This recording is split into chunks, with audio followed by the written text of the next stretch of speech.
You're watching a Fox Sports presentation of B.A.S.S. 14 pounds, 9 ounces. He moves into 27th place. Cory Johnston becomes a two-time Progressive Bassmaster Angler of the Year. Cory Johnston, back-to-back Progressive Bassmaster Angler. Yesterday was the next to last day of the year for the Bassmaster Elite Series 2025, but a very important piece of business. Possibly the most prized trophy in the sport was awarded for the second year in a row to Canadian Cory Johnston, becoming one of only 4 anglers in the history of the Bassmasters to go back-to-back winning the AOY Championship. What a great effort by this man. Let's take a look at the stats at the end of the year and the end of it all yesterday. And Cory Johnston with that narrow victory over Trey McKinney. It was a great race coming down to the wire, but some key calls in the last few minutes put Cory Johnston over the top. And not just that, but a terrific season. And keeping the big numbers, the low finishes off of his dance card throughout the season is what AOY is all about. And Cory Johnston has proven himself over his 7 years out here that he is probably the best of all of them currently right now at doing that. I mean, you only have to go and look at his statistics and see how few times he has missed a 50 cut. Not a 10 cut, but a 50 cut. Yeah, absolutely, Tommy. We've had close AOY races. I mean, 8 points in 2019, 3 points in 2020, but none of them came down to 1 pound, 7 ounces, and that's what it was yesterday. Yeah. Just a sheer 1 pound, 7 ounces on a given day determined Angler of the Year. What a tight race from start to finish. We'll talk about that more. We have got plenty on our plate today. It's going to be a fun day at the Progressive Bassmaster Elite Series Pro Guide Batteries Elite Final Event of the Year. Our live coverage sponsored by Garmin. We are extra privileged today to have a true legend, a true superhero of the sport with us. Larry Nixon in here yesterday. Terrific, had a great time, and we look forward to all your insights, Larry, today. And I think our conditions haven't changed much. It was a challenge for him last time around yesterday. Oh, yeah, that north wind, that messed a bunch of them up yesterday, and I think it's going to blow again today. Now, I don't know how bad. I'm not up to date on the weather, but you know, wind direction and the amount of the wind is everything in bass fishing. Absolutely. These guys are the best in the world. They know how to adjust to it. Our TH Marine Weather Watch shows us, the coldest day so far, maybe of the summer for up here. 69 degrees only today and 49 degrees tonight. That's what we're in the middle of right now. First cold front of the year up here in the upper Mississippi, La Crosse, Wisconsin. 3 pools, pools 7, 8, and 9. Oh, the father of waters, which looks very different up here if you know it down in Illinois or Tennessee, Mississippi. It's a different animal up here. Braids through all sorts of different environments, all different ways to catch them. 10 anglers left on this final day. They're taking off right now. Take off at 7 a.m. Central Time. Yeah, and we're going to have some anglers go up to Pool 7. Some of them will stay in Pool 8, and we know at least one will go to Pool 9. And like we talked about, a lot on the line for these anglers, some trying to win in their home state. With a win for 9 of these anglers, they will double qualify for the Classic. But for Stetson Blaylock, the only way he can make it to the most important fishing tournament in the world is if he wins today. So he's got a major mission, no doubt. Yeah, that's right. He's not going to leave anything on the table he can't afford to. Thank you so much for being with us this Sunday morning on Bassmaster Live. Welcome to the Bassmaster Studio, sponsored by Marathon. I'm Tommy Sanders, Ronnie Moore, and of course the great Larry Nixon, Mike Sukon with us as well. And guys, I tell you what, we look at this top 10 we have out here. 4 of the top 4, 3 of them are from Wisconsin. They are big hands on this and very, very well versed in this piece of water right here. But we look at the rest of the field. We have got some big-time players in this. Oh, yeah. One of our most recent winners, Cory Johnston, Tommy. He won the Open at the St. Lawrence River a few weeks ago. You've got Jay Shakir and Kiyoya Fujita, who are 3rd and 4th in Angler of the Year. So they're fighting out as well. There's more races there. Whoever wins between them, they're tied, Tommy, will get an extra $12,000 for Angler of the Year for getting 3rd or 4th. So we said we were done with AOY. We still got some shaking out to do in our top 4, so Absolutely. No doubt about it. Larry, only 2 of these top 10 have been increasing every day, and that's Cory Johnston and Kiyoya Fujita. They may be a ways back. They're dangerous guys. All they do is go out and win tournaments, right? Both of them guys would scare the fire out of me if I was trying to win a tournament. I can tell you right now, Cory is tough as a boot. Oh, my gosh. I first met Fujita down at the Sabine River. And I went over and got my photo took with him because I already knew who he was. And so it's pretty cool. Oh, it's great. It's a terrific lineup here. Stetson Blaylock, his great story. Cooper Gallant having his maybe best tournament of the year. Tucker Smith, all he's done this year is knock out Dakota Lithium Rookie of the Year. I mean, what have we got to look forward to today? I think a lot of fish catch. What's really cool, Tommy, is seeing all the trails that BASS has, from a junior series with middle schoolers to high school, college, the nation. You have opens, everything in between. And to see guys like Tucker Smith grow up with bass, so to say, through high school, college, opens, and now the elites, and you're like, he is who we thought he was, a really good fisherman. He slides into 10th place. And Mike Sukon is here. He is who we thought he was. We thought he was all this time. What are you looking at today, Such? Well, the numbers, the wind did knock down the weight yesterday. We had 38 limits of our 50 anglers. The average weight went down just a skosh, an ounce, about 210. Our big bass was tied with Cory Johnston and Jordan Lee, 4.6 the day before. It was 5.9 the first 2 days. So I think the fishing was affected a little bit today. We have a little bit less winds, and it started in the 50s. Yeah, it's going to be, still challenging. These guys are up to it. Let's take a look right now. Take you back to the weigh-in yesterday. Of course, the big story of the weigh-in was that big victory by Cory Johnston, Progressive Bassmaster Angler of the Year. But our top 10 as they appeared on the weigh-in stand, Tucker Smith now the reigning 2025 Dakota Lithium Rookie of the Year, and Canada's Cooper Gallant. Canada making a big difference in this tournament up north on our northern swing. Man, we absolutely have an international flavor with 3 of our top 10 from other countries. Stetson Blaylock, he's from just down the road. He's the closest to the studio, Tommy. Right, 15 minutes down the road, and he is trying to wait as long as possible to come back to Arkansas. He's fishing one more day in Wisconsin. KJ Queen having a great season and putting a cap on it in fine style this time around. Kyoya Fujita, he's won every year he has been out here. We expect him to do very well today. You dare not write him off. It's ditto for this guy, Cory Johnston. Yeah, Cory Johnston, he's been right outside of our camera coverage all week long, giving a little bit of light to his brother, losing cameras to his brother, but that's okay. It's his camera time now. All right, and one of our Wisconsin, the first one to come up in our top 10 today, Jay Przekurat has been the big name in the Angler of the Year race until the final 3 or 4 events of the year. Pat Schlapper has really had a breakthrough year in his 4th year on the Elite Series, winning down at the Sabine River. And then you have a guy who every time he launches his boat on this fishery, the Upper Mississippi, he wins, and that's Brian Schmidt. Won the 2022 event, and boy, he is going out 2nd place behind this man, Caleb Kufall. He's won once on the Elite Series, once in the Opens, and he's trying to win in his home state and put that trophy on his mantle. And he has gone so far, wire to wire, as far as leading every day of the first 3 days of this tournament. It'll be quite the accomplishment if he can do it one more time. The only real difference from Caleb Kufall and Brian Schmidt was their day one. That 1 pound, 12 ounce advantage. Is everything else. Every day they basically matched each other weight-wise. What's that? Yeah, I just started at the bridge here by takeoff just to try and get a couple fish in the boat. We'll see how it goes. I mean, it could be good, it could be kind of tough. It's been really beat on the last few weeks, so. I got one of the best right beside me doing the same deal, so it makes it a little more challenging for sure.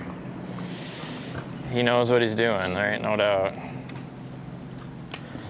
Oh, yeah. Mm-hmm. That is a fact.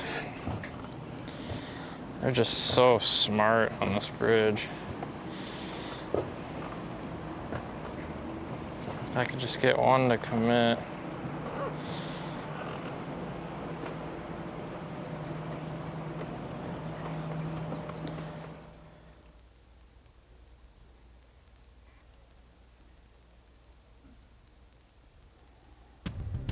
Jay Przekurat, himself a former Dakota Lithium Rookie of the Year. Here's Brian Schmidt. Again, he's the defending champion, you might say. He won the last time the Elites were here back in 2022. Here we go. Day 4, we wanted a shot. We got it. We just got to make the right adjustments. I feel certain that we're around fish to pull this off. Win, lose, or draw. It's been a good week. We're going to get it done. We're going to have fun. We're actually going to let it happen today. That's the thing. Let it come together. We got to stumble into something fresh, which is going to happen. Water's dropping. Good opportunity here. Let's go. All right, heading out here. Championship Sunday. feels good. Feels good to be doing that. It was a tough day yesterday, but I could feel that it was a tougher day, and once I got to a decent weight, I felt like I'd be here today. So we're going to get in that main area where I really think there's big fish. I know there's big fish, and try to fish slow, be efficient, make good casts, and make it count when I get a bite. So there's potential to catch, 17 to 20 pounds where I'm at. So that's, I'm going to need 17 pounds to have a chance today. So we're going to put ourselves around the fish, I think, to possibly do it. So hopefully we can get it done. Nothing to lose. Yeah, it's awesome for sure. I'm pumped up just to get out here and go fishing. It's my last day for the year on the Elites, and I couldn't have thought of a better way to do it. Definitely being in the top 10 is something very special, and to have 4 top 10s this year has been unreal, and I never thought it was going to be this good going into the Elite. So I'm very blessed, and ready to get out there and try to catch 5 giants. We're going to need about 20 pounds to do this thing if we want to, but it's definitely tough, but it's possible. So we're going to go try to catch some giants. Can't ask for much else. Last derby of the year in the top 10. Slim shot to win, but there's still a chance. If we catch 21 today, we can make a run at this thing. It's doable, Bri.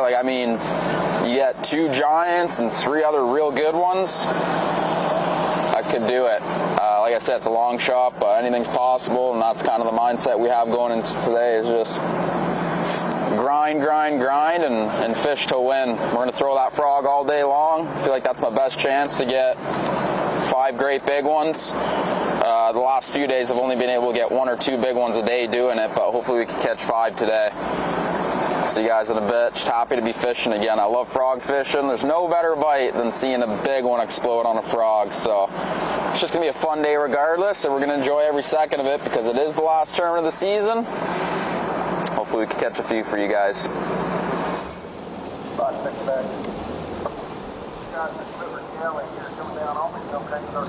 what is the process here at Lock? We have to do a signal if they don't see us, but talk to us a little bit more about this. So we, right now? Yeah. So we, when we're locking through here, you pull up to the lock and there's a cord you got to pull. It's a big alarm, lets the lockmaster know that we're here. And you pull in here, they drop the ropes down and hang on to the ropes. They raise the water up or down depending on which direction you're going. And then gates open up, horn goes, and off we go. It's been really good this week. The lock masters have been phenomenal. So one more day. And in this case, going to pool 7, Tommy, they are going up water-wise. Yes, the water will be going Stetson Blaylock's going to go down to pool 9. Don't know how many. We saw 4 or 5 boats back there. They may not all be competitors, but we'll get that figured out soon enough. And interesting to hear from Pat Schlopper. In addition to what we just heard from him there before the show on the Facebook program, he told us if the rest of the field knew the fish I'm around, they'd have reason to be scared. I don't have a reason to doubt him. Do you, Larry? He was trying to turn 3 or 4 people away from the lock. I'll go. You guys stay. Yeah, I believe everything he said. After Livesey weighed in that giant stringer, I know it's possible. Yeah. Cooper Gallant said, if I'm going to set a goal, let's make it 21 pounds. It's been done here. Very unlikely, but it's been done here. Let's get out, though, to our leader, Caleb Kufall. You are live. How are you feeling day 4? Feeling pretty good this morning. See what happens. It's going to be a fun day. Just kind of got to see what the weather's doing today. We're supposed to have that wind that comes in, and hopefully that doesn't hurt us too bad. It hurt us a little bit yesterday. Hopefully the current slows down a little bit today with the water dropping. The current was really fast yesterday in a lot of my areas, especially my big fish areas. And that really, I didn't catch hardly anything in my, my big fish spots. So hopefully that current is going to slack off a little bit today and we can hit some of those areas and catch them.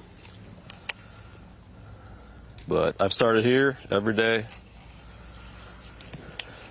hopefully get 1 or 2 bites. We'll see what happens.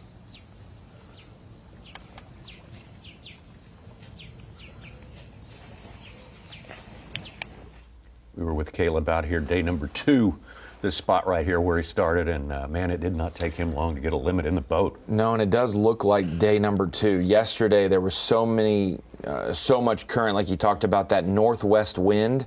Where he is pointing to the northwest, so it was blowing straight through that chute, Larry, and we were talking about, does he upsize his jig, head size to get it to fall faster because that current was much swifter? How do you adjust your game plan when it's worked so far? And so this is 4 days of different conditions. Day 1 was dirty. Day 2 was clear and calm. Day 3 was clear but swift current. And today, day 4 is, I think, somewhere in between a day 1 and day 2 visual. So we'll see. Caleb Kufall, hats off to him. He has held off this crowd, and these are some really tough anglers he's got to go against today. See if he can do it for it one more day. Got some locking going on. You don't leave anything on the table today. It's the last day of the season. Oh, here we go. We're getting sandwich. Getting dock dash here, I guess is what you call that. I don't know. That is what you call a fantastic lock and dam operator. Let's go. Good stuff. Getting a big welcome. Great fans up here in this part of the world, bass fishing fans on the upper Mississippi, and why not? It's a great place to fish, and we got some of the best in the world going at it today for 8 hours here. At the end of it, he's going to stand with that trophy and will be automatically qualified for the World Championship, the Bassmaster Classic next year. Caleb Kufall is that man right now, but close behind Brian Schmidt, Pat Schlopper, Przekurat, Johnston, Fujita, and all the rest. We will get it going in earnest when we come back. 2025 Pro Guide Bassmaster Elite on the Mississippi River, sponsored by Toyota, by Nitro Boats, by Dakota Lithium, and by Humminbird. So great to have you with us here. There's a gang that's going to be headed south before too many more weeks have passed here. Great wildlife here. Great aquatic life, great aquatic vegetation. It's got all the elements we need to make a great tournament, great final day. Let's check in with the 2-time winner on the Bassmaster Elite Series. Really pretty well universally feared out here, Kyoya Fujita. How's your tournament been this week? How's your tournament? How's it gone? Oh yeah, good tournament, but no good practice. Change tactics and change plan every day. Yesterday is good day, 60 pound. I need 80 pound today, but no bite.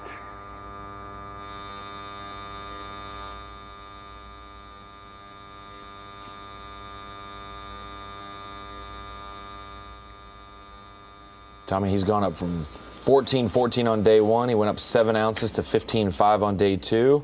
Then he goes up 13 ounces yesterday to 16.2. He says he needs 18 today, and I wouldn't put it past him at all. He's one of the only guys to make a rise every single day. Every day. 1 of 2, yeah. Mentioned there, 10 pounds a day in practice. Not a good practice. Sometimes staying close, Larry, when you've had a bad practice is the best, maximizing your time. And he's not far from takeoff. He's kept everything close. Well, that's actually been one of my, theories in tournament competition. When in doubt, stay close.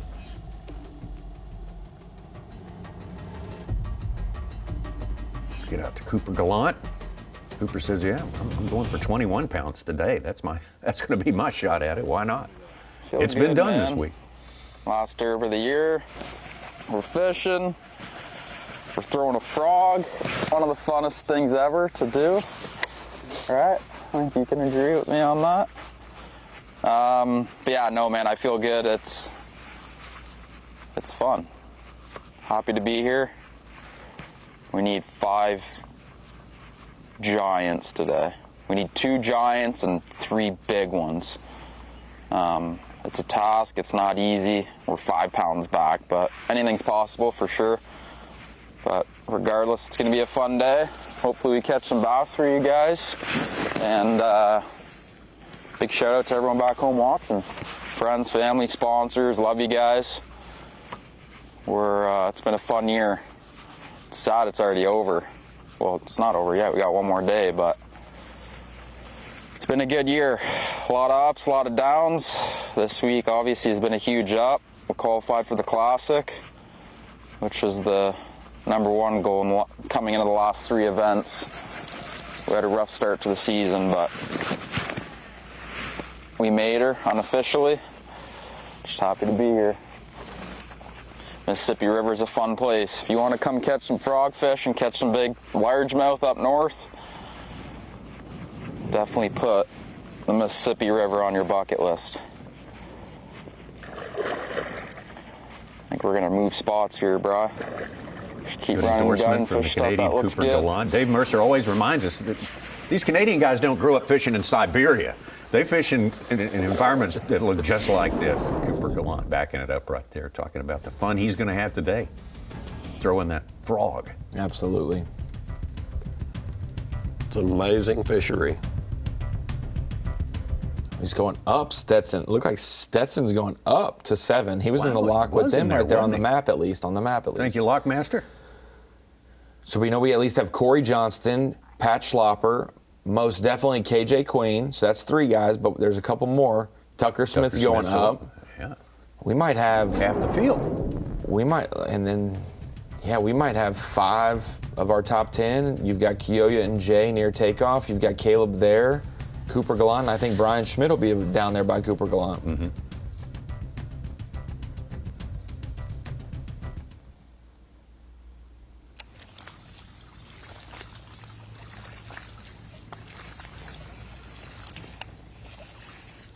Caleb from the eastern part of the state of Wisconsin, Milwaukee area, Quantico.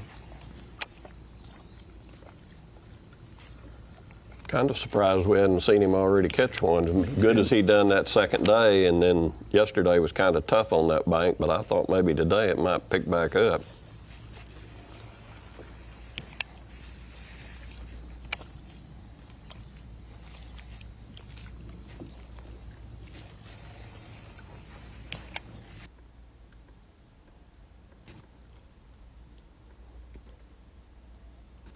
Caleb in pool 8, which is the middle of the 3 pools here. The one that you had pointed out for us, Larry, gets the most pressure of any of the pools. So yeah. Got that to deal with. Lots of fish released in pool 8. That's one thing that does make it better. There's lots of bass that's brought into 8 out of 7 and 9.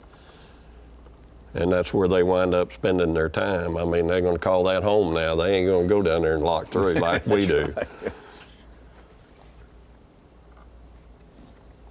So uninterested.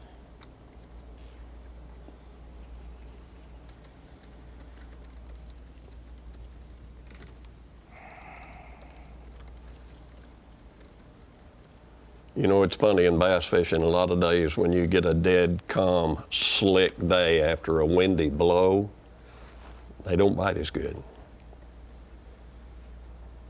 Definitely has that post-front feeling to it today, looking over Kiyoya's shoulder with the sky. Is beautiful day. People are like, man, they should be biting. It's a beautiful day. But Larry, bluebird skies are not what fishermen tend to enjoy, especially after a cold north wind came through. Now, sometimes about 10, 11 o'clock, they're gonna start biting. But early in the morning, buddy, when it's dead slick and the day after a front, whoo, it can be the toughest.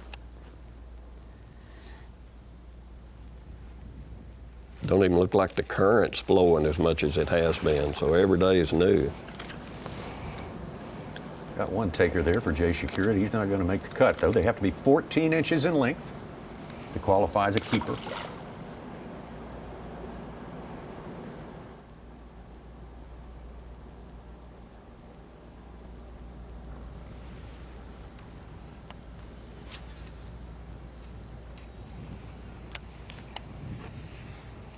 I did not realize Cory was locking up into 7.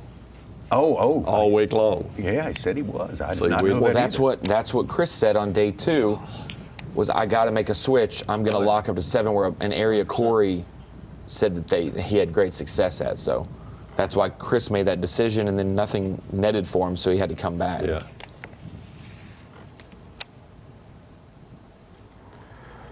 Cory, of course, would like history to repeat itself again this year. His brother wins AOY. He wins the tournament. Yeah.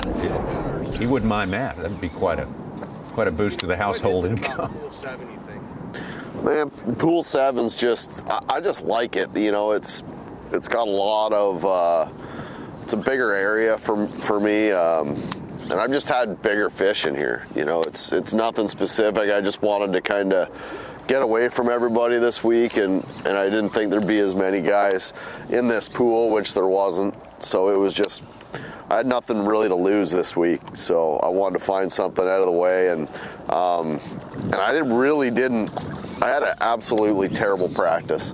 I only practiced for 2.5 days. I had to get some stuff done the one day. And again, I come up here started on a spot where I had 2 bites in practice and started there, never caught a single bass, and then just went fishing the rest of the day and ended up finding 2 little groups of fish. And that's what I've based my tournament off of. So it's just been one of those things where just every day is different. So we're going to roll with it again today and see what happens. No idea what to expect, where we're going to catch them, but. All right, well, let's let Cory fish on there. He likes that area because it gets him away from everyone else, but he's got a good day, and that's the case, if that's the case, because there's only 10 anglers left on this day. Stetson Blaylock, though, locking south to Pool 9. Nope. Huge risk we're taking. Okay, here he might be doing something. But it's not that big of a risk. I got nothing to lose. If we get locked out, we'll get locked out. But I might have to, they've got my truck keys. I might have to get them to come get us. That's smart. That'd be something. Missed the last top 10 weigh-in of the year. Sitting down here below the lock. But if it's 11:30, how long? I mean, 2 hours to lock through or so? Is that what it usually is? We don't want to miss that because who knows what'll be here after that one. After that one. Yeah. I mean, I didn't know if there was another one. I'll call. Yeah. I'll call at like 10 and say, all right, how are we looking on time? If I come now, can I get through? If I wait till after that barge, can I get through? It's just kind of a dangerous position that we're in, but it's one of them. Stetson Blaylock, he's got to go for it all today. That's his only chance to qualify for the Classic, the win and you're in aspect here. We'll figure out what risk he's talking about, north or south. I think it's south. That's where it's been. I think we just got some map pings in weird areas. That turned around a little bit, but I think he's heading. Pool number 9, we'll be with him. He may have just a short time to get the job done, but he caught some good ones in there yesterday. They're going to start catching them in earnest soon. Since the moment it was announced, everyone's had this matchup circled. The Arch Manning era kicks off with a playoff rematch for the ages as Texas takes on defending national champion Ohio State.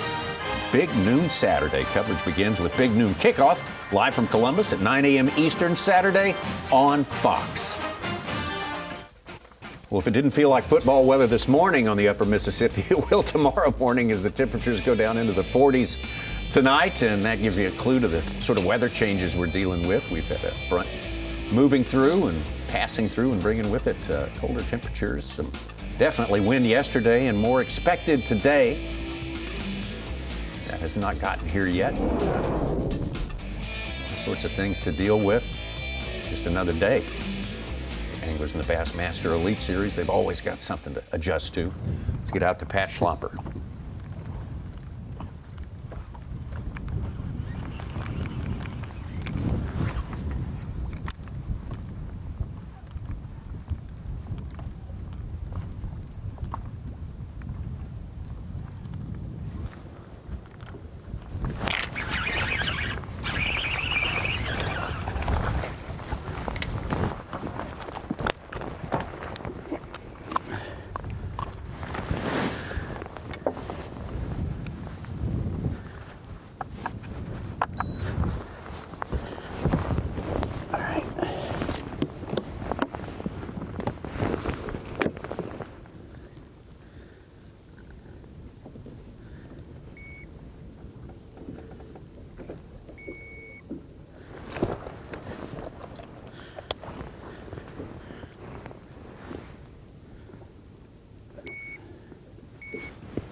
Don't get, well, I gotta, just stay back there. Don't get any closer. This whole area is, I think they'd come that close.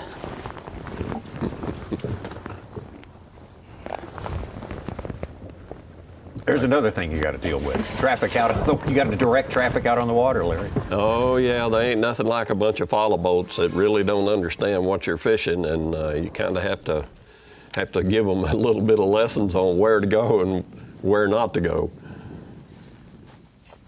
He caught that one on a swim jig. First time I've seen him throw that. Back over to Caleb Kufall.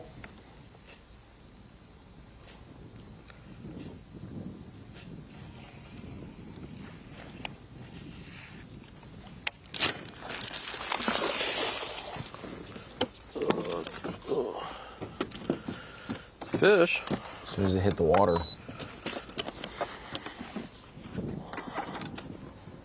I saw him. He coming right off the bank.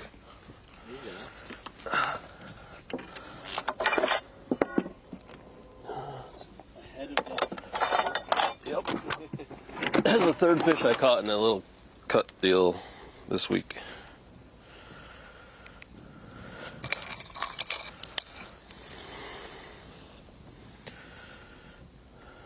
Two-pounder.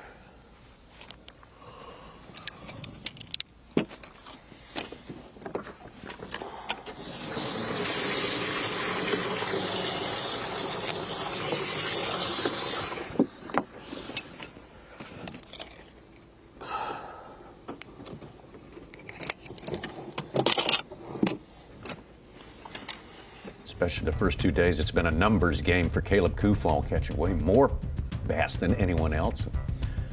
But the expectation is some of them are going to be big enough to make a difference. And a little bit less yesterday, but we'll see how it goes today.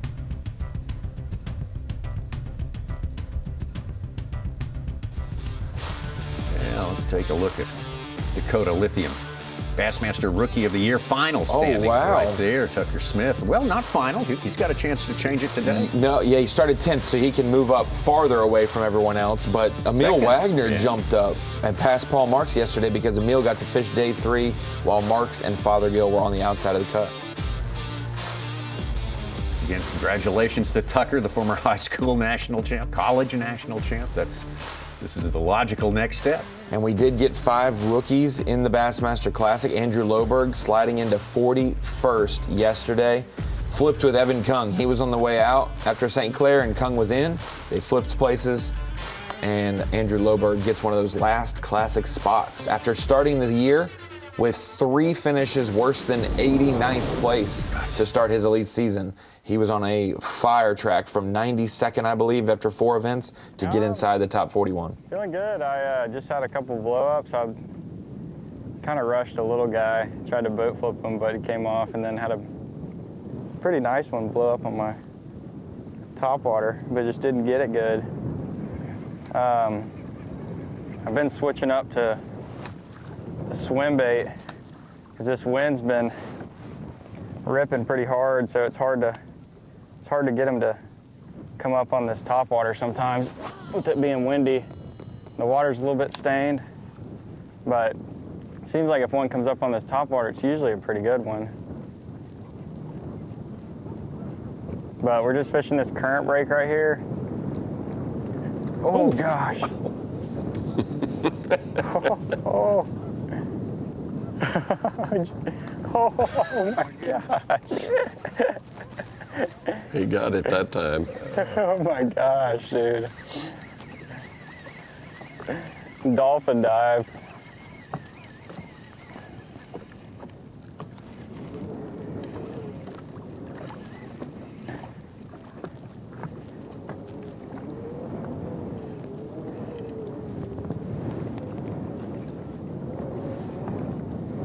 You never know how you got them hooked when they're that aggressive. That was an aggressive one. Man, these things fight hard. Bound determined.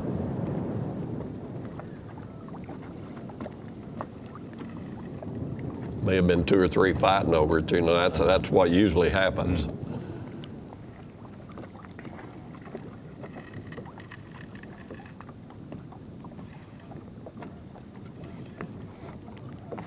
I've just been playing them for a while because they're so strong and these treble hooks are small.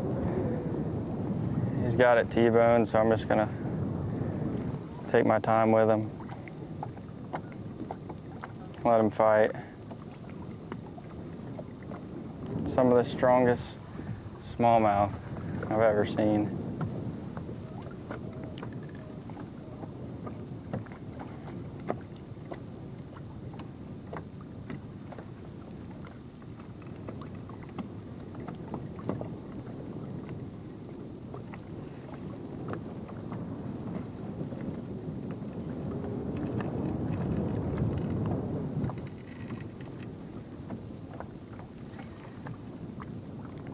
Kind of reminding me of David Fritz right now, the way he's fighting that fish.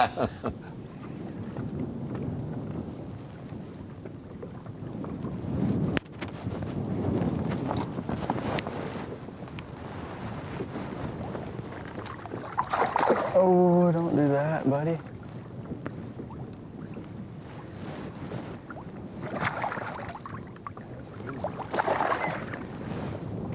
Boy, that's dangerous. They're the strongest smallies ever. Try not to get treble hooks in my hand. Yeah.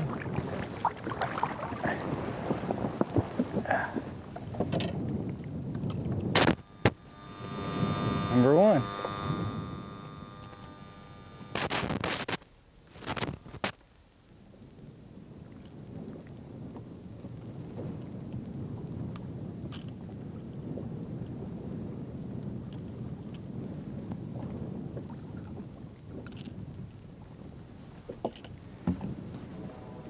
There's number one. Did you get that shot on camera? We actually did see that, Tucker. Thank you very much. Tucker coming from 10th place today, so he's more than 5 pounds back. He's got to catch him big. Can he do that? Well, this year he showed us he can. I wouldn't 120 put it past pounds him. plus. No, and the normal rule of thumb, Tommy, on the final day of an elite, the most dangerous guy is somewhere 8th, 9th, or 10th. Can well be. Happens often. Well, the fish catching has begun now, so that's good news. Caleb Kufall, though, maintaining his top spot. Tucker Smith on the board. Pat Schlopper on the board as well. We got it going here. Final day of the season here for the Bassmaster Elite Series at the Pro Guide Batteries Elite on the Upper Mississippi. There are 3 Bassmaster fantasy games to choose from, and the newest, the most recent, TH Marine Bassmaster Pick'em Challenge. Very, very simple setup there. 7 matches between anglers. Each matchup has a certain theme, say Canada versus Minnesota, or the 2 points races that came down to it this week are also Pick'em challenges. All you got to do is pick the winner, pick the most out of the 7 winners, and you are the best at it. It is very amazingly hard to do when you think about it. Honestly, 50-50 chance is actually like 90-10 that you're not going to get it right, probably. That's the more I was likely 0 for outcome. 2 on our 2 AOI and ROI races. Oh, 0 way for to 2 go. this week. Yeah, 0 for 2. Okay. 0 for 2. All right. You got to reestablish your credibility. You can do that today, right? I got to figure it out. You will. You will. You get it done. Let's get back down on the water. Let's get out to Cory Johnston. Won our last stop of the year last year. St. Lawrence River and Lake Ontario.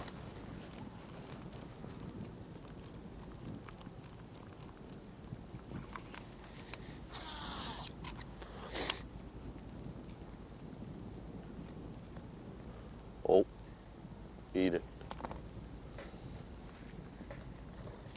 Oh, I missed.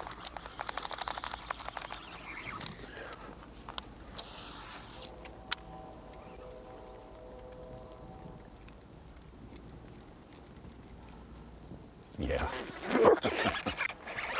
That's cool. I never heard of it. Little guy.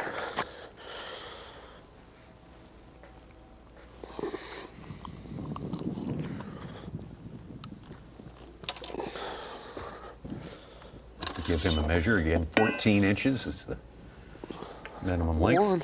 Yeah, that'll go.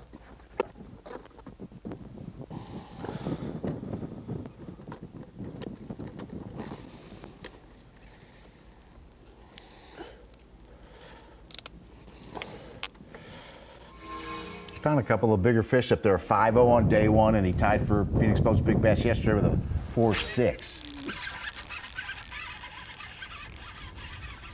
And Schmidt with one on. That's a big one.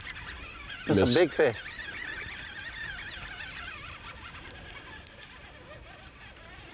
I think. Is he kidding us here? Might be. It's not decent. bad at all. It's a replusser. All right. That's a goodie.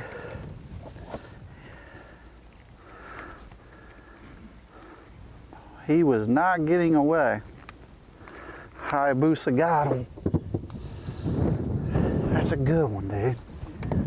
Good start. We've been here not long. We've had, I'd say, 2 other bites in that range that we didn't capitalize on, but it's a good start.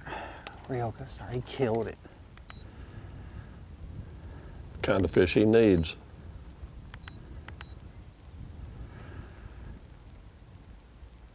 Three even. Heck yeah. 3-pounder. That's a good number one. Get in there, baby. As he, on top of the leaderboard. As he famously said, once upon a time here on this fishery, it's a nice fish. Yeah. That's a nice fish to start the day with. It's a nice fish. Yeah. That one qualifies for sure. Cory Johnston just put one in the boat.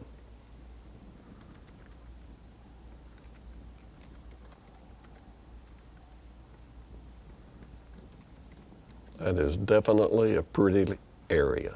Mm.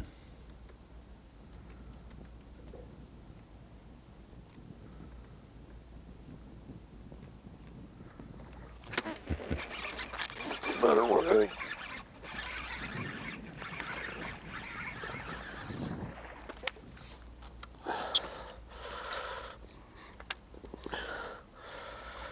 Maybe a little better than the first one. Yeah, it is. Ah, that's fun. Well, it's fun to me, and I'm watching. It gets me excited every time I see one hit that frog.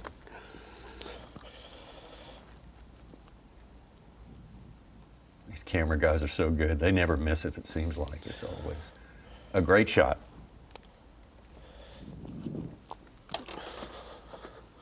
Junky one.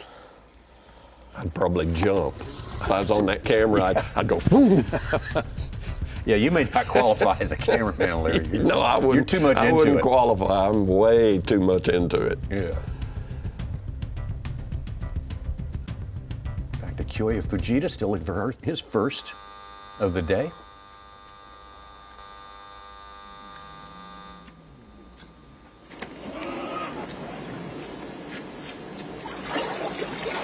There's the objective.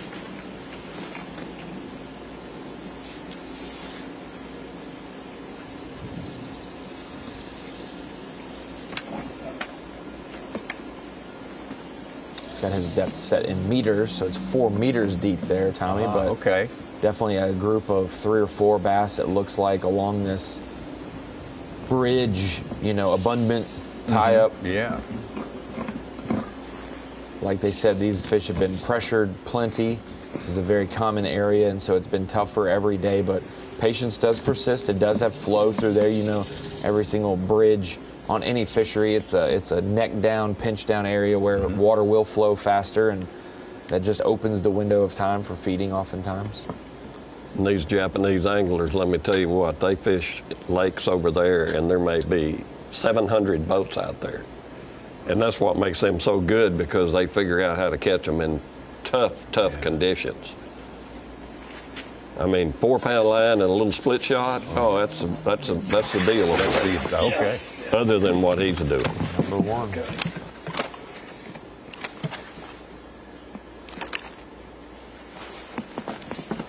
He was a very, very well-known Japanese angler when he came over here. He won Angler of the Year a couple times 4 over there. 5 times in a row. Yeah, 4 or 5 in a row.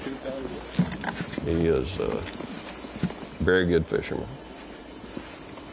Came to the States in his early 20s. You're not really allowed to nationally tournament fish till you're 18 in Japan. So he won those AOYs in short order after being allowed to. Pretty amazing story, really. Fujita on the board in pool 8. Let's get to Brian Schmidt. Just put a good one, 3-pounder in the boat.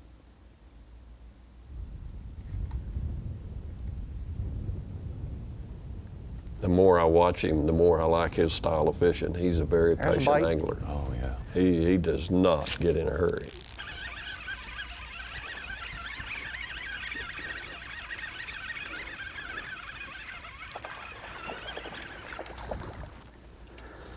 It's all right. We'll take you too. We'll take you too, if you're a keeper.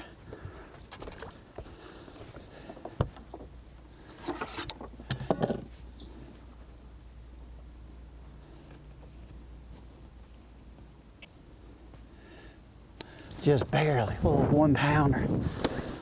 But it's something, you know what I mean?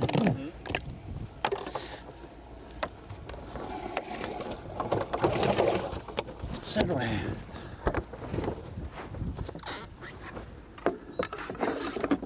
Two keepers in the boat. Well, let's see if he can make it 3 before the first hour has expired. That's coming right up on us here. And see if they keep biting this quiver worm.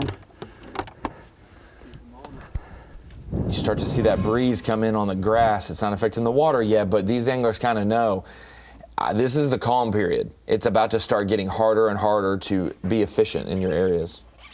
Cory Johnston, man, he is exploiting this little spot right here for sure. To grow up a little bit. 2 on a frog, 1 punching now. Fat. You know, you look at that place and you got miles and miles and miles of grass and mats. And you find one little area with hard bottom underneath it, and there may be 25 to 50 bass under there. It's just a matter of getting them to bite. Pretty amazing. Schmidt's last fish gave him a 3-ounce lead. I think Cory has just supplanted him. That's a better one. Oh my gosh, he's on a rampage here. Yeah, he is. There we go. Yeah. That's what we've been catching. That's a pretty good one. In fact, I would call that one a pure stud. It's a good one. No doubt. That's how they're supposed to eat it.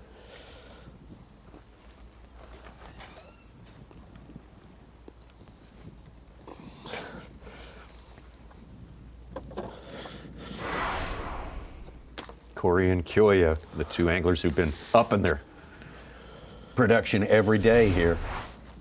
Cory certainly not letting up today for sure. It's a good one. It's the subtleties. He catches 2 fish, awesome topwater blowups, turns around and starts punching. Others would have locked that frog in their hand, Larry, for the next 3 hours, whether they got a bite or not. Oh, they bit it early. They'll bite it all day.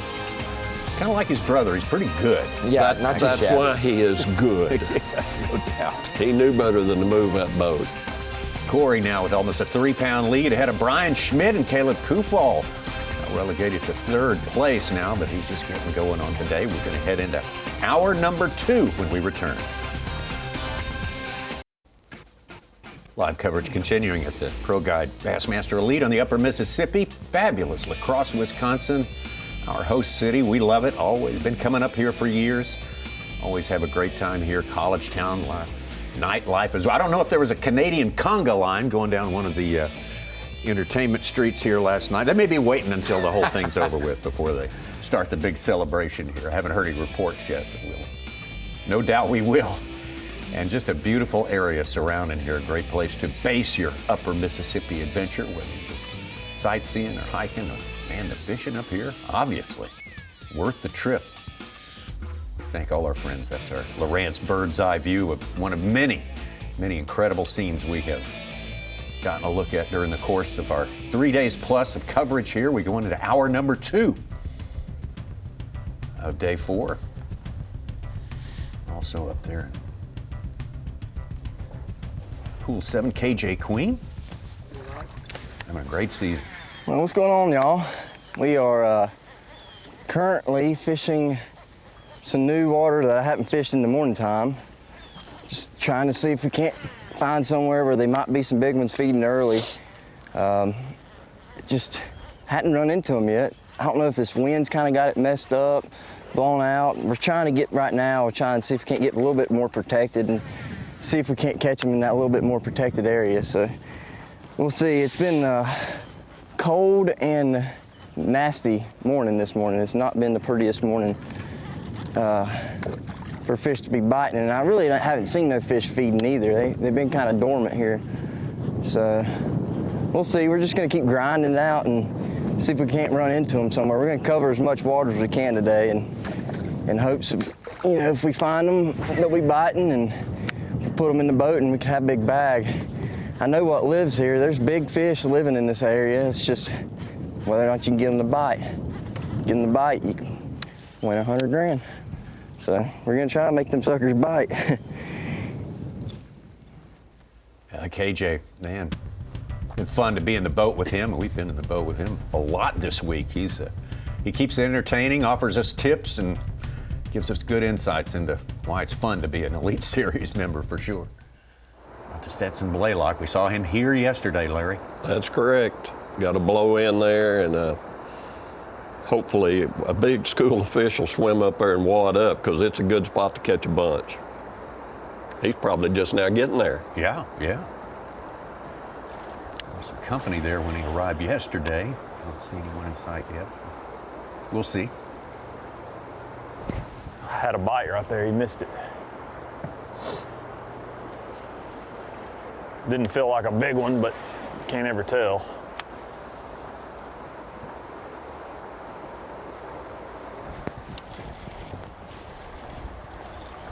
Pretty good smallie. Looked like a good smallmouth. Look how black that sucker is. Get this lob all turned on. Not big, but we'll take a start of any kind.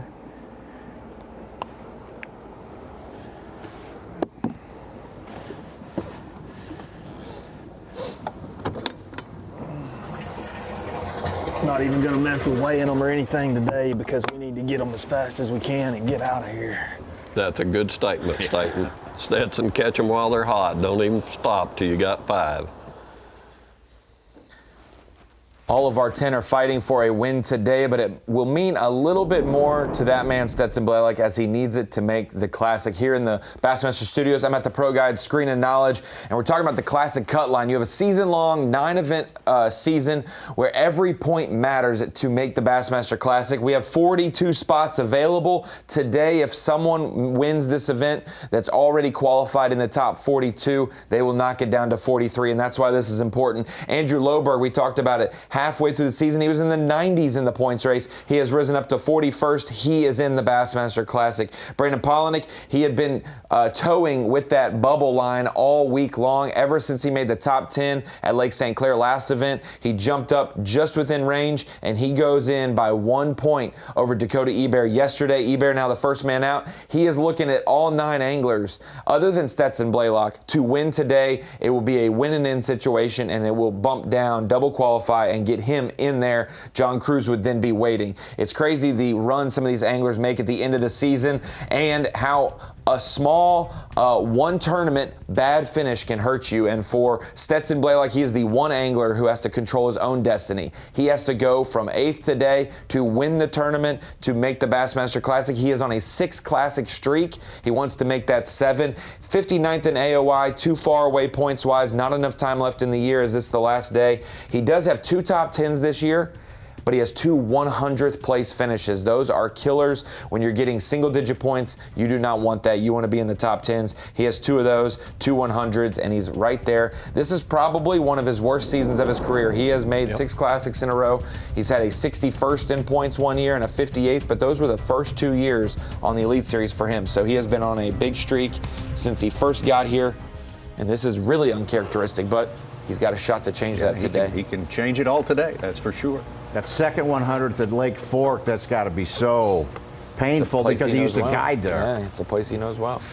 It's a place I picked him, so I was right there with him.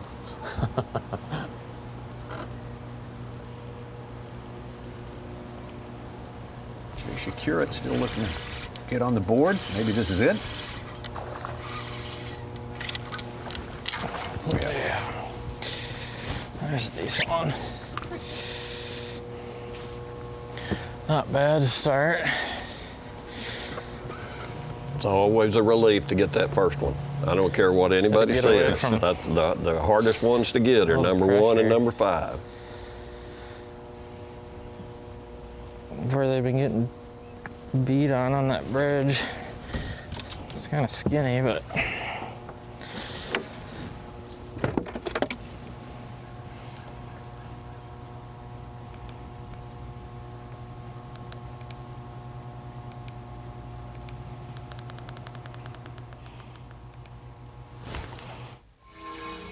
looks like a 2+. Yeah, it did. A little bit over, perhaps. We'll find out. Keeper Gallant. Looking for his first keeper.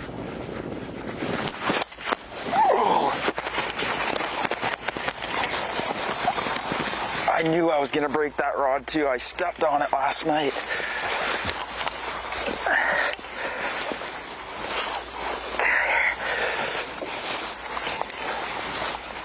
They're telling us the butt is broken off at the reel there. I don't think I've seen that one. It's a new pistol grip for 2025. I hope she's still on. We saw one break, right above the reel yesterday, the first day. Yeah, I saw that. He's got a mess. But it's funny how when the bass gets all wadded up in that grass, they quit fighting because they can't see or something. Oh, is that what it is? Yeah. They can't see. It's not big. Kind of get them in a straitjacket. But it's one. They can't move a muscle. My fear is always reaching in that water grass and finding a big mudfish. Oh, man. Pike, something like that. Get bit. It's not a bad one. It's not a bad one. I stepped on that rod last night. I knew I shouldn't have even thrown it. Oh. Number 1. And a whole lot of plants.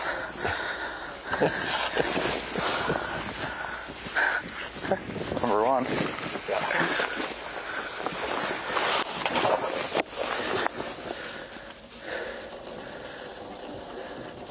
Number 1.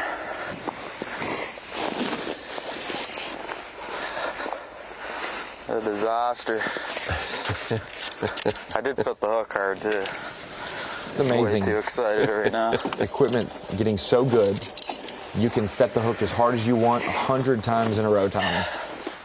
You step on it slightly or it gets bumped a certain way, messes up the DNA, design of it, the makeup of it, and boy, the next hook set, it can explode on Hey, well, the exploding rod pattern, we've seen it work twice here, so don't discount it. In the backlash. Yeah, that's right. Anything's on the table today, it's the last day of the season. Pro Guide Bassmaster Elite on the Mississippi River. Glad you are with us as we push into hour number 2 of 8 hours of fishing. Cory Johnston, 4, almost a limit already on this day, and Brian Schmidt, his closest pursuer. We'll be right back.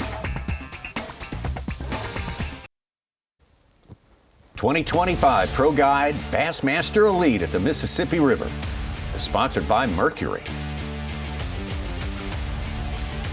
by Power Pole, and by Progressive Insurance. Awarded our Progressive Bassmaster Angler of the Year title yesterday, Cory Johnston. Nailed that down on day number 3, next to last day of the season. Let's get out to Brian Schmidt. I'm going to hit this probably 3 times today. Seems like you let it be for a little bit, come back. What we do in the meantime is the key,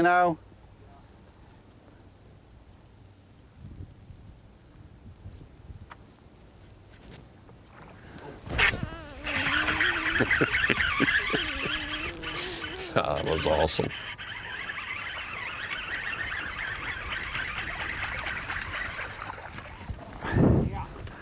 Nice little chunk. I think he's still sitting in the same spot. I think so. Nice little chunk. It's like you never know, dude.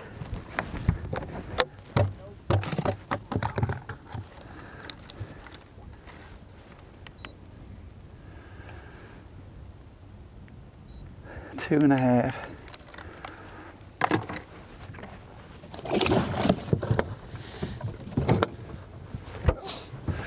We should have a decent little bag already, dude.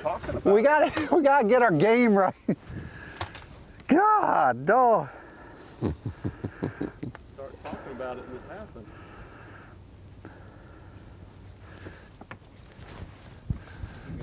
That was a good bite.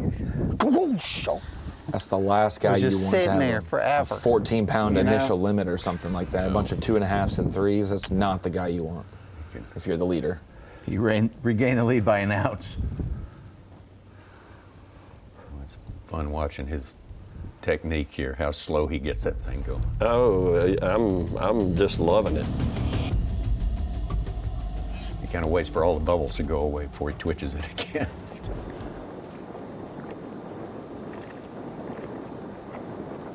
Tucker Smith coming from 10th place, still kind of in a good run going here. Teeth of the wind.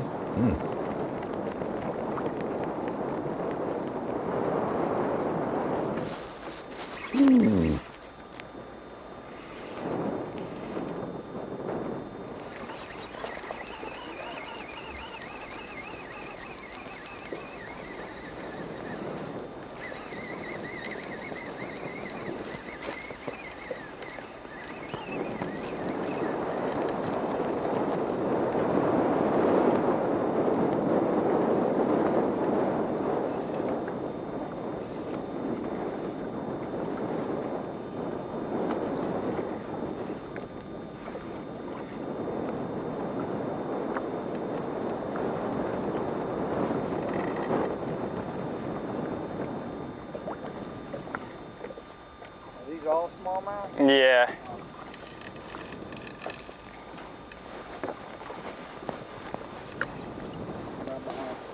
All right.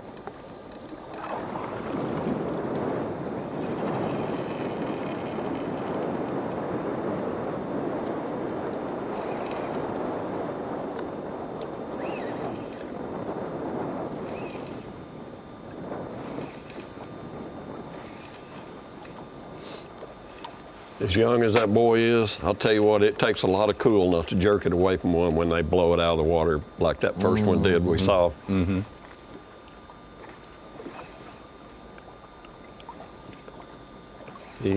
He has got some experience. He's doing this one like he did the first one. Let him tire himself out a little bit so he didn't have to spend time on hook removal. Yeah, from the operator. Yeah, trying to land him without getting it in your hand. Yeah, you don't wear them down.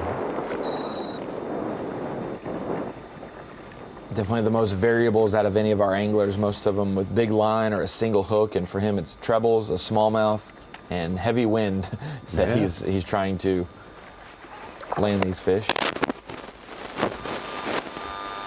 Larry, is there a place where you think smallmouth are the feistiest? We hear guys saying certain fisheries in northern. Well, these are real feisty because they're not in deep water. You know what I'm saying? They're living in current, 3 to 7 foot of water and current. And buddy, they are jumpers and fighters, much different than the Great Lakes. There we go. That's a big one.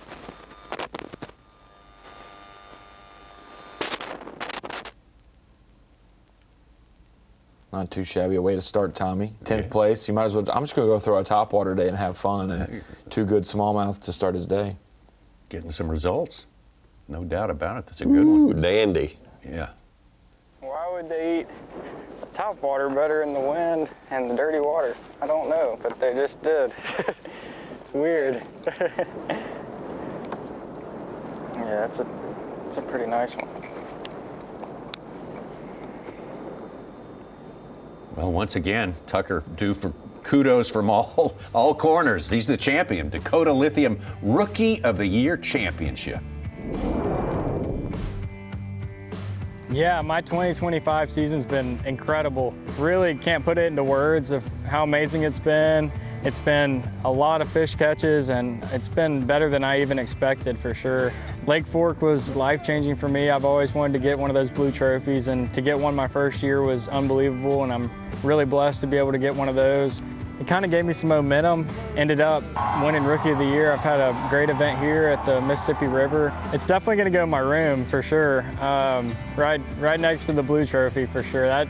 It's really cool. The Rookie of the Year trophy. It's got a little bit of blue on it, which is cool. The blue trophies are sweet, and I want to get as many as I can in my lifetime. So we're going to try our hardest and fish as hard as we can.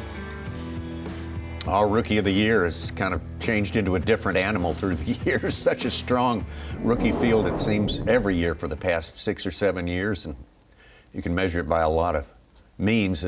Number of qualifiers for the Classic being one. I think year before last may have been the best year for rookie qualifiers for the Classic. Yeah, for sure. And there are 2 first-year anglers a part of this rookie class, quote-unquote, that weren't actual rookies. They've fished professionally for years, but they were first-year elite guys that they both made the Classic. Or Dakota Eber's waiting to make the Classic today.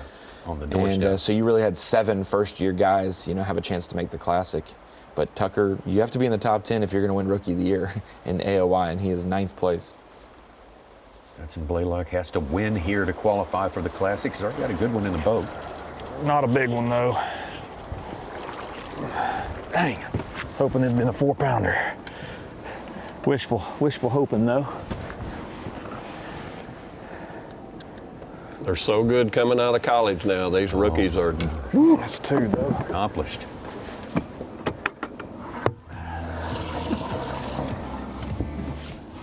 I'm not gonna put tags in them. I'm gonna put my tags on the side of the live well, so I know that I've got 2 over there.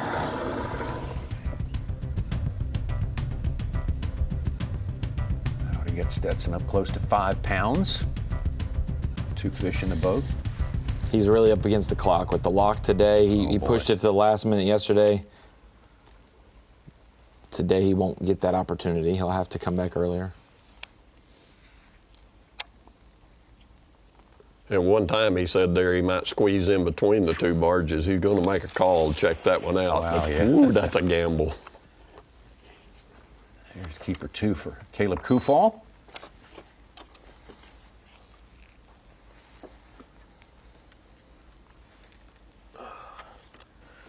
Number 2.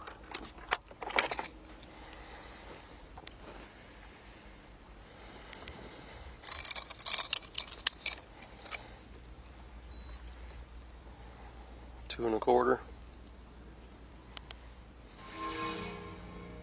Caleb fast start the first 2 days, slower yesterday and today, but able to get it all patched up by the end of the day and hooked up again, Stetson Blaylock.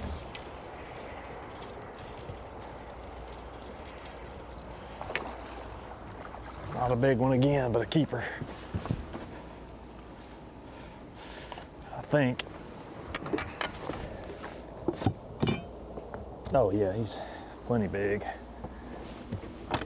Looks kind of like a mag draft. Someone put a tag. Is it a mag draft? Yes, it looks like the mag draft. 6 to 7 inch swim bait with a treble hook. Yeah. Ooh. Having to maximize his time because of that right there, one of those barges. They know they're coming. It's going to be a busy traffic day here in the upper Midwest, and Stetson's got to deal with that, and he's got to catch a bunch of fish, get himself up the leaderboard, which he has done. Look at him now in 4th place. Tucked up behind our leader to start the day, Caleb Kufall. Cory Johnston had that lead, and now it's Brian Schmidt on top. Final day of the Bassmaster Elite Series 25. With 2 races to go, newly crowned 4-time champion Alex Palou continues his quest for a record 10-win season and the most dominant run in IndyCar history. At the Milwaukee Mile today, 2 Eastern Time, only on Fox. That guy is something else. We got 10 anglers who are really quite special out here today, that's for sure, on the final day at the Pro Guide Bassmaster Elite. The Mississippi River, upper Mississippi, with all the beauty and all the great natural scenes here, and bountiful and varied fishing opportunities, different ways to get the job done for our 10 who have made it so far. Getting to enjoy the last day of the season.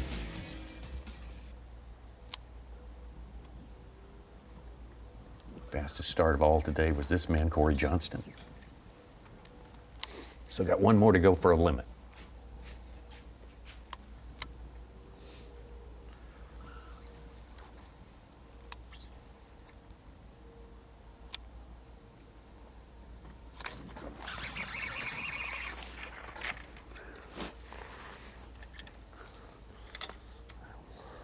if you'll help.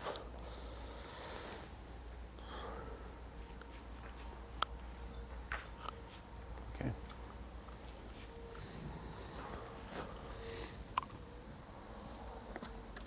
Oh yeah, I don't think so.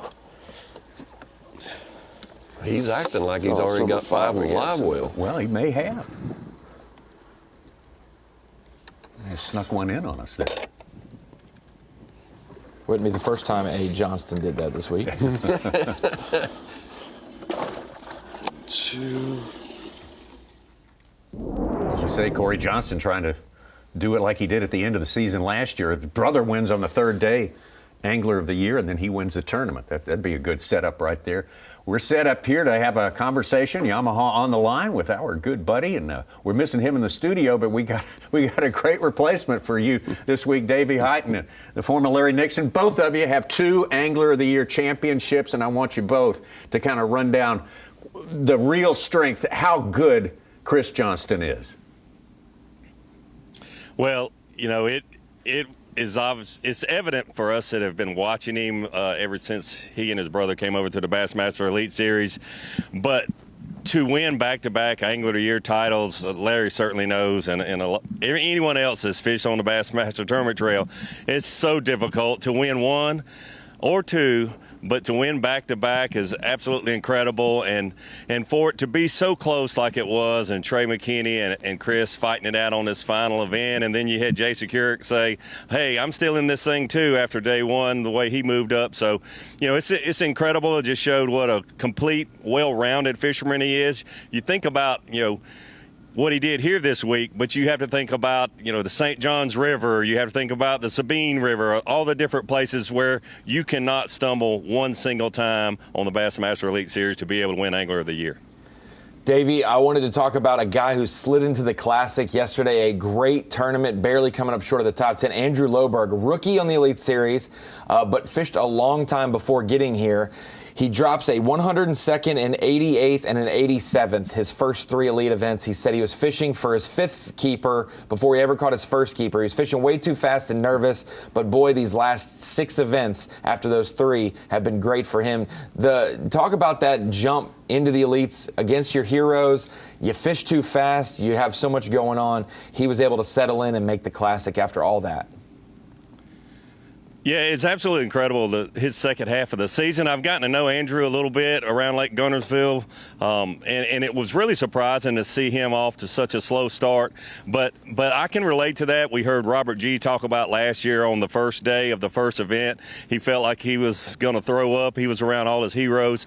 I can relate to that. I remember being around my first year, being around a Larry Nixon, being around a Guido Hipton, a Denny Brower, you know, those guys that were absolutely my heroes. So it takes a little getting used to kind of settle down, and Andrew has certainly had an incredible for the start that he had to make the Bassmaster Classic. It's almost his second half of his season's kind of been like Trey McKinney and Chris Johnston's. Davey, can you remember winning your first Angler of the Year? Oh my goodness, Larry, do I remember it? I remember it like it was yesterday. And I've talked about that a little bit this week because, you know, we've been talking about Angler of the Year so much. To me personally, I looked around and I kind of kept up with the all-time winnings, which Larry Nixon dominated that back in those days, no doubt about it. His all-time winnings was so much more than anyone else's.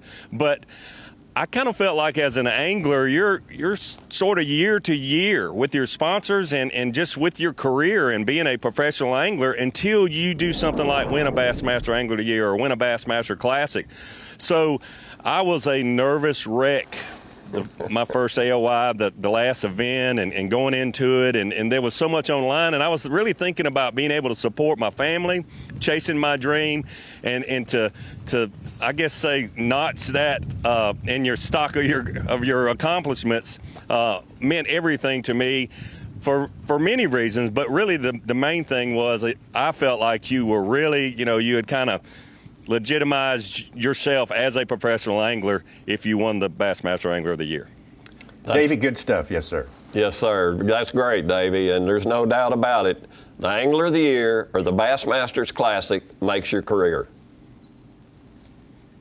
Thank you, Davey. Yeah, you know, like I said, Larry, you certainly are a hero of mine, and someone I've always looked up to, and I never dreamed that to be able to win Angler Year, to be honest with you, but it's certainly something that I think all of the anglers know that the Bassmaster Classic is probably the most important trophy, but personally, for an angler, if you've been out here and compete all year long, it's very, very gratifying to know that you were able to have the best year out of how tough the competition is and come out on top at least one or two times. Absolutely.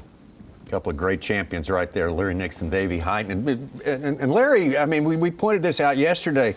For 9 years, 1979 to 1987, never out of the top 5 in points, including 2 Angler of the Year championships. Let's see a little footage of that right now. We saw some Davey. Let's look at some Larry. Larry Nixon, for example, landed 200 pounds of tournament fish this year, and that won him the title of 1980 Bass Angler of the Year. That $2,500 check from Stren, sewn on the back of his jacket, makes it a mighty valuable windbreaker. I tell you what, you just don't know what a privilege this is to be standing up here Angler of the Year for Bass. It's something I've always had my sights set on, and until this year I just couldn't really get everything to fall into place, and it's just an honor I'll never forget. I could win this classic, and to me, right now, it wouldn't mean as much as being Angler of the Year. Did you see that hair, dude? Yeah, I didn't even know you had ears. You had no ears back in the day. You were looking right out of Starsky and Hutch right there. That was hot back then. You were looking sharp walking down the street in those days, and still are. We don't deny them. Oh, man, they had it going. Now, at that AOY, why don't we get some of that going at Night of Champions there? Ronnie Moore, that's on you. You got to pick 10 anglers that would dance together, Tommy. You got to figure out which 10 would be Boot, Scoot, and Boogie, I guess. I'll let you figure that out. Yeah, let me tell you, Ray Scott knew how to do it in them days. Oh, absolutely. Yeah, absolutely. we had some. He could throw the party together. Let's look at the more the merrier. Anglers with multiple Angler of the Year titles. There's Larry, there's Davey, also Jimmy Houston, Gary Klein, Guido Hibden, Brandon Polinick. Been out there fishing this week. Ditto for Gerald Swindle. G-Man. G-Man, yes, sir. 3, Bill Dance, way back in the day, Mark Davis, and more recently, the great Aaron Martin. 3 Angler of the Year titles. And this is today, I am reminded, it's Aaron Martin's birthday. Wow. Worth celebrating, absolutely. One of the great figures, one of the great innovators in the sport of fishing. I believe we lost Aaron in 2019, I believe, 5 or 6 years ago, and Aaron meant so much to this sport, not only in what he brought to it fishing-wise, but what he gave back in mentoring. And we see that young man, doesn't look too much younger than he does now, but Tucker Smith, actually Aaron's daughter, fishing against Tucker and fishing with Tucker in high school on the same team, began to mentor him, and would be proud to see what Tucker has become so far in his early elite career, no doubt. Obviously, it has rubbed off in a positive way. Learning from one of the great ones right there. We remember right now the great Aaron Martins, and now we hear from Tucker Smith. It's definitely amazing getting to know Aaron. Today's his birthday, which is amazing and unbelievable that I'm fishing on Championship Sunday on his birthday, man. I definitely could get emotional about it, and you know, we wish he was here. And unbelievable fisherman, best fisherman I've ever known, but even a better person, you know. And that's something that I learned from him, is just having fun on the water and not always getting too frustrated about everything. You know, you lose fish, stuff happens, but you just gotta get back up and keep fighting hard. And you know, I know that he told me one day I was gonna win a blue trophy, one day I was gonna be on the elites when I was just in high school, and I didn't believe him at all, but here we are now on Championship Sunday, and man, it's a dream come true. And we miss Aaron, and yeah, man, it was an amazing time getting to know him.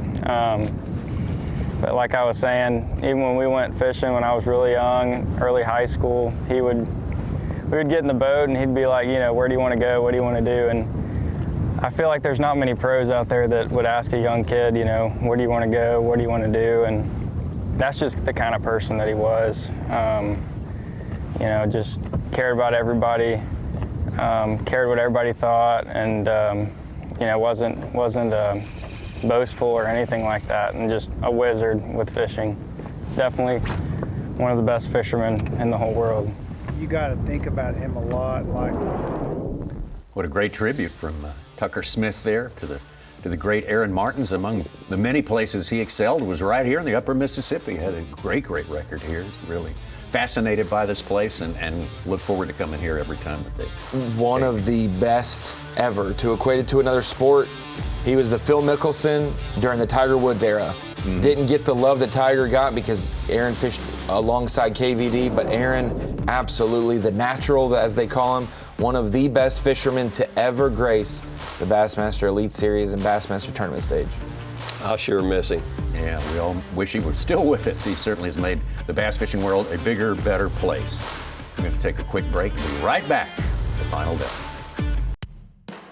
So La Crosse on the Mississippi River is one of my favorite places to fish. I fish some other pools further up more than La Crosse, but just the fishing in general on the Mississippi in this area is just, it's so much fun because you can catch them a lot of different ways, and you have smallmouth and largemouth. So big playing field, a lot of vegetation, you know, a lot of hard cover, different water clarities. One thing about this place is it just changes every single year. I was able to get down here pre-practicing before the cutoff, so I kind of got, you know, a ride around, see where all the, you know, where old trees went out and new trees moved in, and, you know, sandbars, they, you know, come out of nowhere, and, you know, you kind of gotta relearn the river every single year. So, you know, I think I know where the bigger bites are kind of coming from. So, you know, hopefully going forward we can make that work. So, oh, get in the boat, bud. Just got them loaded here.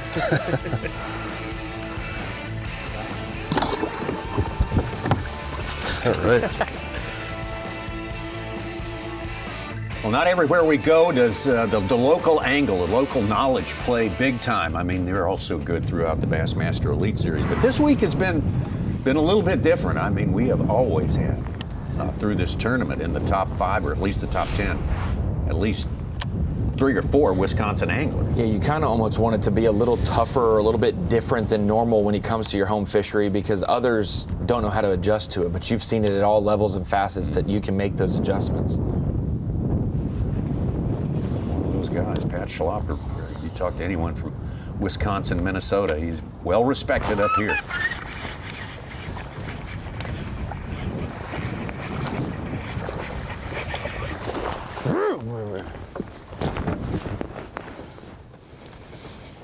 That's one of the ones that live here, dude.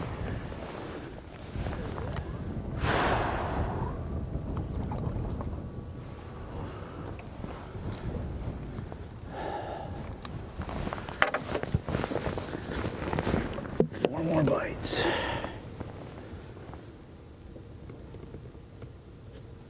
Gotta take our time in here.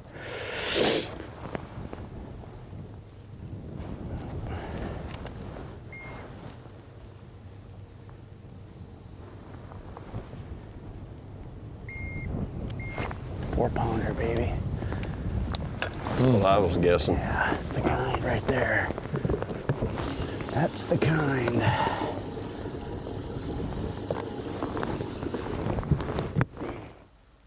If you're just looking in on this tournament for the first time right now, 4-pounders move the needle up here in a big way. It's ringing in my ears, his takeoff interview where he says, these guys don't know the quality of fish I'm around. And basically, in layman's terms, if they did, they'd probably not launch today. No, I'm just kidding. Good luck with that.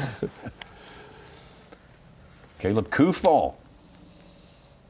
Getting a little bit slower start today than he has had those first 2 days. Yeah, boy. That is one of the advantages of being a local, though, knowing where the big ones live. You don't know where he's sitting, but I mean, you know the area that holds the big ones. The power of the mousetrap.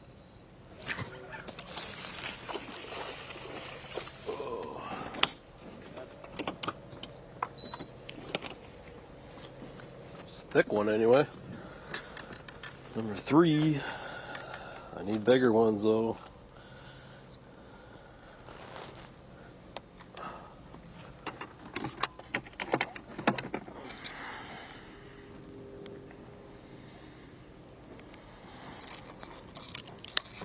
At least I'm getting some bites this morning though.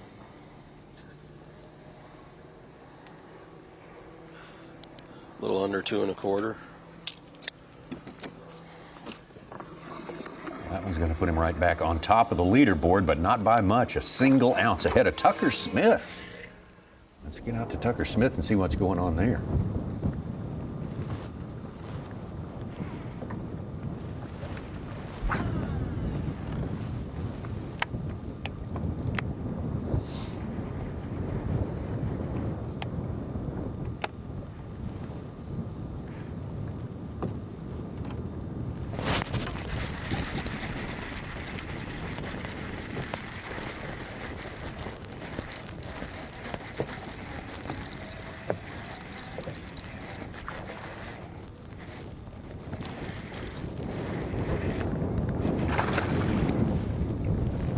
Oh, yeah. Oh, yeah. Aaron's reel, baby. Dang, dude. The biggest one I've caught all week. That was for Aaron right there. It is. Wow. Gosh. That is a dandy smallmouth. How long that Thing's gonna weigh 4 pounds. He said Aaron's Aaron's reel. It's a reel Aaron Martins gave him, and he's used it. That is a giant, guys. Every day. Yep. It's a 4-pound smallmouth. How much? 4-pound smallmouth. Man.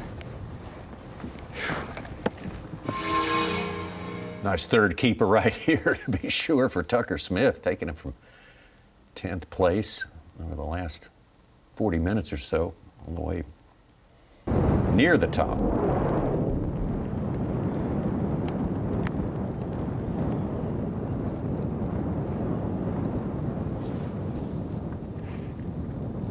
And there is a lot of 4-pound smallmouth in that river system. I mean, they're hard to catch. Naturally, they're hard to catch everywhere, but sure. I mean, there is a lot of them. We got another one.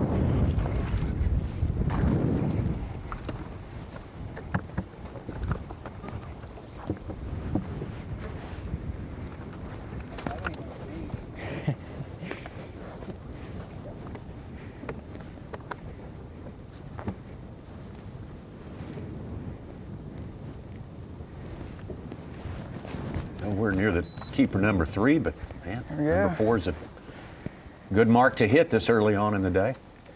Started them day 5 back of ladies within an ounce. Got smallmouth Disneyland up here, don't you?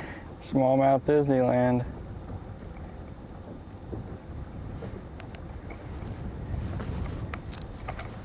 Might have to call it smallmouth Six Flags. I don't know if it's quite to the level, you know, Disneyland with Taku, but yeah, we talked about could smallmouth possibly factor. We say they often get bigger in September and October, but boy, they have showed out enough to keep people in the top 10 and factor. And Tucker Smith's been a guy who's caught more smallmouth than anyone we've seen.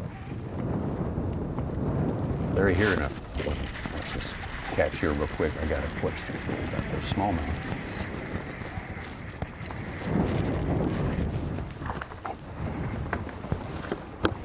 Wow. Didn't take him long when he picked that jig up.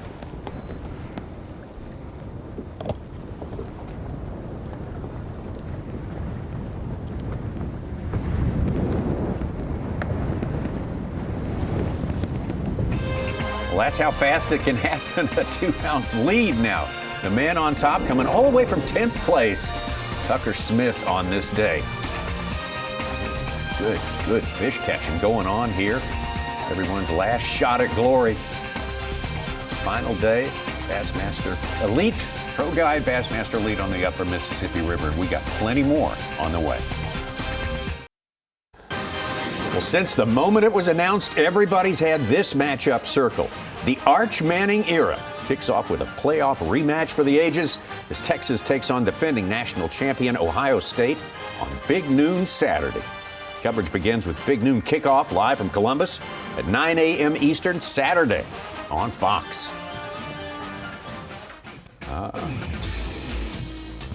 That time of year, we love it. We love this time of year up here in the north because that's when we have our northern swing. The Bassmaster Elite Series has been a 2-event swing, Lake St. Clair and the Upper Mississippi for the Pro Guide Bassmaster Elite. Both great tournaments. This one has been terrific so far. And of course, we've settled Rookie of the Year, and now we got a man moving from, I mean, it's easier to do on day 4 to go from the bottom of the pack to the top, but still, it's worthy of recognition, right? Absolutely. Mercury moved the day so far from 10th to the top, from 10th to 1st on all smallmouth. It's good when your initial limit is 13 pounds, 11 ounces, almost 14 pounds. Right now, almost at that 60-pound mark. We see it takes 63 to 65 pounds to win here, so Tucker still has more work to do. Definitely going to have to do that to make up that 5-pound deficit, but he is moving early, and better to be relevant at some point than relevant and not at all on the final day. Relevant, not at all. Exactly. Okay, I like that. 8.5 pounds in 11 minutes. Well, ended up catching a nice smallmouth and filled out our limit, so got a decent bag so far, which is good. And I just figured out kind of the cadence of this jig. I've been just dragging it real slow, and these fish are getting pressured. They're hard to catch. So I've been throwing it over the fish and actually swimming it kind of away from them and then letting it hit the bottom.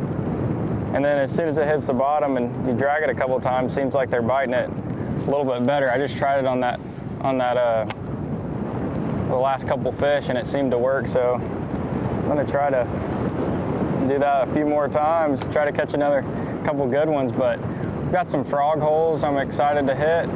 I actually found them yesterday during the tournament where I caught my 4-pounder and lost a 4-pounder as well. So maybe we can go back and get that big one that I lost, but I'm, oh, I got a bite. Oh, he smoked it. But yeah, I'm looking forward to after the sun comes up, we can get up shallow in the grass and chuck a frog around, try to catch a monster. That would really separate us. A big bite like that and give us a really big upgrade would be nice. But same thing, just fishing this current break. It's kind of like a depression in this little section of the river right here. There's grass on the bottom side of it, and there's grass on the top side of it, and it's kind of sandy and hard. And there's kind of a little depression right there, and they're just kind of all sitting in that depression. And it's kind of out of the current, and I think they're just sitting behind that grass waiting for stuff to float over so they can go attack it.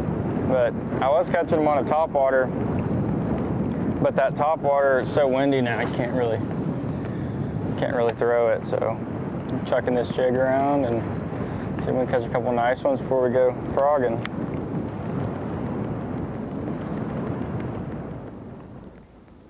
Tucker Smith, I was going to ask you, Larry, you talk about the big population of big smallmouth in here. Not easy to find. Are they doing the same things they would do in like a Great Lakes environment like St. Clair a couple of weeks ago, just nomads going around and following the bait, migrating that way? I think on the Mississippi River, they're a little bit more prone to hang out in certain areas because of the current and the way it is. It's nothing like St. Clair. Okay. St. Clair, they got the whole lake to roam in. Everything's the same. But when you find a little ditch or a wing dam end or a blowout like Stetson's fishing, there you're subject to have a group of them at any time. Back out to Pat Schlopper.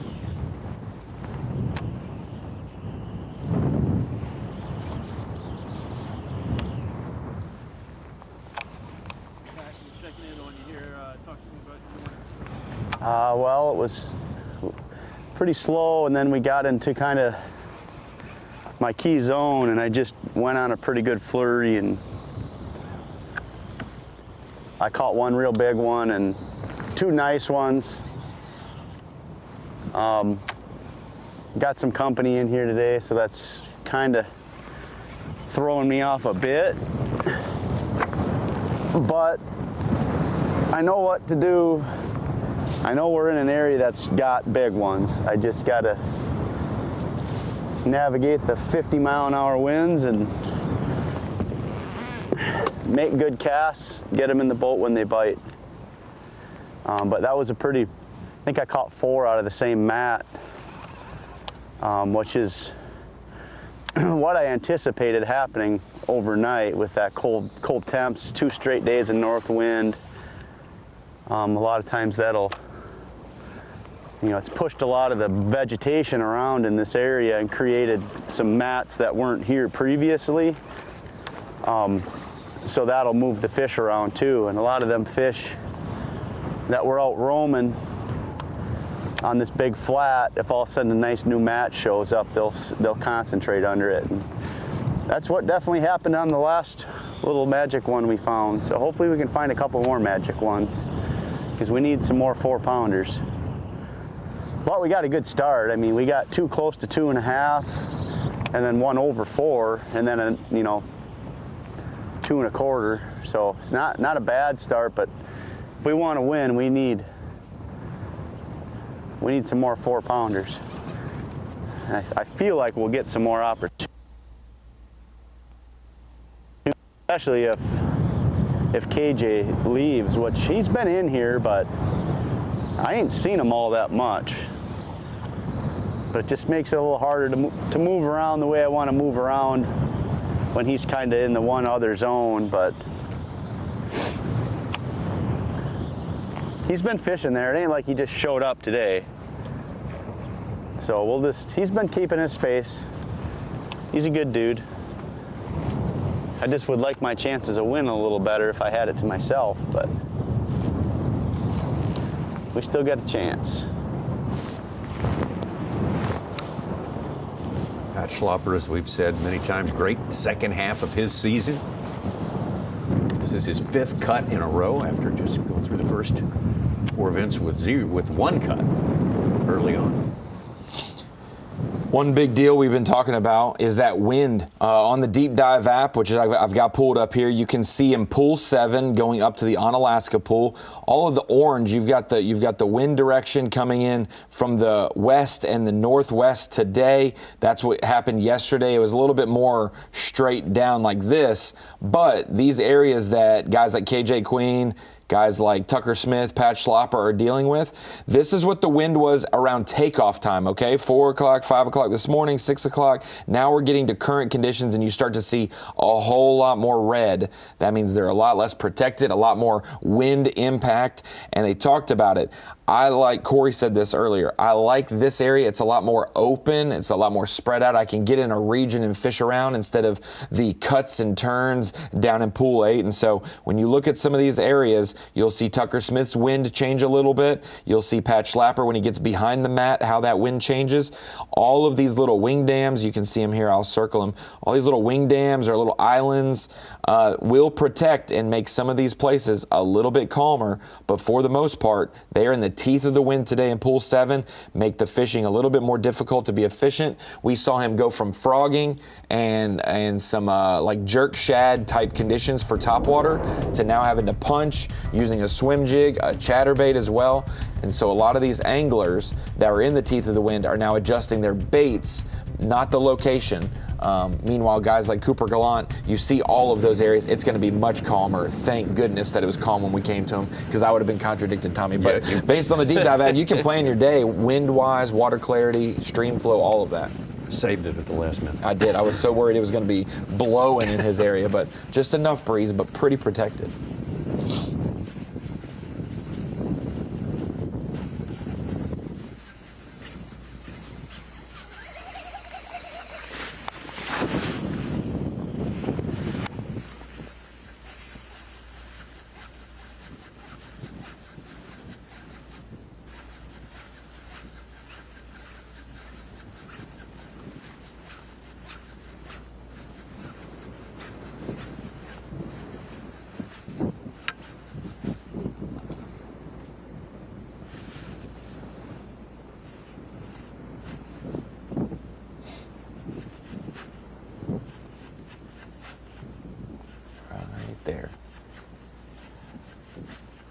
Pretty sure it was a pike.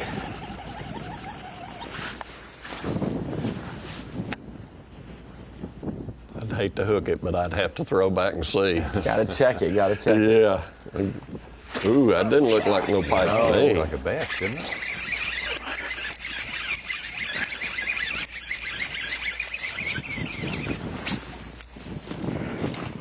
Number 2, boys.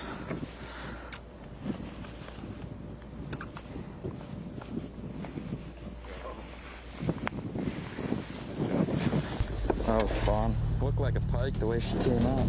Good job right there, Cooper Gallant, getting to do what he said he came out to do today. Have some fun catching him on a frog. That's fun for all of us to watch that kind of stuff. Let's take a look at our current leader right now. Is Tucker Smith, started out in the 10th spot. Not at all worn out from locking down his Dakota Lithium Rookie of the Year award. And man, oh man, he's put on a show for us. Yeah, if he was fishing tight the last few events, nervous a little bit, competing against his roommate and one of his best friends, Paul Marks, for Rookie of the Year. Now the stress is off, Tommy. I know there's a tournament to win, but he's less stressful now. He's already locked up that, and we've really seen him on that main river type situations with smallmouth. He did it in pool 8 early in the event down towards the Stoddard region. Obviously has made a transition when that slowed down for him to pool 7. He said, I got nothing to lose today. I'm in 10th. So making this adjustment, and boy, a 4-pounder on Aaron Martin's reel on Aaron Martin's birthday. No better time for him to have one of those magical days than today. Knocking on the door of 60 pounds. Got 13 pounds and 11 ounces here today.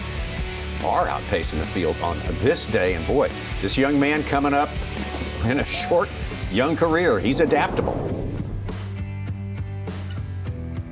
I mean, I kind of have always tried to adjust through time. I've tried to, kind of, there's always something new that's coming. I've always tried to be on top of, the trend and what's coming up, what's popular in fishing. So I think that's helped me a lot, is being adaptive. I've tried to be a lot more adaptive this year, and just going to these different places, it really shows you got to fish a bunch of different ways in the Elite Series if you want to do well.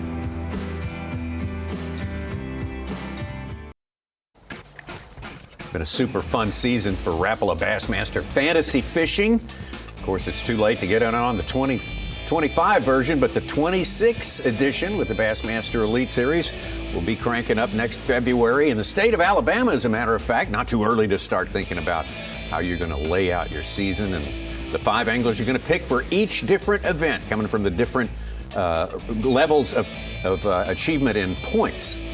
Don't know quite how to start the year, but that's fun too, to figure out who's gonna come out of the gate fast. Well, I think for Gunnersville, we'll probably do roughly the top 20 in points for every bucket, and we'll probably distribute the rookie class, throughout, depending on pedigree. So yeah. All right. Well, I kind of got to gauge.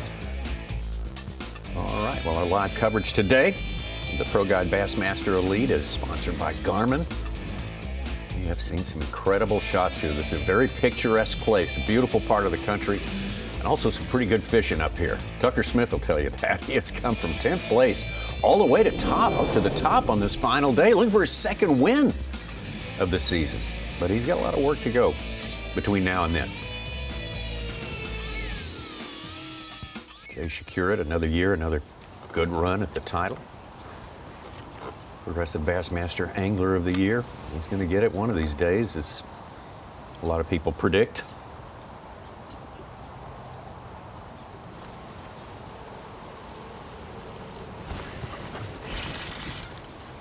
Feels big. Not crazy big. It's definitely decent.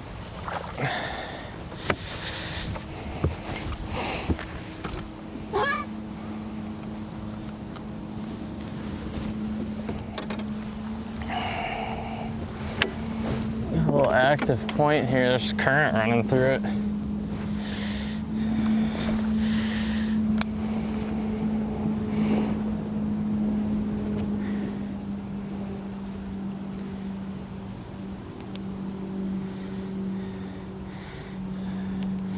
$2.8, 2.5. All right, that's 4. Good keeper for Jay. Looking for his third keeper is Cooper Gallant.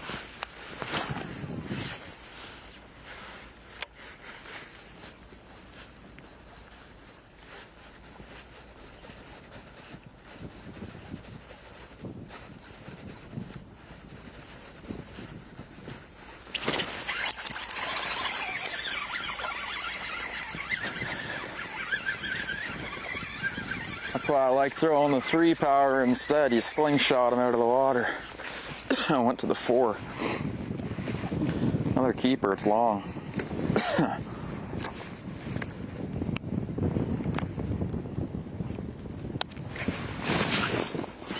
Should be a keep.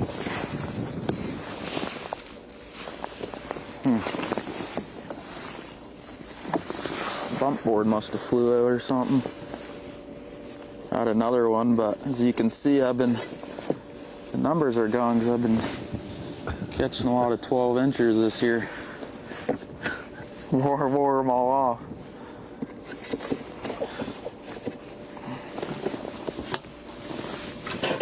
Got a few anglers having trouble keeping up with their measuring sticks, their bump boards. Are we melting down bump boards in 2025 or something? Possibly. We just got somebody collecting all the metal from the bump boards. Possibly just could be some crazy. The golden rule. It's not real gold. It's just what we call. It's the best ruler. We don't. There you go.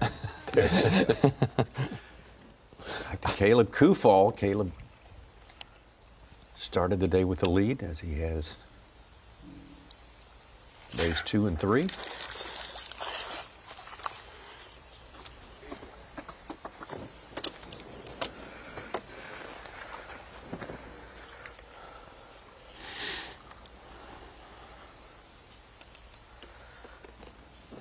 It's going to be keeper number 5 for Caleb.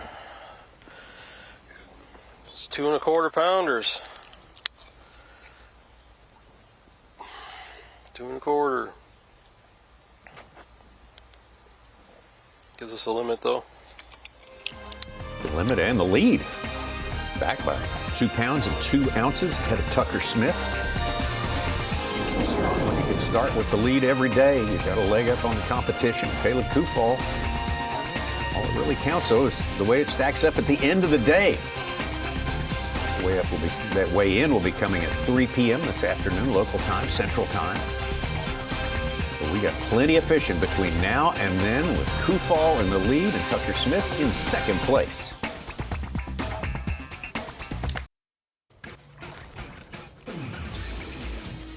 I want to remind you, when we're done here at 11:30 a.m. Eastern Time here on FS1, the coverage will continue if you care to take it in on Bassmaster.com. So take you pretty close to weigh-in time, not all the way there, and the weigh-in will be again on Bassmaster.com starting at 3 p.m. Local time, 4 p.m. Eastern Time. Big day, 8 hours of fishing to identify our final winner of the year on the Bassmaster Elite Series of this Pro Guide. Bassmaster Elite on the Upper Mississippi, which has provided us so much entertainment. So many great frog bites, mat punching and all that good stuff. As we take you down to Jay Przekurat, one of our 3 Wisconsin anglers in the top 10.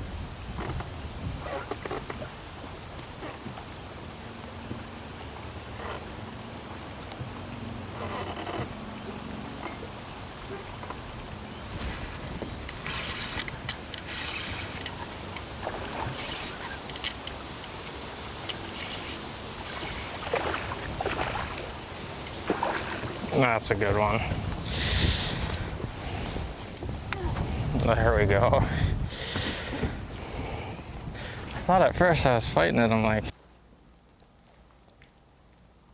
that's got to be a 3-pounder. Still have a good battle for third place in Angler of the Year between Jay Przekurat and Kyoyo Fujita, both honestly fishing in the Black River near each other as well. $12,000 extra dollars for whoever breaks the tie there and wins.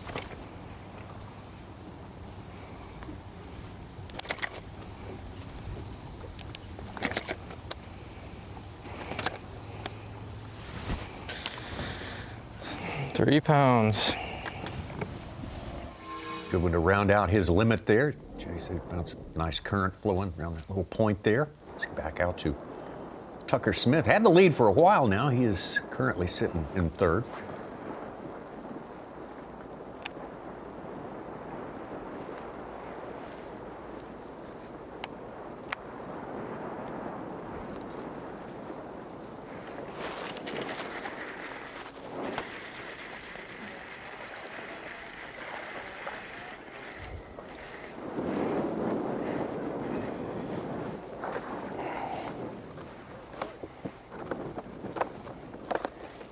We boat flipping, baby.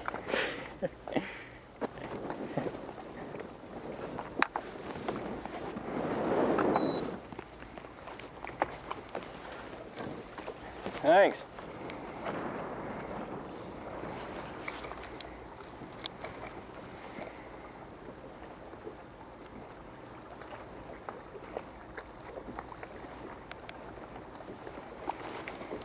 All right. 2 3/4. How much? 2 3/4. Oh, 2 3/4. Pretty good upgrade there for Tucker Smith, now getting rid of a 2-pounder with a 2 3/4 Larry Nixon. That's going to be a good upgrade for him. Welcome into the Bassmaster Studios. We're here in the Bass Pro Shops bait and tackle section. And Larry, I've got a ton of baits on the desk because we have seen so many different types of lures work out today and throughout the week. We've seen walk-in topwater from Tucker Smith and others. We've seen frog fishing. We've seen punching, jig flipping from our leaders. You've also seen a big swim bait come into play for guys like Stetson Blaylock, others throughout this tournament as well. But Larry, I want to ask you this question. We got different grass baits, different open water baits, but the Carolina rig is always deemed as a hot water, deep water tactic. We're not that deep here at the Mississippi River. It's got current flow and sand. Why is the Carolina rig always so good? We're seeing a couple guys utilize it. Brian Schmidt, Tucker Smith yesterday, Trey McKinney as well. Well, you just can't beat it because it's one of them baits that it sits back here behind your sinker about usually around 2 foot is probably average. But what happens is your bait is up here and it's free and it's moving in that current, and when them fish get a little bit tough and hard to catch and they're not biting very good, you can pull out a Carolina rig, put you a piece of plastic on it, and usually get more bites. And if you'll notice, it's been a backup lure pretty much for the guys that have been using it. It's not been something they've been living and dying with, but it's a backup. And it's one big thing that you can do on the main river. You can do it in the middle of grass lines. We've seen Brian Schmidt utilize it in his 2022 victory, and it's one of those things, they call it the quitter rig. They call it the sit down and drag it rig, but the Carolina rig is very, very effective, not only largemouth and smallmouth. It's one bait that we're seeing shine as well, and we're seeing some other things that we didn't expect. Maybe some current flow from that discharge and a Mega Bass mag draft showing off for Stetson Blaylock and some other anglers this week. So a lot of variety here at the Mississippi River, and it's one reason why we love ending the season in La Crosse. You just don't know when you come to an angler what they're going to be doing, Tommy, and how they're going to be catching them. No, not at all.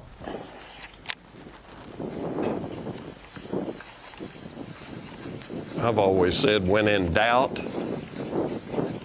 whoop a Carolina rig out. Oh, wow. That's just me. I mean, that's easy to remember. It's going to catch a fish. Yeah.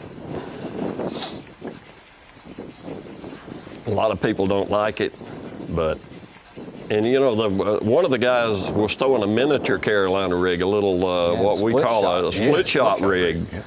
And boy, he was wearing them out early. Just a slight presentation change from something directly on the bottom. It's the most natural looking bait there is, in my opinion.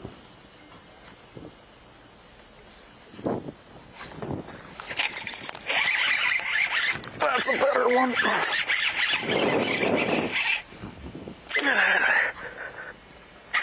Makes me sweat every time I see one of them. I pull that thing through that slop. That is hard work. That is, it gets heavy real fast, doesn't it? That one slept it off a little bit. Yeah, he did. It's a good one, too. I think that's 5.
Bowmanville, Ontario.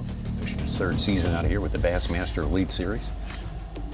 Wrapping this third season up in fine style. Making the top 10 is always a big deal. 6 of our 10 have limits now. KJ Queen still fishless.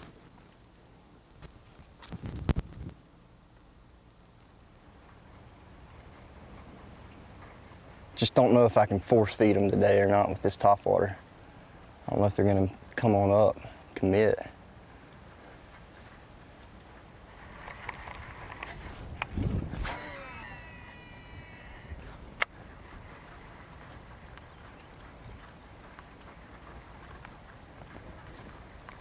Come on. There he is.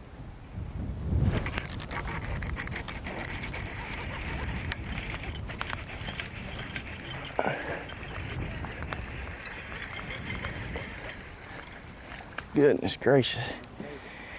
Little baby. Daggum. Thought we had us a good one. I don't even think he's a 14-incher. He baby.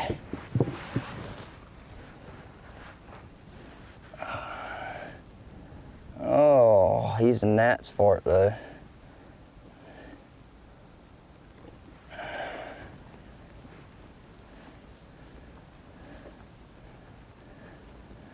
Come on, relax, dude. Relax. She's so tense.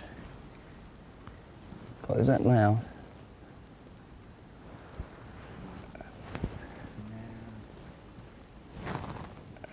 Nope. Oh. So close. Yeah. Well, that gun.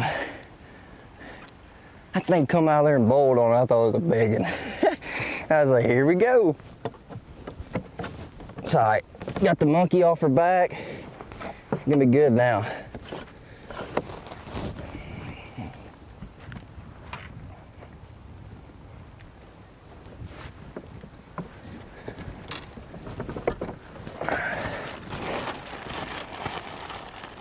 Just wish we could have some nice weather, man. Wish this wind would calm down and warm up. KJ set up and catch 4 in a row somewhere. Needs to warm back up some. Get these fish active. You really would think this time of year, like with them getting closer towards fall, like you think they'd really want to turn their feed bags on and feed more so with the cold weather than shut down. Because they ain't got very long to feed until it's over with.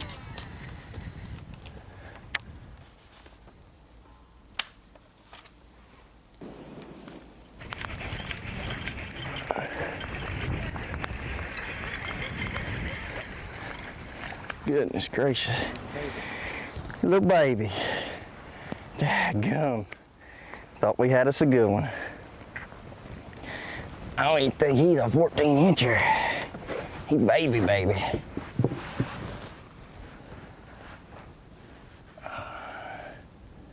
Oh, he's a gnat's fart though. Of the guys we've had on camera this week, Tommy, KJ has caught the most non-keepers we've seen. Like he's got a lot of fish, but I don't know if it's the presentation of the split shot and past days just to get bites, because we have to remember, we take for granted how many fish we are seeing, but overall it was tougher in practice. Oh, now we got a Skeeter. Big fish alert this week.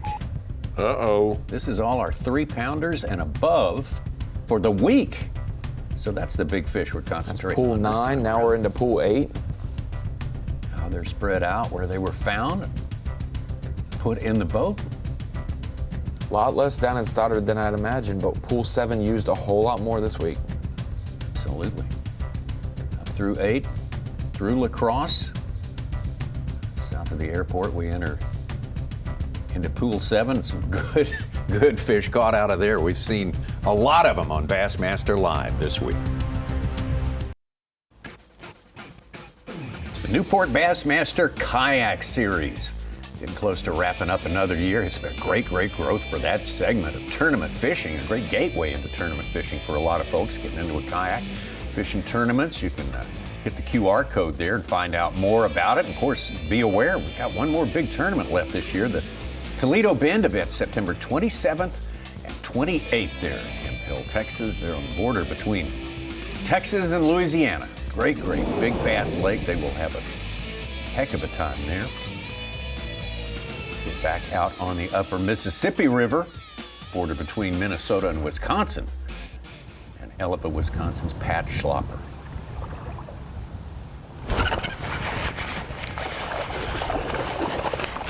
There we go.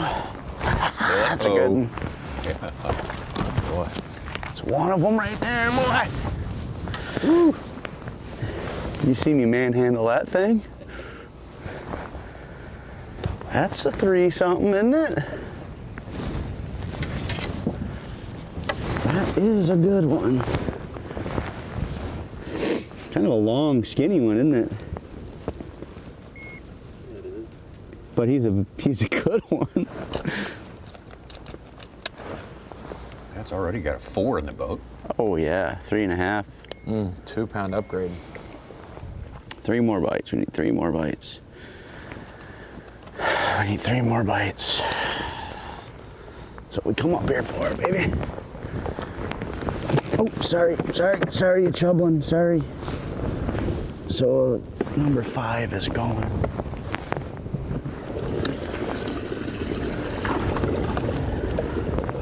Upgrade.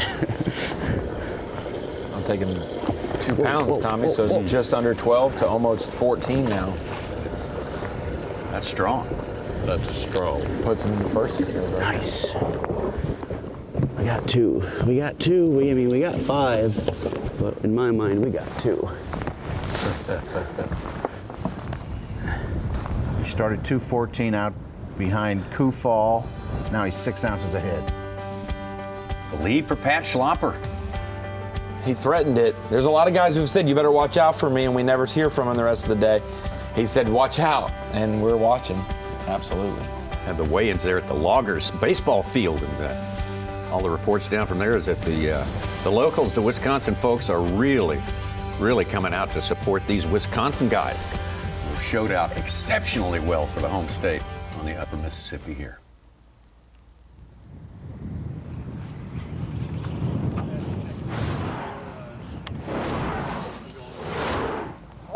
Well, we're just plugging away. Got a limit, got two real good ones. And then, you know, we got a good start. We need 3 more bites. We need 3 more of those 3-plussers to have a chance. But I'm liking what I'm seeing so far. I've still got some good sections of this to fish. And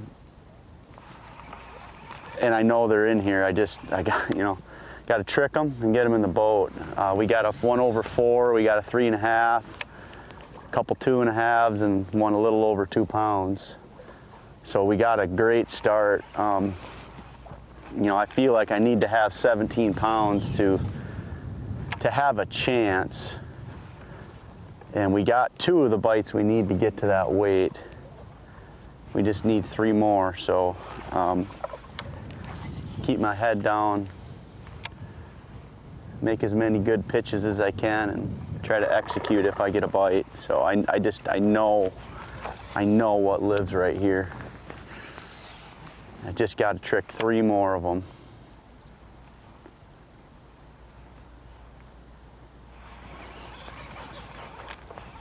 Yeah, he switched up from that frog fishing, and he's concentrating on them mats now, and that's what you do after a cold front. I mean, that's a typical old Florida pattern. It's also impressive, Larry, is these are the top 100 anglers in the world, you know, currently as it stands, and they still have doubts of themselves like other athletes do. And Pat went through a stretch of low where he probably didn't know how he would go catch a bass. Now he knows, and is so determined after winning an event this year. He knows not only their bass here, but these are the winning fish. And like, it's funny how quickly it can come back to you that, oh, I need confidence and I need belief. Yeah, he's got that confidence, and it only takes one good tournament to get that rolling.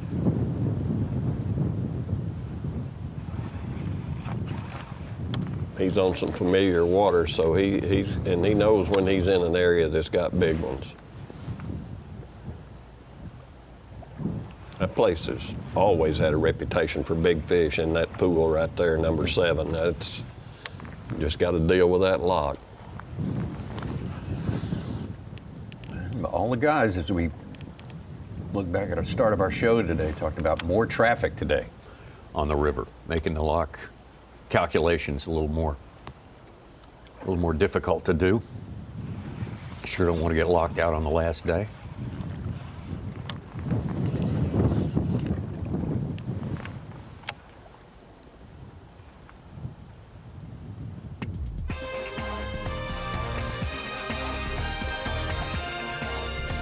Wisconsin leader here. That's kind of been the story of this tournament here, more than often. It has been a Wisconsin angler in the lead. TH Marine Bassmaster Pick'em Challenge. Pick your winner there. You know, that's an easy setup there. You just 7 matches. You just got to pick a winner at each tournament. No problem. We all know who's going to win. No, we don't. We got to see if Matt Dowd, our coworker, is going to win for the world. He won't win anything because he works here. But boy, he was leading coming into this. Well, hats off to Matt Dodd. He's been paying attention all these years, working behind the scenes. Good stuff. We'll be right back.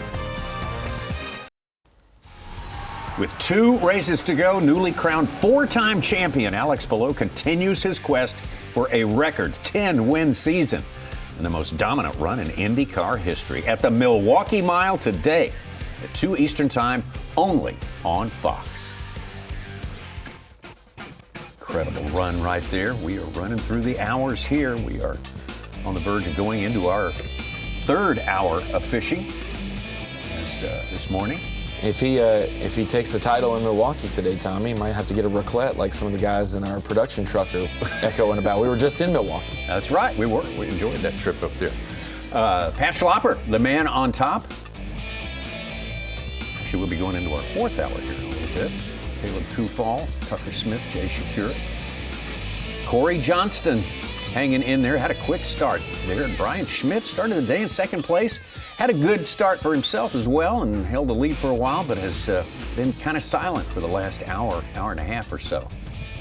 Expect him to fire up. And down in pool number 9, Stetson Blaylock, the one angler out of our 10 who has to win to make it to the World Championship, the Bass Pro Shops Bassmaster Classic. Has to win here today.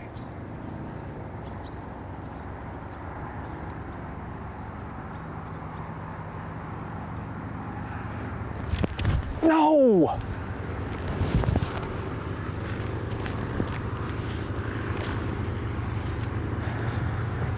Had to have had a bad spot in my line. Coming over that rock.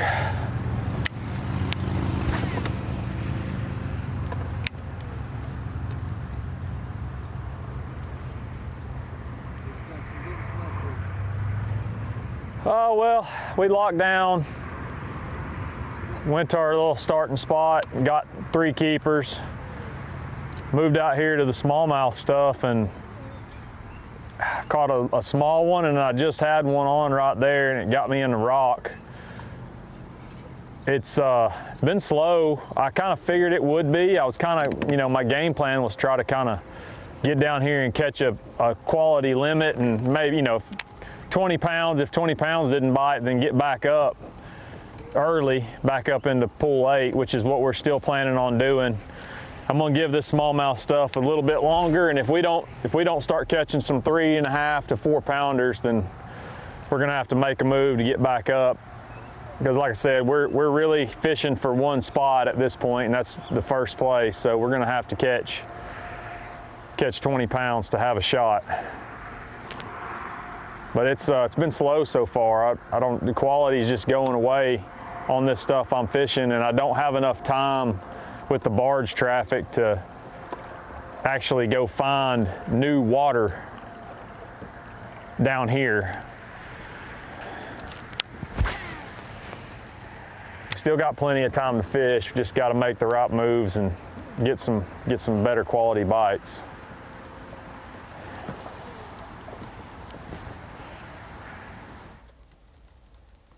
Well, Stetson knows what he's up against time-wise and up against standings-wise. Got to win, as we say. Got to win up here. Going to do whatever's necessary to get that job done. Let's back upriver, up into pool 8 and all the way into pool number 7, farthest man north, Tucker Smith.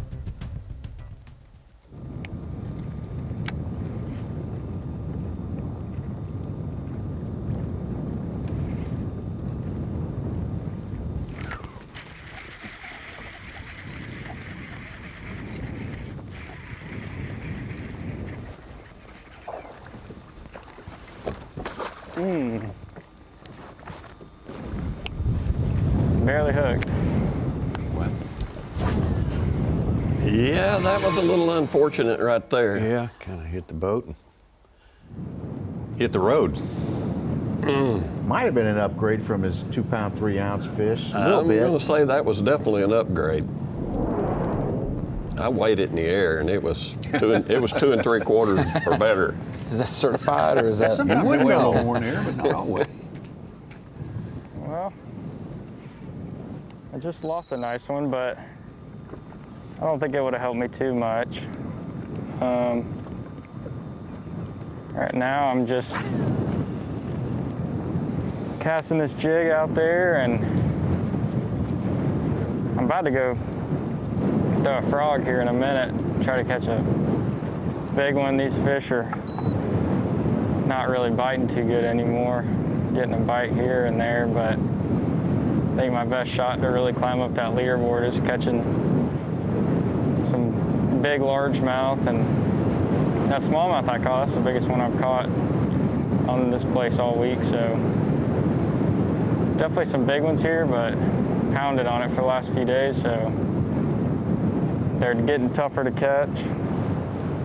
So we're gonna give this place a few more minutes and see if we can get another bite and go largemouth fishing.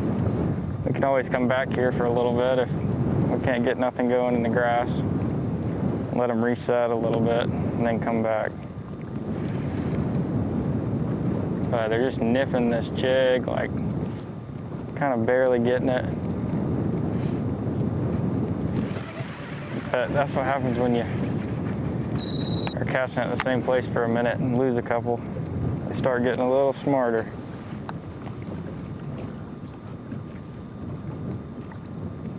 Tucker's put up a good number already, 14.5 pounds, but he'll need more than that if he wants to take a second win for this 2025 season here at the last stop.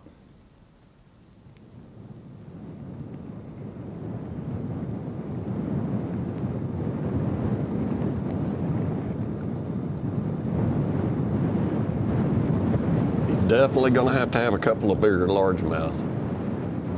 And he knows that. Mm-hmm. He's going to make that change. Got that in his schedule today. Definitely getting windier.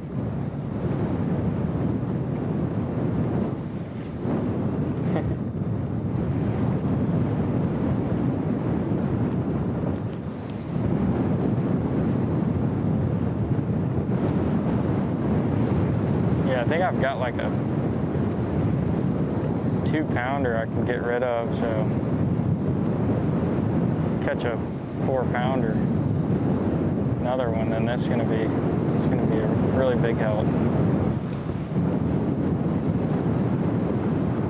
I just wonder if he can feel the difference in the bottom out there where he's throwing, whether he can feel the little shells or gravel or whatever he's throwing to in that ditch.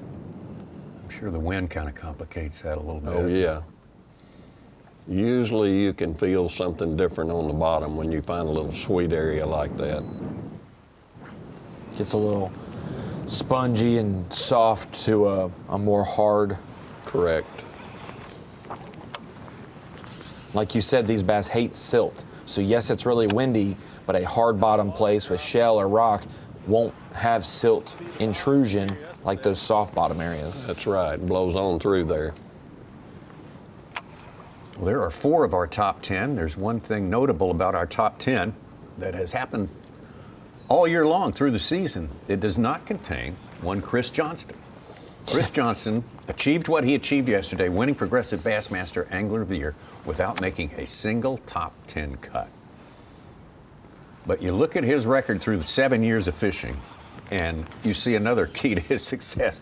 He has only missed 7 50 cuts out of 7 years, which is just, that's unbelievable. The only top That is 10 he incredible. actually got this year was in the Classic, and that's not even a points event. He got 8th place. Didn't get that, yeah.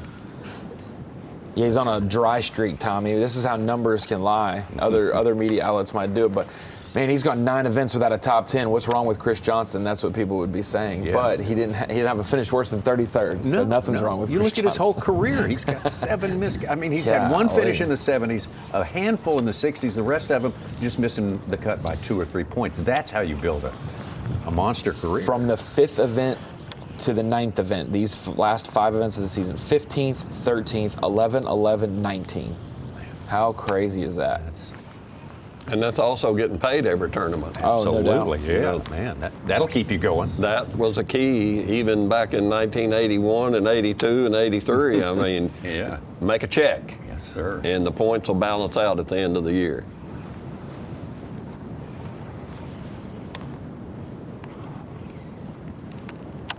Looking at his record since 2019 when he was 13th in AOI. His worst was the next year. In 2020 he was 33rd in the points. Then in 2021 he's 2nd, then 3rd. 2023 18th, and then 2 first. So that's a pretty good average. He'll have $180,000 with the AOI check. $180,000 total for the 10 events this year, counting the Classic. That's a good year. Yeah. That's a good year's work for sure. Schlapper hooked up again. Oh, it was a pike. It was a pike. Pike. It was a pike. Saw it. I was about to get You made sick. my heart speed up, dude. I'm so glad I saw the tail on that thing.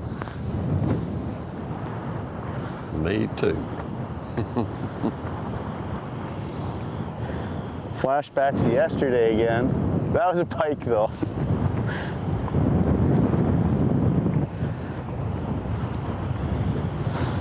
You better check that knot. I just started to turn the boat and I felt it bite. 100% a pike.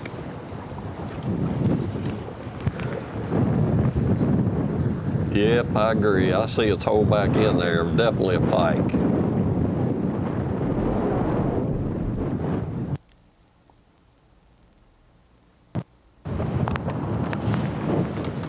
Had him going for a minute, I'll bet you. Yeah, no kidding. Had me going.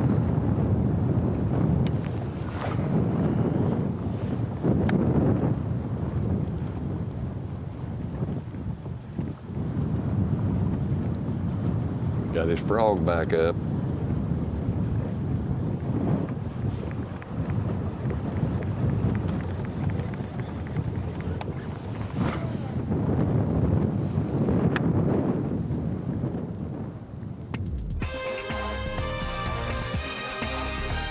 Schlapper making himself a part of the conversation here on top of the leaderboard with 61-10 as it stands right now. Caleb Kufall on a mission to win wire to wire, but he's a little bit off the track right now, but don't count him out to take that lead again at some point during this day.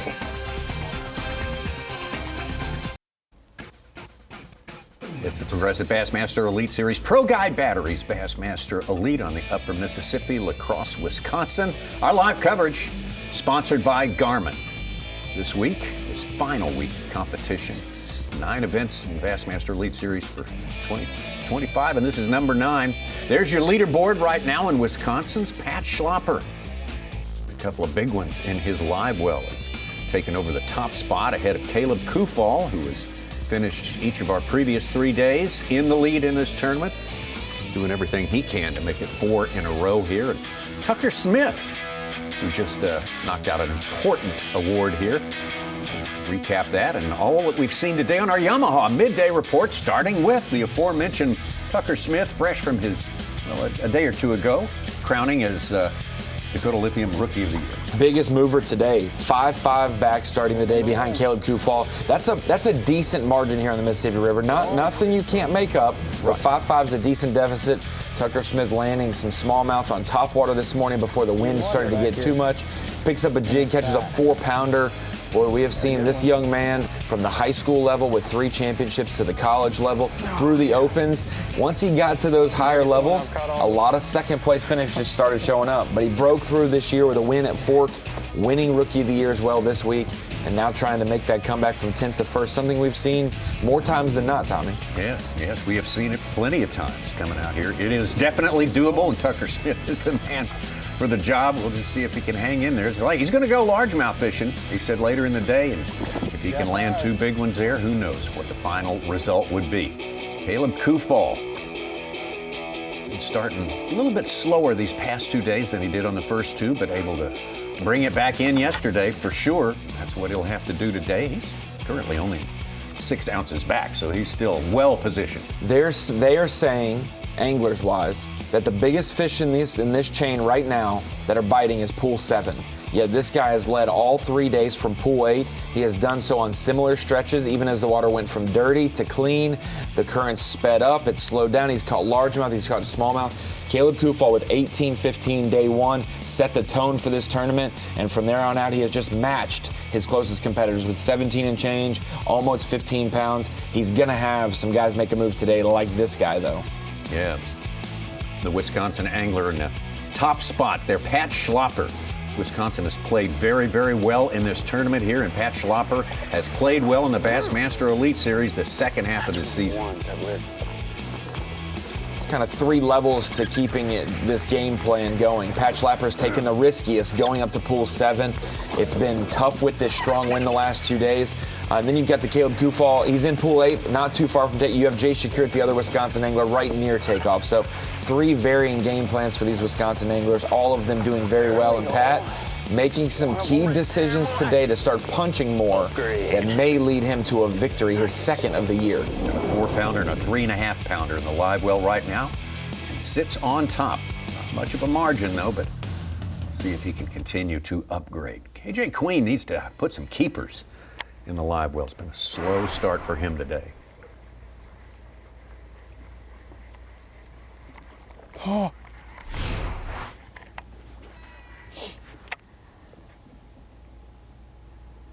Eat it, eat it, eat it, eat it.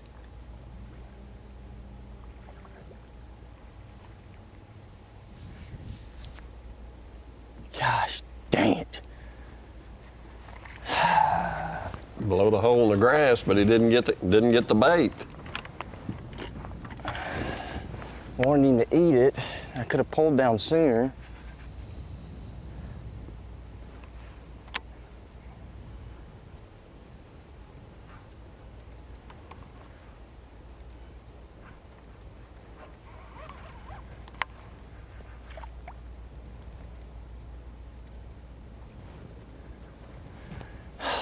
Man.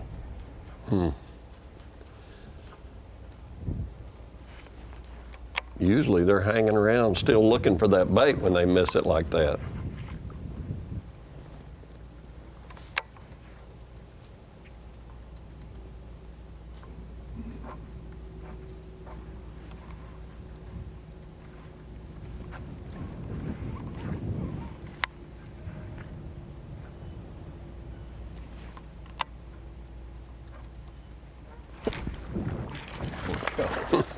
How about that? Moved a little ways. Yeah, it did. It slid.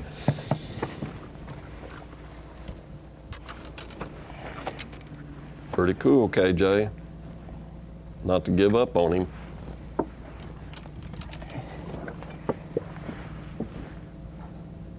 Let's hope we get a good measurement here. Big old keeper, looky there. Way to go. Goodness gracious. Ain't cute, all right. Huh? See how red his eyes were? Oh, they're spawning up there still. I'm just kidding. Haven't seen much from No, we Fujita today. have not. We expected him to sort of light it up. He's been gaining momentum every day.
Another baby.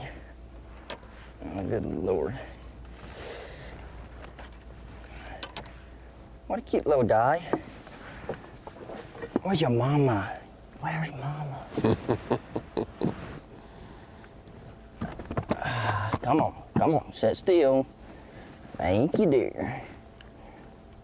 Big old 14-incher. Now we're on them now, son.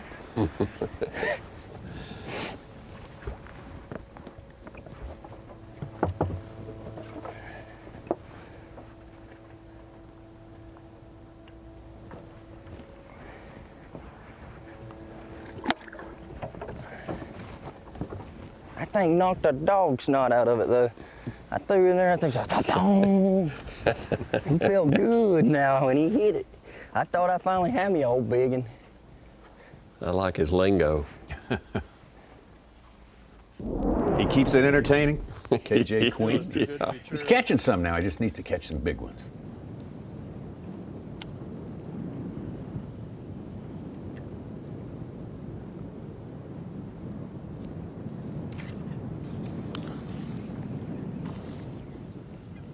Man, I'm just catching dinks today.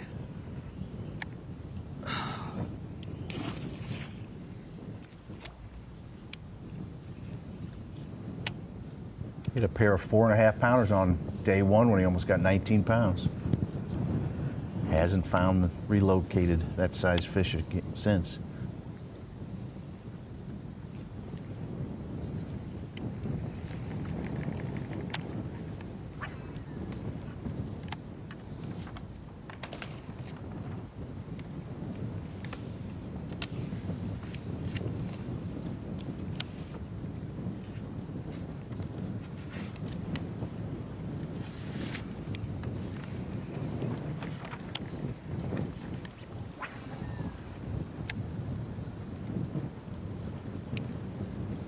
Wind is starting to blow now.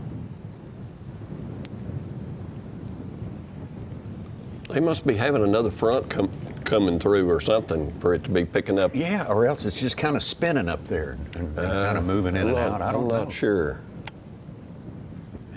It's affecting a lot of states. I mean, the temperature is really dropping. Northern and middle tier.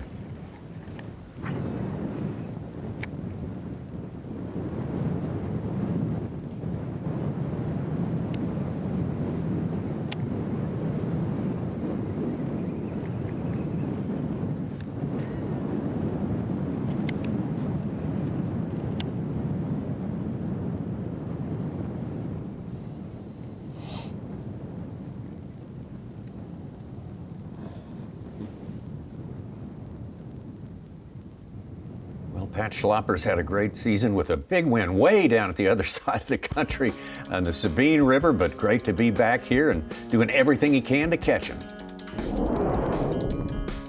So I have caught a lot of my big fish I've caught on a frog until today, and then the other bait I was throwing a lot was a big bite bait jerk minnow. You know, it's a fluke style bait. Those been the main players, and I caught some on a chatterbait, I caught some on a tube, a little bit of everything today just because it was so windy and the conditions were a lot different. 2025 Pro Guide Batteries Bassmaster Elite on the Mississippi River is sponsored by Minn Kota, by Bass Pro Shops, and by Skeeter Boats. Headed toward the midpoint of our day here in the fourth hour of 8 hours of competition for the final 10 anglers who have worked so hard to get here. Started out with 100 full field, 101 anglers on the first 2 days. We cut it to 50 for yesterday's round. Took care of a lot of business then, and the business of winning the tournament is what we're about today. 10 anglers have a shot at it. Pat Schlopper, Caleb Kufall, the two Wisconsin natives, have been really outdoing themselves, representing very well for Wisconsin here. They sit 1 and 2 as it stands right now, but we got a lot more fishing on the way. Looks like Przekurat hooked up there, and not much in the way of size, but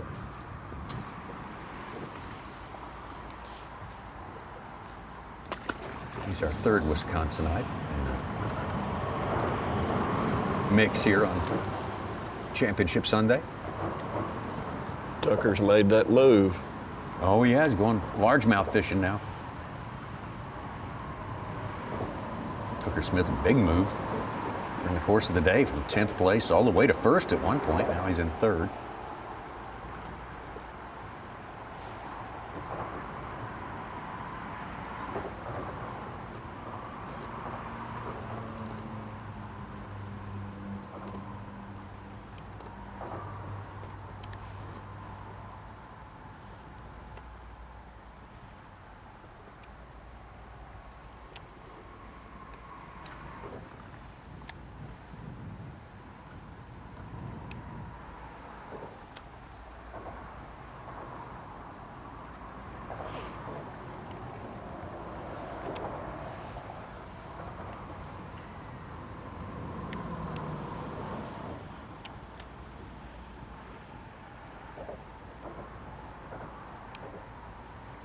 Przekurat's probably a little disappointed after leading the AOY race for 4 events this year that he kind of had a couple of slips, a couple 50th place finishes, but he's got something on the stake today. He was tied with Kyoya Fujita for 3rd place in AOY, which he needs to stay 3 spots ahead of him to gain that extra $12,500.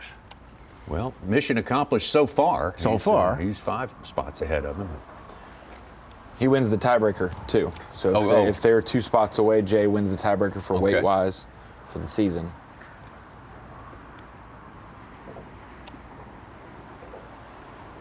There's no money, but KJ Queen wants to stay and say that he has had a top 10 AOY finish, but he could fall with Cory Johnston rising up. He could fall out down to 11th.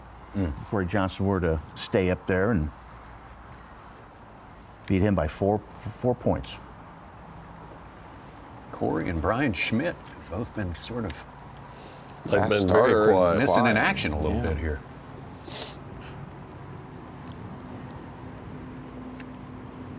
They'll fire it up again before the day is done. Yeah, I think Kyoya's come Pretty on in confident. the afternoon. He's had some good afternoons where his weight has risen up and he's risen up He's fast so track. nosy. I hate stuff like that. Messes with me. Doing some traffic directed.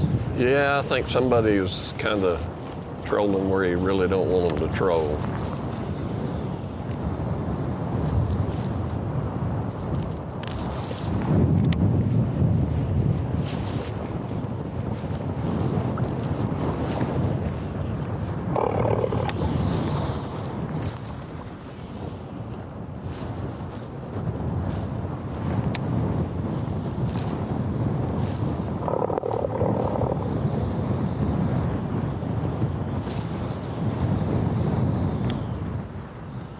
God dang it. Get the out of there.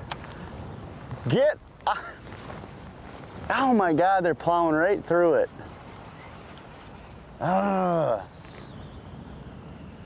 It's just gonna fish this little corner and then idle back down there and fish through it, and they're plowing through all of it right now. Yeah, that's not good. Please, just stay out of that section. Well, and those guys are going, what's that crazy man waving about down there? What's his problem? Oh, he's telling us to come to him. He's waving us in. Oh, he wants to tell us something. Let's go, Jimmy. I don't even think it's a camera boat. I think it's an observer. No, you think it's an observer? I thought it's probably a couple of local fishermen or something, couldn't he? Didn't look like they were fishing. No, there they was were just two on the front, tooling around. 2 on the front deck. Out to Brian. You asked for it. We asked for some Brian Schmidt, and we got it. Brian's give us an update and had a real good start to his day for sure. Ooh. Stay on. It looked solid.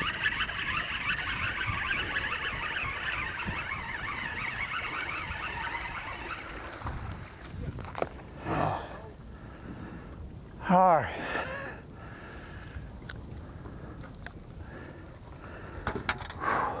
Like it. One of them's still there.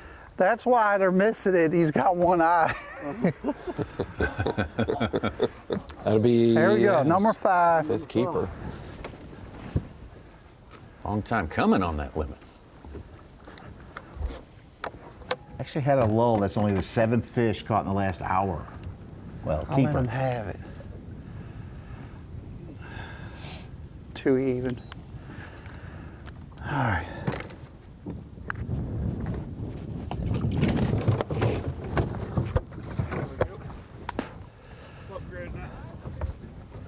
Grinding away. We need one good one here, dude.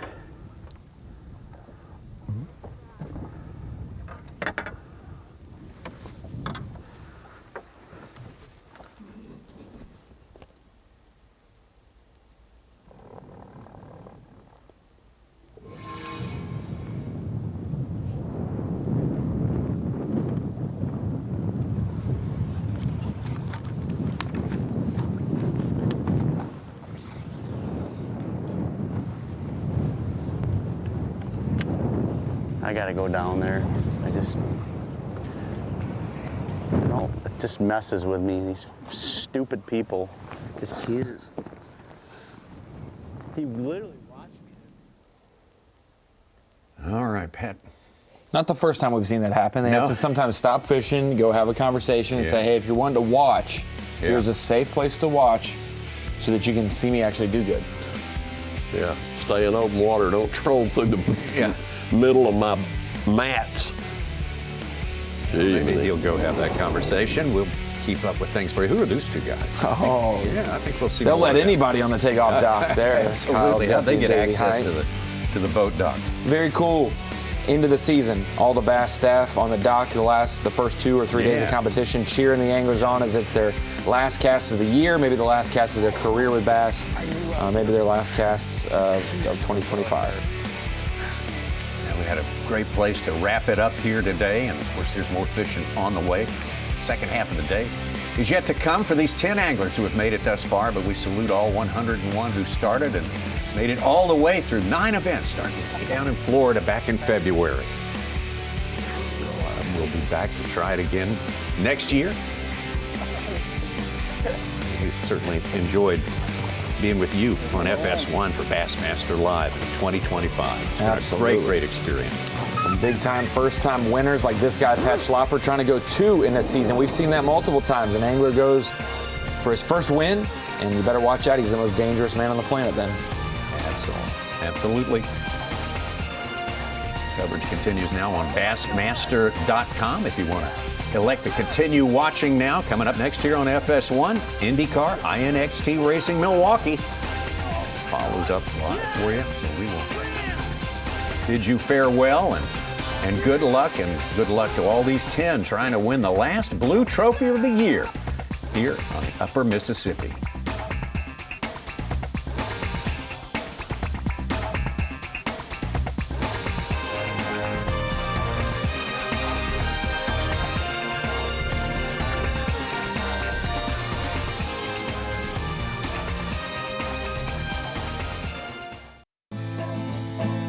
Hard to believe we are here, but it is the final day of competition, 2025 Bassmaster Elite Series. And just like that train's rolling out of town, the majority of our field has already done exactly that. Maybe not on the caboose, but in their vehicles on their way home. Only 10 anglers remain. 3 out of the top 4, all from Wisconsin. This stadium is going to be jammed here this afternoon.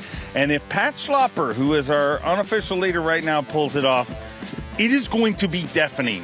They love the Wisconsin anglers, but none more than Pat Schlopper. I mean, this morning when he left for takeoff, literally knocked the leaves off the trees with how loud they are every time. The Schlopper fans love it, and they are going to pack in here to Copeland Park, the home of the lacrosse loggers. And we're joined now by Davey Height on the set with the halftime show. So thanks for joining us, Davey. And as always, Kyle Jesse. Man, last event of the year, you know it's a special event when Davey Height kind of pries his way away from the studio and gets to hang out with us here on site, but it's always great to have you. Great to be here. I love La Crosse, Wisconsin. I love the upper end of the Mississippi, and what a great event with the Angler of the Year on the line, Rookie of the Year on the line, and couldn't get any closer than it was, down to the last 2 guys weighing in, Trey McKinney and Chris Johnson yesterday. And coming into this event where one of those 2, basically, because they don't ever miss a top 50 cut. Yeah. So it's one of those two guys, the best man win on the final event, the third day. I mean, you can't draw it up any better than that. Kyle, we were peering over a computer following that, like everybody in bass fishing. The closest angler of the year race literally went down to the last hour, the last few minutes. There was such a ebbs and flow. I mean, obviously coming into this event tied, you know, the first day they were neck and neck, just a couple ounces back from each other. Chris kind of takes the lead thereafter day two. But, I mean, Trey McKinney making the charge yesterday, it was back and forth, and it was so much fun to watch. And I thought he had missed the cut, the 50 cut, because, you know, he was so far down, a couple people left to weigh in, and I'm like, he's not even going to make it. Chris has got it won, but then he tied for 50th, won the tiebreaker to get in, and you think, well, if he has a Lee Livesey kind of 21-pound day, maybe he has a chance. Oh, he didn't have to have that much, and it was just so fun to watch. A lot of fun. Another battle that was fun to watch here this week is our Dakota Lithium Rookie of the Year race, and the guy who walked away with that went out in 10th place this morning, and that is Tucker Smith. And this is some incredible camera work. Watch this. Number one. We didn't see all the shot there, but it is really good. I can promise you. It's very, very good stuff. Jake Latondras, thank you. All the camera guys, what they do to get these shots live, to be covering an event, to have that brick on your shoulder for 8 hours, a long season, and to get those shots, it truly blows me away. No question about it. And then obviously Tucker Smith, like you said, no pressure today in a tournament that's so close coming into the day in 10th. Just won Rookie of the Year a couple of days ago, has no pressure, obviously putting on a show this morning. And to think you start out your Bassmaster Elite Series career, a lot of us knew of Tucker Smith before he ever started fishing the Bassmaster Elite Series. He's already got one win on the season, just won Rookie of the Year a couple of days ago, like you mentioned, Kyle, to win possibly a second Elite Series tournament of his rookie year, Rookie of the Year. Wow, what a start. Trying to go wire to wire for the second time in his career. It's rare to go wire to wire once, but he'd like to do it twice. And that is Caleb Kufall, who has led this tournament since day number one. 2 wins with Bass, both of them in Alabama, but this one he could do in his home state of Wisconsin. Yeah, and he had a few fans here this morning also. Yeah. Maybe not quite as many, but maybe they were just sleeping in and they're going to show up in masses for this afternoon. But I have to say something that he was perfect with you this morning on the mic. You mentioned something about how Pat was saying he was going to catch that big weight, and he just simply said he's just a lot of hot air. That was so great for Caleb to say that. It kind of made his fans go, ooh. Well, he might not have been full of hot air, because if you watch how Pat Schlopper's morning started, he definitely has a few of the right ones. No question about it. Obviously, early on this morning, boat's a 4-pounder within the first, hour and a half of fishing. Has upgraded since then. Hit that bite window between 8:30 and 9:30. Put 3 really nice fish in the boat. 14-8 so far today. It's been a great day. As you guys mentioned, super confident. We heard him talking on livecast earlier this morning that he is around him and a deadly guy on the Mississippi River. It's incredible, Kyle. You and Dave, y'all are here all year long. I get to come in and out, but you see the different mentality, the confidence, the level of confidence that different anglers have, and he is like the poster child of it this year. Earlier in the year, he was questioning whether he deserved or was good enough to be out here. Right now, he's at the top of his game and certainly has a great chance to win here today.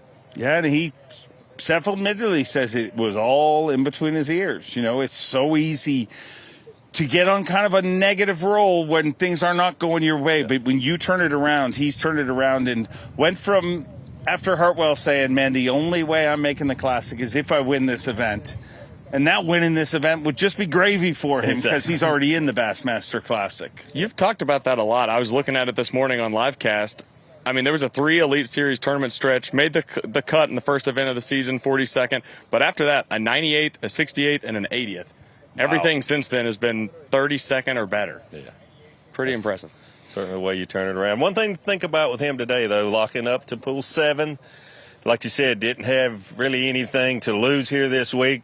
Going for the win, wasn't worried about getting locked out. There is more barge traffic scheduled for this afternoon than there has been the previous 3 days. So something I'm sure is on his mind. We'll see how long he stays there before he tries to lock back down. Yeah, he mentioned that at takeoff. There's going to be more barge traffic.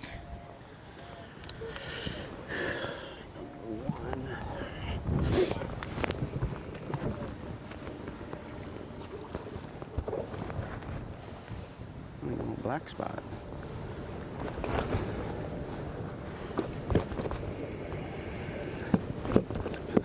Come on. Well, he does a little culling. Schlapper, what he's accomplished on this river is amazing, but if you look at him, like some of the things that he's done, I mean, he's a former Bass Nation national champion, and most people think that's how he got here. In that season, he didn't just qualify through the Bass Nation, he double qualified. So he won the Bass Nation, fished the Bassmaster Opens, and double qualified for the Elite Series that year. And the people in this part of the world, they know who Pat Schlapper is, and that's why they're cheering for him. I mean, they either love him or hate him. You either run into people that are like, I love Pat Schlapper, and a lot of them are just like, he has caved my skull in for the majority of my life. He has ruined a lot of great fishing days. Kind of like Aaron Rodgers in Wisconsin. They either love you or hate you here. Right now, they're loving also Pat Schlapper, no doubt. Well, I don't know. I mean, he doesn't go into dark treatment or anything like that. I mean, loves Jamaica, though. Loves to go on vacation in Jamaica. Very Jamaican. I didn't know that. Yeah. Good stuff. Last day of the season, you'd think we'd be buttoned down, but we are not. But a guy that is buttoned down is Pat Schlapper trying to take this title. And this is truly one of those situations, Davey, and it's so rare, where anybody in the top 10 could win this event. That's how tight it was. Yeah, and like you say, it's just a place where there's so many fish. It's hard to catch a 5-pounder, let alone 2 5-pounders like Lee did on day 2. So you're just going to have those tight races. And I love the events. I mean, it was cool to see what Kyle Welcher did, but in its own way. But I love when you go into Championship Sunday and any of those 10 guys, when they leave the dock, could come back in and hold that blue trophy over their head. Here's a guy trying to go wire to wire and fend off his buddy Pat Schlapper. Caleb Kufall. Straight up missed it.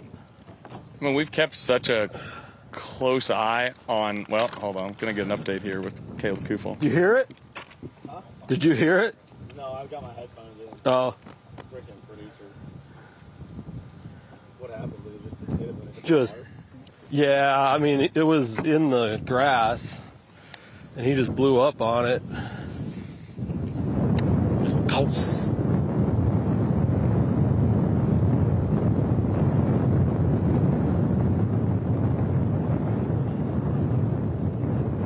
Might have to come back. Caleb Kufall does most of his talking on the scales. And Davey, you said you saw him catch one on a spinnerbait just a few years ago. And he looked like he was winding something when we first went to him, but I think he realized he was live and quickly picked up that jig. Didn't want to ruin the brand. Absolutely, absolutely. I think what he was mentioning there, did you hear him? That the water has fallen during this tournament. It came up about 1.5 feet, during practice and the first day of the tournament. But the last 2 days it's been falling, but it's still a lot of water up in that grass, and some of those fish are back in that, in that thick vegetation.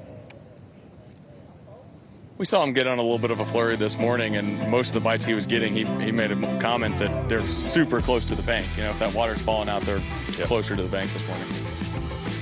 And Bill Lowen this morning, who's one of the best with the jig, he talked about it too. He said a lot of what he's fishing is undercut, that undercut from the current. And he said the water dropping can actually help you, because he found earlier in this week that the undercut was because you had the water so high, it was pushing the fish too far back, you couldn't get to them. So he felt like even the water dropping could help him. But right now, according to the scoreboard, Pat Schlapper, he's on his way. Caleb Kufall is going to have to catch him, but Pat Schlapper has definitely got 2 of the right ones. He's approaching 15 pounds now. That's right, 14.5. Schlapper first, Caleb Kufall second, Tucker Smith all the way from 10th to 3rd. Jay Przekurat sits in 4th place where he started. Welcome into the Bassmaster halftime show presented by Bass Cat Boats. Been a great season here on the Bassmaster Elite Series, but as all good things, it must end, and today it will all end here in La Crosse, Wisconsin, the Mississippi River. What an incredible playing field to finish things off. And you can't hope for anything other than to have a championship Sunday where everybody in the top 10 has an opportunity to win an Elite Series event. And that's that's what I mean, like you said, I mean, watching what Kyle Welcher did earlier this year, the biggest win margin in Bassmaster history, that was cool. But it's a little more exciting when you're looking at Tucker Smith in 10th place and you're like, you definitely got a chance. Yeah, and he has definitely moved up from 10th place. He's unofficially in 3rd place right now, certainly within striking distance. And I just talking about a few minutes ago, if he would pull this off to have 2 wins and win Rookie of the Year in your debut, your rookie season of the Bassmaster Elite Series, I don't know that even he would have dreamed of it being that good.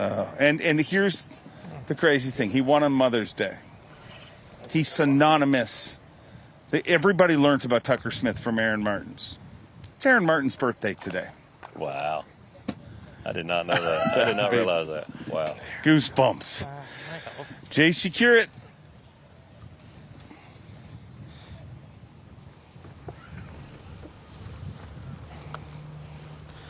Couldn't the other one be hooked like He's that? one of the few anglers I can ever remember the number of Elite Series Chunkier. tournaments we've had here that really focuses on docks.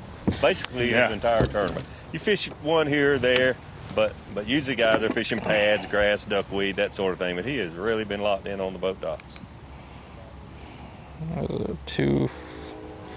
I gotta get rid of a 2 something. Small help.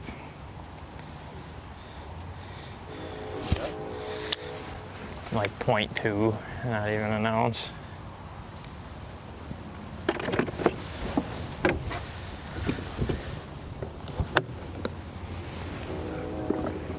I was on the boat dock this morning, saw Jay's dad. I've known him for many, many years. And sure, he wanted to see him win Angler of the Year. You know, he certainly had a chance. Everybody realized that after day 1, but you could see just like the relief, the pressure, the stress being off him and his dad so clearly this morning that they were just happy to be Quit here. losing them.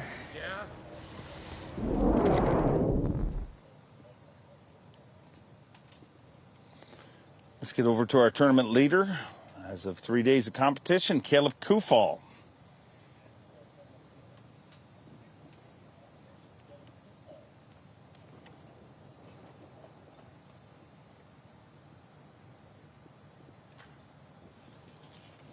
He's like a throwback. It's like the old school. That's the way it used to be. If it's a cranking tournament, look out David Fritz. If it's a jig tournament, look out for Danny Brower. Not a lot of specialists anymore, but he is truly a specialist, as you see. Yeah, and you know where he's at, what he's doing.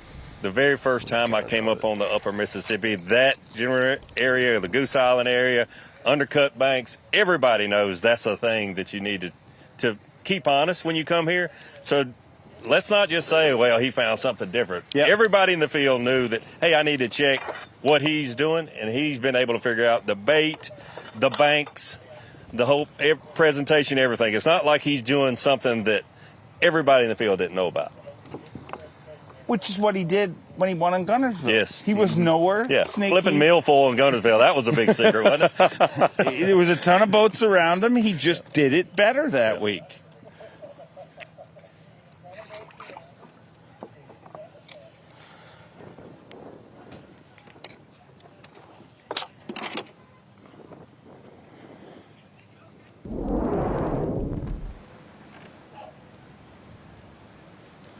From one Wisconsin angler to another, back to the boat docks with Jay Przekurat.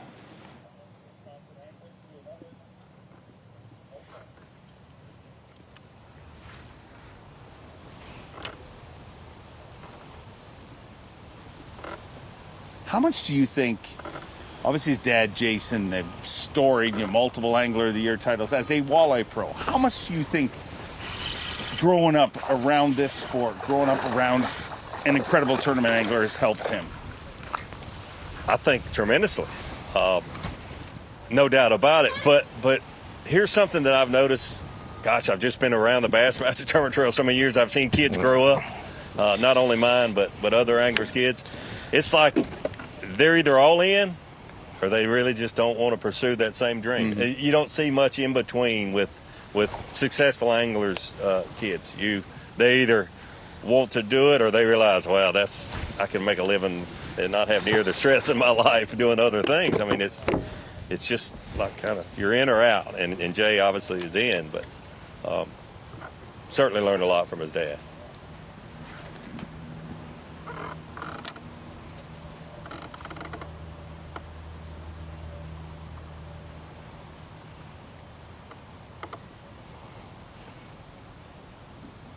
Told me this morning how much this win would mean to him. Oh, Elite Series win is always special, but he said, man, I just feel like this is a missed opportunity this entire season. Like, he feels like he was so close. He got through the ones that he was nervous about that would cause him trouble.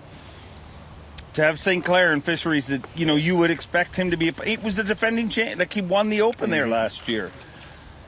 So he said this would be a little redemption. Yeah. It's funny you mentioned St. Clair with him. Everybody was surprised that he had the tournament that he had there. Let's just be honest. A lot of people thought he might win that event.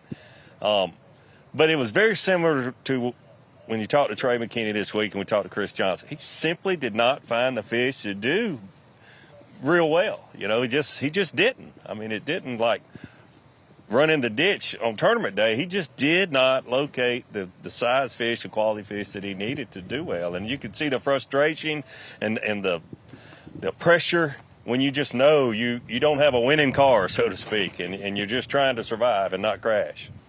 But it's so much more than that, and I don't think it gets credit. Because if you have the winning car, it's the same car next week. We went from Lake St. Clair to the Mississippi River. Like, that's what, it's amazing how consistent somebody like Trey and any of these guys are. Yes. To expect that is almost normal. Like, for the first time, we kind of saw him be normal. Yeah. But to your point, even the ones that seem like they're not normal, they're always catching them, they always land right on top of them, every now and then they will show you they're normal. Good one here for Jay. Yes. That's more what we're after. Right there.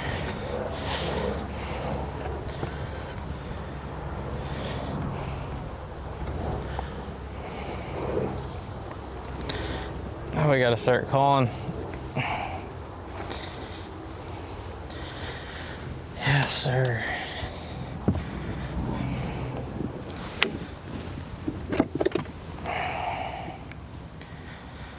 Oh, I don't know what he's gonna go. He's gotta be a little over 3, I would think. No, 3 pounds. That's all right.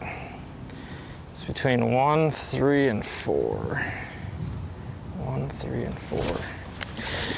Okay.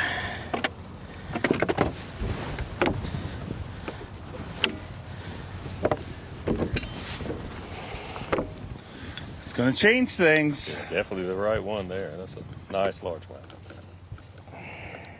Should upgrade him to about 13-10. Should move him to 3rd place, just a couple pounds back. Actually, 115 back from Pat Schlapper.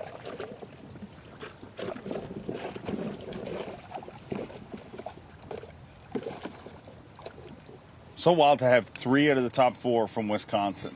And it's easy to look from the outside and be like, yeah, well, of course. But if you look at statistically, that is not the case. It's so hard to perform at home and to have them all firing here this week.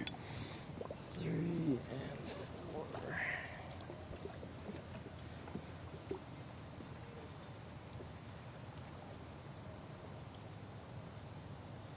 4 is a little bigger, so 3 is nice. Well, he's got some twins there. I heard him say between 1, 3, and 4. He's got 3 of the exact same size. They don't even lean on a balance beam one side or the other. Nice fish. Be culling. Let's get over to the only angler in the field that can control his own destiny and punch his ticket to the Bassmaster Classic. Everybody else in the top 10 has qualified for the Classic. They're actually out there fishing for Dakota Hebert to get into the Bassmaster Classic. But Stetson, he needs that berth.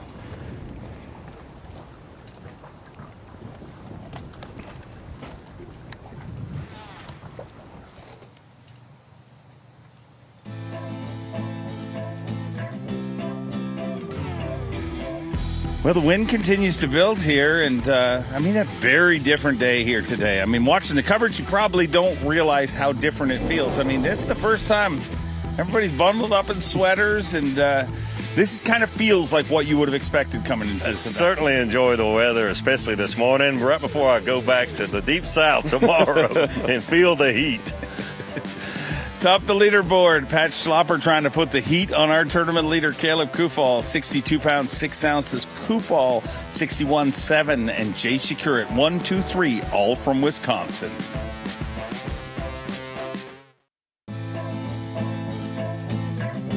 Bassmaster Halftime Show presented by Bass Cat Boats. I want to welcome you into the final day of competition in the 2025 Bassmaster Elite Series.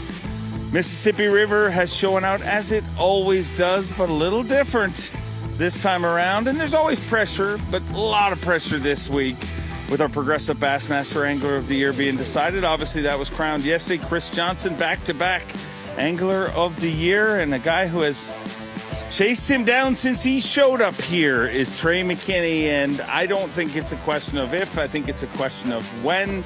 A lot of talk about you being the youngest Angler of the Year, potentially. Well, the good news is you got another 4 or 5 years to do that. 25 years old, Kevin Van Dam was the youngest to do it, and you're only 20 years old, so you got plenty of time. Does that make it feel a little bit better, or how are you feeling this morning? Absolutely. I mean, either way we think about it, we had a great season. Like, last year, phenomenal. This year, phenomenal. Blessed all around either way. So I tell you what, if not, I've learned a lot. I mean, that's the main thing is, the more I learn, the more I can become well-rounded. So looking forward to this next year, man. It's going to be good. Have a good off season. And that's the main thing. As long as I have a good off season, that's the thing that I think is very important to me, is not to get burnt out. And I feel like I work so hard at it. If I fish throughout the winter, I think that would be the breaking point for me. I don't think it would be a fact of going up. I think it would be a fact of, honestly, just on the burnout side. So looking forward to a good off season, get that rest, get going, get a fresh mindset, and when I touch that rod in the spring, we'll be vibrating for it. So when is your time frame there? Like, I assume you turned the key off last night. Yes. When do you turn it back on? Do you wait till January, February, March? When is that? January or before that? Absolutely. So right now I'll go home. Dove season starts. We'll start doing that. A lot of times just getting home, being with the friends, people that I honestly haven't seen all year. So right now I kind of end it. If maybe a few of my buddies, we want to go out and have a good time, we'll go to a few local lakes. I'll usually pick it up, like you said, about probably mid-January, something like that, because now our events are actually earlier next year in February, so that means I'm going to have to start pre-practicing in that January month. So when I start doing that, it's probably be about mid-January. Watching some footage of your incredible season, and I always look at Angler of the Year, and I'm like, it's kind of sad, but it's the finish line in a race. Like, that's all it comes down to. It's the finish line, and both of you had incredible seasons. And it's the same every year with Angler of the Year. 1 and 2, you're like, you had an Angler of the Year season. It literally came down to one bite at the end of the day. Absolutely. And again, you look at it and you're like, well, you can critique every year, whether you win, whether you lose. Either way, there's something that you could have done better. And that's the important thing about it, is just being able to realize that, see that, and go out next year and tackle it. But, I mean, of course, this year, Florida was my nemesis. Down in Palatka, we had like a 90th place finish. It's all that matters. All I had to do was catch a limit that first day, and we'd have been just fine. So there's a lot that goes on. That's one place I'm definitely going to have to get better. Palatka had been pretty tough on me. It's a weird fishery. It's something I've never seen before, and it's a weird animal to tackle. Well, good news is we're not even going to Florida. That's what I'm saying, yeah. So it's great to see your attitude about your finishing second. Because the Bassmaster Elite Series, these guys are the best in the business. There's only one angler that would not trade places with you, and that's Cory Johnston. So you have to think about that. Schmidt hooked up. Okay. Uh-oh. Big one, too. Looks like a good one. Boy, that little. Oh, man, I thought he was bigger than that. 2 3/4. Some decent fish.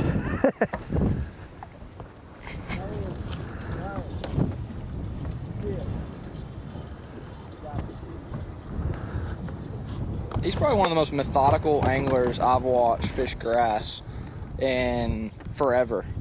How slow, every inch, and gets them to bite. Like, it's pretty crazy like to watch. 2 1/4, 2 pounds, 4 ounces. Get through that line burner. Oh yeah. He basically milks a spot. He pretty much. So back to the finish in second. It's good that you have a positive attitude. I finished second in a Bassmaster Classic one time before I won one.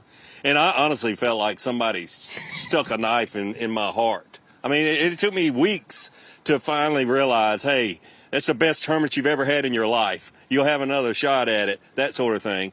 And it's just hard to get over it because you want it so bad and you work so hard. But you've got a lot of years in front of you, and you're certainly, have a lot more shots at goal, and I'm sure we'll see you hold that trophy over your head. Well, I appreciate it, buddy. And that's the thing that I saw about it, like you said, is like once you work so hard and you get so close, then you're like critiquing yourself. But like this year, and even in the Classic, we same thing. We finished second. Yeah. And it is, it's a hard pill to swallow. But at the end of the day, I look back and, you kind of like, you don't want to be grouchy about it because, everybody else is congratulating, but like, what could I have done to get first, But, and at the end of the day, it's just been, I'm blessed to be here. At Classic, finished second. Heck, once I look back, hindsight, wouldn't change a thing. It's been great, and it's just going to make it sweeter. Was either of the two tougher to take? Honestly, in the moment, it was kind of tough because, gosh, what could I have done? One thing. But now, looking back, man, it's just been a great season. I mean, I've enjoyed every minute of it, and I don't see one negative thing about it. Just me learning, and that's the main thing. It's so crazy. I talk about this all the time. We've talked about it all week. Every day is equally important. Joey is hooked up.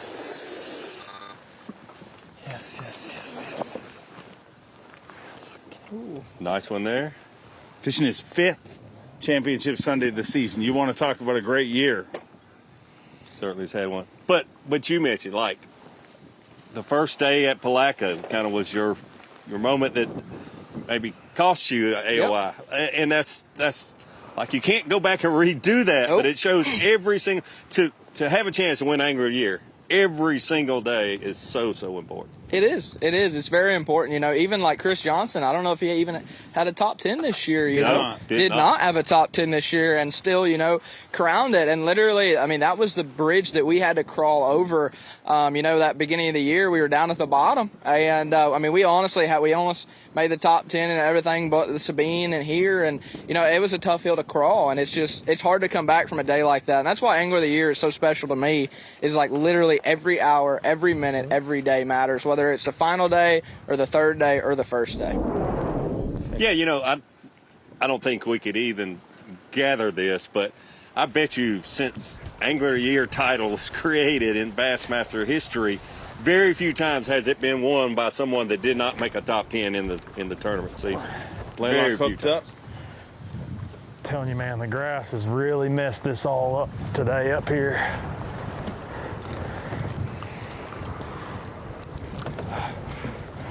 That's the thing I think all of us anglers have struggled with, that floating eelgrass this week, guys. Man, it's been brutal.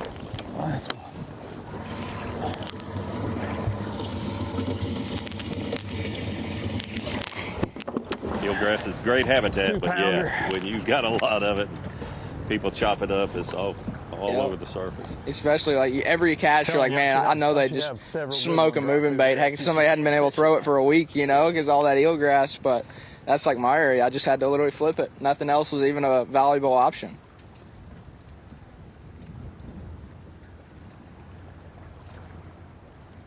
Stetson Blaylock, the only angler in the top 10 that controls his own destiny, trying to qualify for the Bassmaster Classic. It's winning you're in this event, and he's the only one in the top 10 that isn't in there. He definitely had a different feeling this morning. You could feel the pressure on his shoulders, but you had mentioned Cory Johnston did not have a top 10, but also never finished outside of the top 31. So pretty consistent. What do you do to change things next year? I mean, do you work on your game? Like, I mean, you can't. Like, what you did, you can't. I wouldn't change anything if I were you, really. Yeah, and when you look at it, like everything, it's, and that's why you pray about it, and you kind of see like, hey, you know, it just wasn't meant to be, you know, and like there's different ways you can look at it. Maybe he's protecting me from something, you know, like maybe it's just not my year. Maybe it's too early, you know, maybe I'm not ready for that. And that's just kind of how I look at it right now is like, I don't know how much I would change on things, you know, like we've been fishing good. It's just the part of like, I think honestly, it's just not my time. And I'm fine with that, you know, and when I'm ready, hopefully, it's in his timing, and I'm all right with that. And, you know, as long as, you know, this season, I realized this last tournament of how like valuable it is when, you know, and I'm not going to list names, but people come up to me that is unfortunately not going to be able to fish this next year. And, you know, just that you realize how important it is just to be able to fish next year. Like, I mean, it's getting, all the anglers are so good nowadays. It's hard to even just stay in here. And a lot of these anglers, man, are really good anglers. It's just not, they just had a rough year and not going to make it back. And, you know, that's their livelihood. They're bass fishermen. And, it's kind of part of that, you know, losing a little bit of the family every year. And it's a special thing to be able to be incorporated in the Elite Series. And that's one thing that hindsight, you look back into it, you take it very seriously. And, when you see those guys have to walk away from their dream and you realize how serious and how important this is. Davey, I don't know about you, but 20-year-old Trey McKinney makes 20-year-old Dave Mercer feel like an absolute loser. If I was in your situation at your age, I would be laying under this desk in the fetal position, sucking my thumb, wondering why me. And the way you were able to compartmentalize this, so rare. To notice what you said there, I'm telling you, that's impressive because we should be thankful for every day, period. But if you're able to fish for a living at the highest level, you need to be thankful every single day. Yes, sir. And you realize that at a very young age. Well, we're thankful that you took the time to join us here today. Thankful to have you as part of this sport, and I cannot wait to watch the next chapters in your young career because guess what? Been pretty decent so far. An idea of how decent it has been. Let's look back at your year here on the 2025 Bassmaster Elite Series, and let's just disregard that first one. That was, I mean, he was warming up. He was warming exactly. up. I had to get a few warm I'm going to say turn the key on like 1 week earlier. That's what I'm saying. Change it. Yeah. After that 89th in Palatka, 8th, 3rd, 11th, 3rd, 29th, 6th, 1st, and 27th. Pretty stinking good. I mean, that is incredible. I mean, if I did that in a local club series, at 20 years old, I would be doing the billionaire walk. I would have bullhorns on the front of my truck. I would be insufferable, Trey McKinney. Incredible season.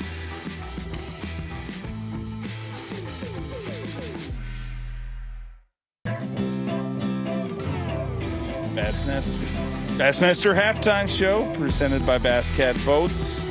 The final day of competition in 2025. It all comes down to this on the Mississippi River, the Pro Guide Bassmaster Elite. 10 anglers remain, and every single one of them in the top 10 has a legit opportunity at this title.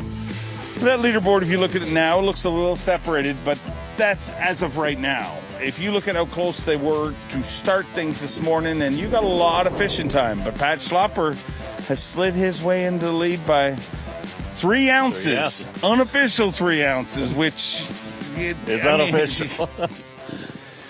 The guy who doesn't do a lot of talking, but does his talking on the scales is Caleb Kufall, and his talk has paid off this week, trying to go wire to wire for the second time in his Elite Series career.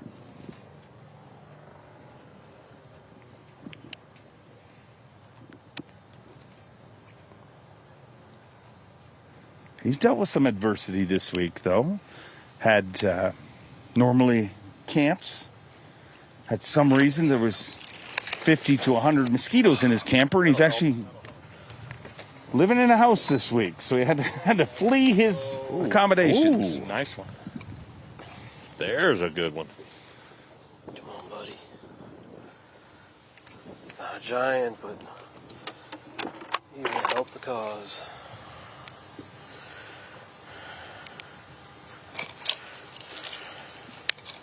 Smallest is a 2-pounder. That's a big help. 2 3/4. Thought it was a little bigger than that. Still a good help. Put him back in the lead, right? Sure, I believe so.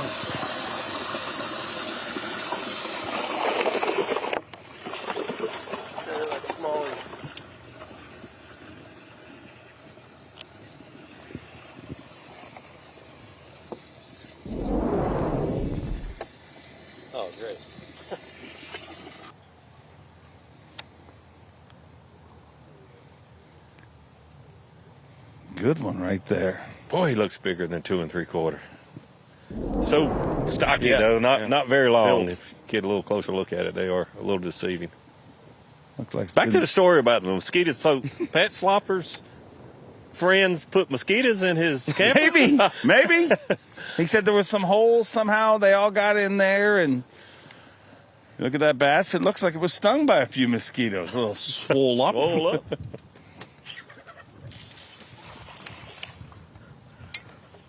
Might help. Oh, again.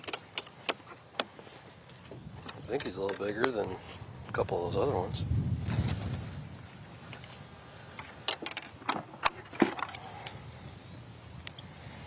He looks it, doesn't he? Oh, yeah. Let's go. 2 1/4. That'll help. 1. Pat stayed in one general area most of the tournament, the Goose Islands area. A lot of these cuts and turns in between all these little small islands, and creates a lot of those undercut banks is what he's been focusing on. And when I say it creates a lot of them, you could literally fish for 3 days in that area and never fish the same undercut bank. So what he has done here is extra special. If you've ever spent any time in that area, it's a maze to try to figure out. And we've talked about it all week, of course, but I mean, it can happen so fast. Every single day he's hit one big flurry that's propelled him back up to the top of the leaderboard. I mean, that's 2 coals right there within 5 minutes of each other, and it's a dangerous thing for the rest of the field. Davey, you spend a lot of time talking to the anglers in the evening, trying to get the dirt, the skinny. Does he give up a lot? Not a lot. No. Not a lot. I mean, if you ask him a question, he'll answer it directly, and he's not going to try to be as sneaky as some of the guys. They don't want to answer your questions, but you basically have to ask him direct questions. He just doesn't. He's not outgoing with information, but if you ask him, he's certainly easy to talk with, and I trust that he's being honest. Who's the sneakiest? Oh, boy. I mean, it's the last day of school. Come on, Davey. Tell some tales. Oh, boy. He's just going to keep saying, oh, boy. So, I'm going to go with some sneaky guys that I appreciate. I love Koya, but he's sneaky, and he does not like you to look at his tackle, or he doesn't even like you to look in his boat, let alone get in his boat with him. Some of the guys are might help. A lot more welcoming than he is, but he wants to be a sneaky guy. If not, it'll be really close.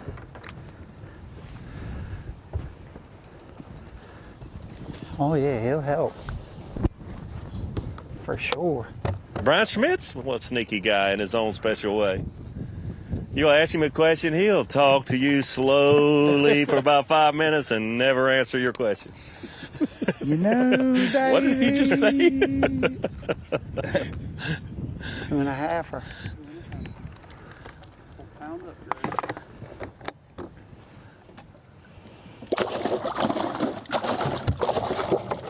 I think he's going to make a charge before this day is over. Oh, yeah. Not saying he's going to win, but we've not seen the last of him culling.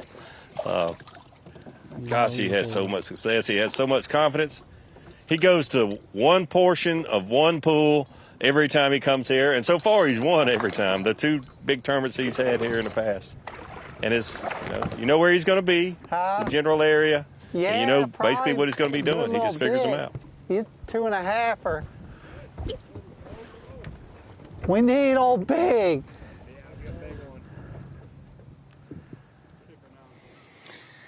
It's a unique Sunday when they all kind of feel like they got a shot. Like it's totally different feeling. And I mean, when you bat 1,000 on a fishery, you got to feel like you got a shot everywhere you go. And there's a lot of people we haven't heard from here. Like there's a lot. I mean, Cooper Gallant. I mean, he eerily silent here today. I feel like I agree with you totally. I think we're going to see Schmidt make some shots, but I feel this afternoon is going to be one of those afternoons where you see a bunch of movement. Yeah. And Cory Johnston, you got to keep your eye on him because he's not going to you know, if he might have 20 pounds and could be showing 10 just because he's Cory Johnston. He would love to be the party spoiler for the Wisconsin anglers on Sunday afternoon. He's not that good.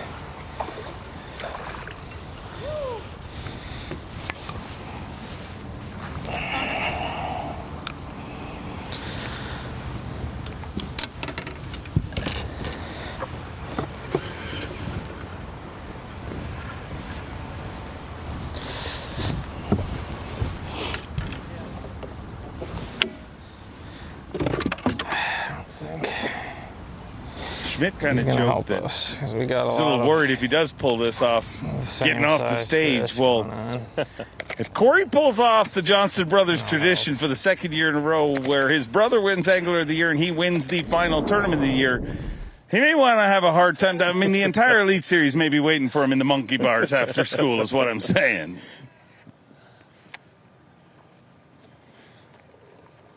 Or to Tucker Smith.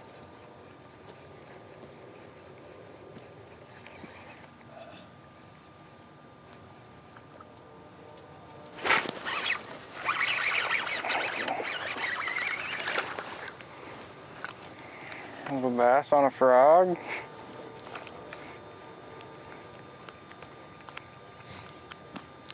Not the right size though, but that was a fun bite. Yeah, he looked so big when he shot out of there.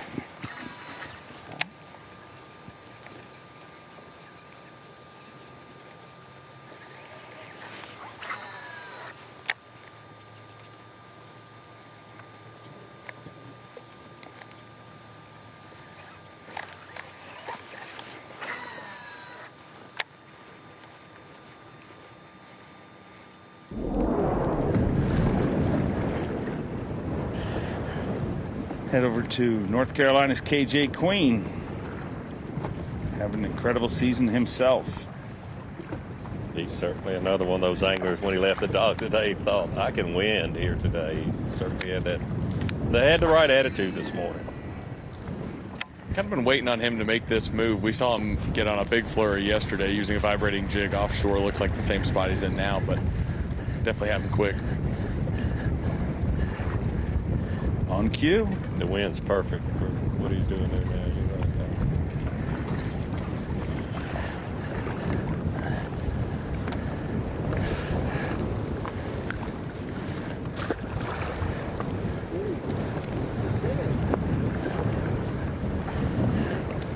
It's amazing. Some anglers were saying, don't need the wind today. My mats were blown away. KJ Queen, please, I want the wind to blow so I can throw my vibrating jig.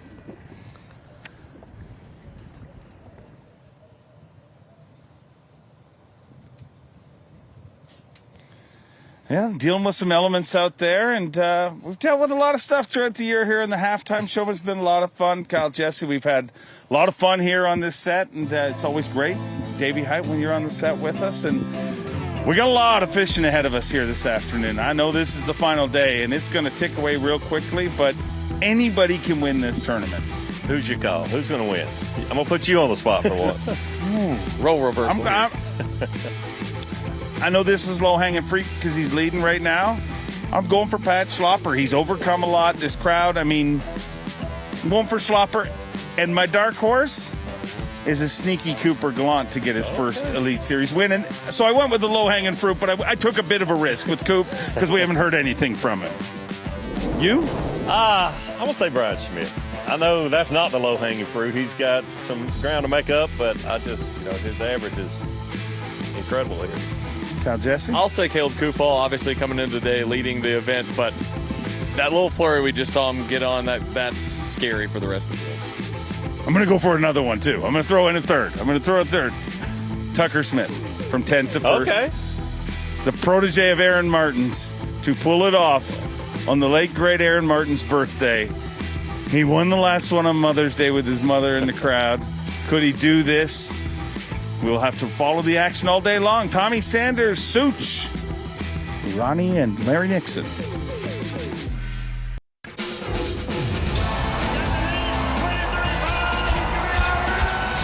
You're watching a B.A.S.S. presentation. We continue on, headed toward the afternoon. Final 3 hours are coming up here before too long, but we're going to get you caught up to everything. I hated to see the last edition of the halftime show just wrapped up for 2025. I mean, you know, come on. I hate for all these things to be going away. Our live coverage is sponsored by Garmin today on Bassmaster Live. Hey, we can get it for the Opens. What's Halftime that? show for the Opens? I don't know where they'll be, I'll but put you they in can charge be, of that. We'll Yeah, just- you we can find keep the- it going, Tommy. You can find the It's talent, the topics, and everything else. Take it up the It'll be a ladder. Good job. Caleb Kufall, right where he's been for most of this tournament, atop the leaderboard as we head into the final 4 hours of competition, actually the final 3 hours of competition. Pat Schlopper, the other Wisconsin man, spending a lot of time in that top 2 and 3 position as well. Brian Schmidt, the defending champion. Boy, they're getting a lot of guys who look good on the chalk, as they say. Some odds-on favorites doing very well here, but a lot can happen between now and check-in time at 3 p.m. Central Time. And them weights were tight. Oh, very tight, very tight. A little bit of weight can move you way up the leaderboard, or lack of it can move you way down. Stetson Blaylock spent a lot of time this morning. Pool 9, he has had to log back up. Look for some big ones. His only hope of making it to the Bass Pro Shops Bassmaster Classic means he has to win here.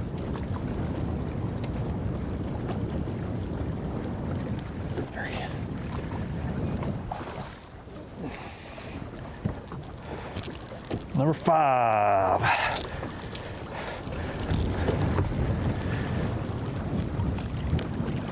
All 10 have limits. Old 200 Bandit. Been a minute since you've seen that on live. I will say that's right. Been a while. Like a black one to boot. Yeah.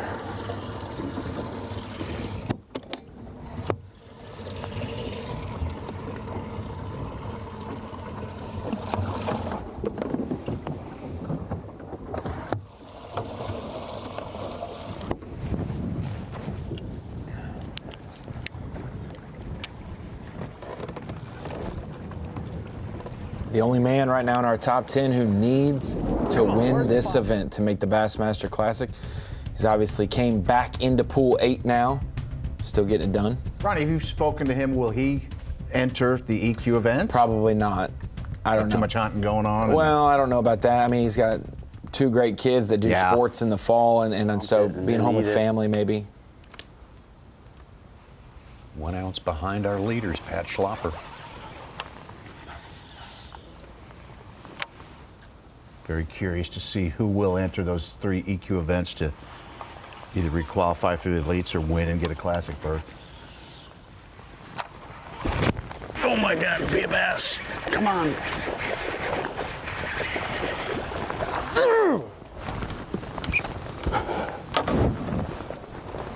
Another good one. One more, maybe.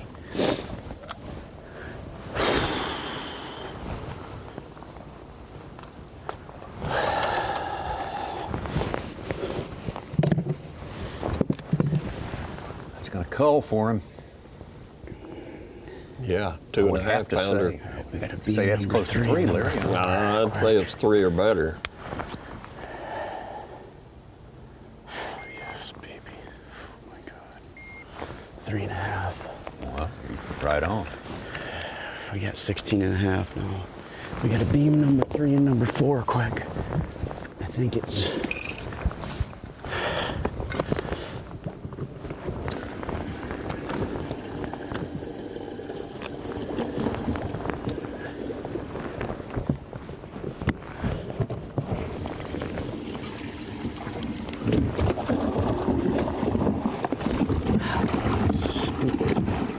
Tags.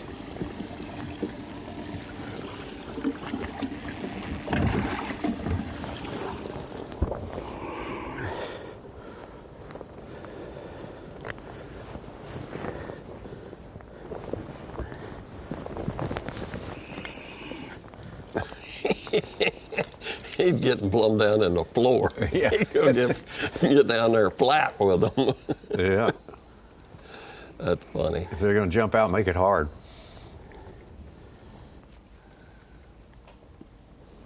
fast. I guess that's the only way he can get level. That may be.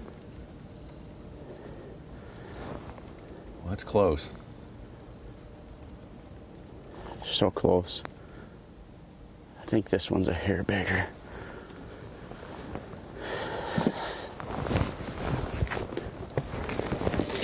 Which is what my scale said, I think. Larry, people are saying probably in their heads, man, just get back to fishing. They're so close, it doesn't matter. Here, 1 ounce over 4 days, that could be the difference. Literally, absolutely. You're splitting 1/4 of an ounce each day, basically, just to barely have an edge.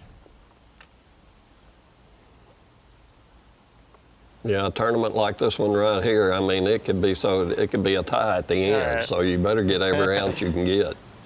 Don't say that, Larry. don't jinx us here. We might have the halftime show tomorrow, Tommy, or they might go out this How are you afternoon. going to get back to Cleburne County if we have a tie here? Are they sudden death? Yeah, they probably have enough time today, daylight-wise, to be able to get in, launch the boats, camera, official, and do it, yeah.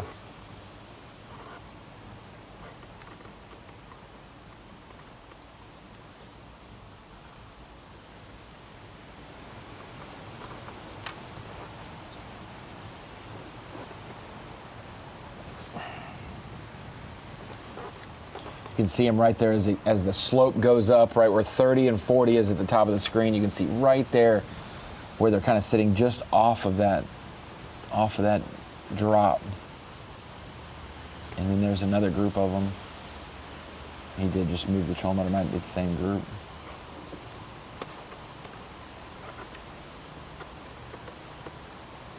That's where they're the hardest to see for me, is when they get on that slope.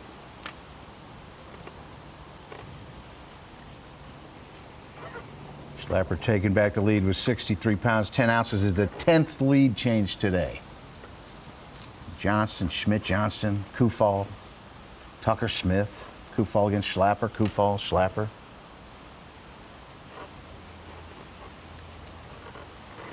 There's 3 hours left. It's a big old ball of bait. It sure is. Ooh, boy, he went right on it. He hit that one right on the noggin. 25 feet out in front of the boat. Well, hold on. No. What happened? I'm not counting that guy out either. Jay Przekurat. I mean, it's a long shot, but I'd say he's. I mean, he started the day. Could be the man for the job. Started the day just 3:15 back, so. I mean, he's a couple of big ones. He's right in it. Tree limb snuck up on Caleb there.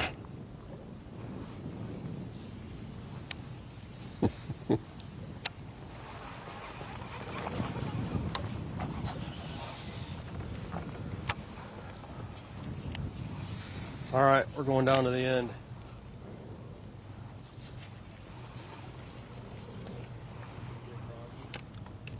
A little bit. Bit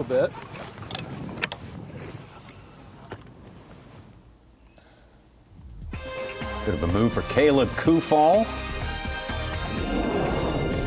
In and out of that top spot. And it'll wind up the man sitting there when the carousel stops at the end of the day. That'll be about 3 p.m. local time, Central Time, 4 p.m. Eastern. Such writes your name on his magic sheet over there as the last lead change. That's a good place to be. That's right, yeah. At Schlapper, though, the man on top as it stands right now, Brian Schmidt, has improved his position a little bit, and more things going on. We'll check in on it.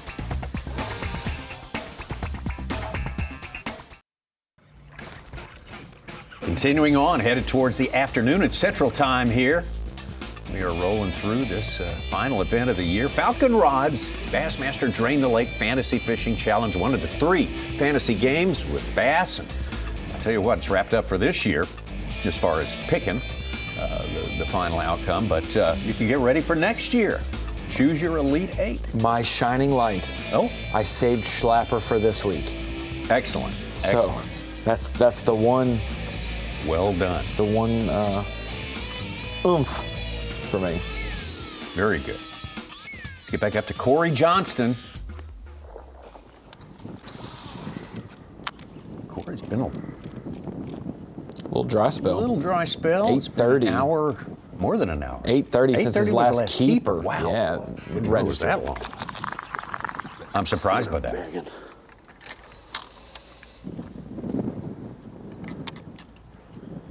He was kind of wheeling and dealing in that first hour.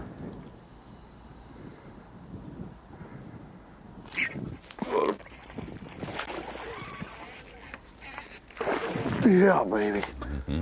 Good one. I just seen that bass sitting on top of the milfoil. Man, that's pretty good eyes. See one sitting there and pick up a bait and pitch to it and catch it. Nice one, too.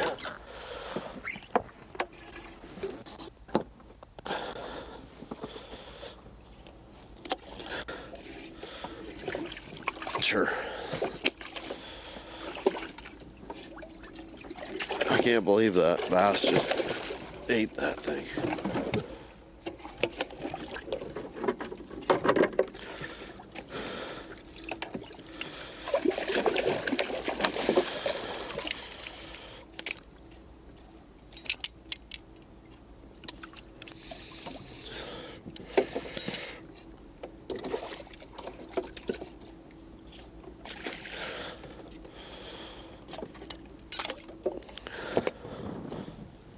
Crazy. That one went in as a 3-pounder, so that's a help for Cory's cause, to be sure. Cooper Gallant. 5. Yeah, it's not been good. Caught a few bass this morning. Getting an odd bite here and there, but little itty bitty ones. I feel like I'm doing the right thing. I don't really know, but it's just not working out. I'm not getting any big bites. I feel like I haven't got a half decent bite, like a 2+ pounder since 9 o'clock, but it's all good. We're gonna keep fishing.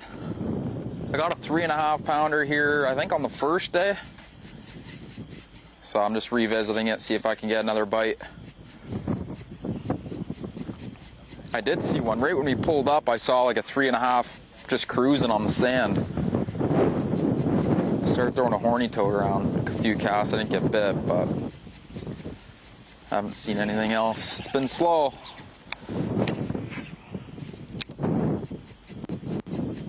Been a good season for the third-year man from There'd be one in there somewhere. Canada. 7 cuts out of 9 events. That's good in anybody's book.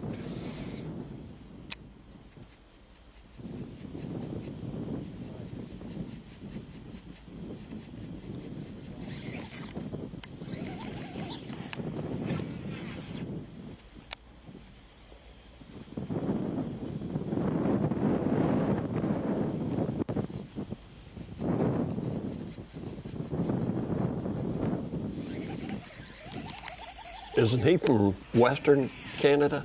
He's from No, Ontario. He's from right there above New York. Yeah. Okay, he's close to Cory. And Yes. Oh, yeah. He's right in that 4 of area. our Canadians, Evan Kung, the Johnstons, and Cooper Gallant, are all near each other there. Gussie's Gussie's the one over way Minnesota. west. Yeah, Yes. He's like up above North Dakota. In Yeah, Ontario. he is. Yeah. Yeah, he's over in no man's land. Yeah.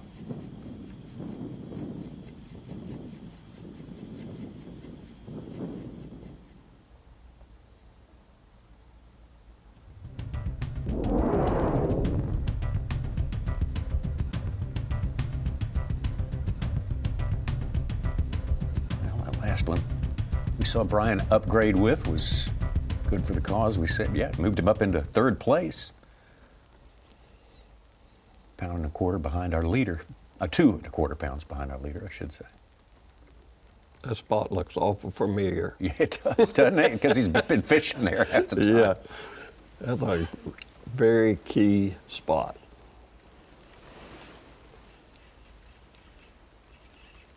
I bet it's got the perfect combination of milfoil. All right, we are back where we started, where a lot of my weights come from. This morning we started here, and I think we got 2 out of here. One pretty good one. Had 2 other blow-ups that I would have liked to have caught.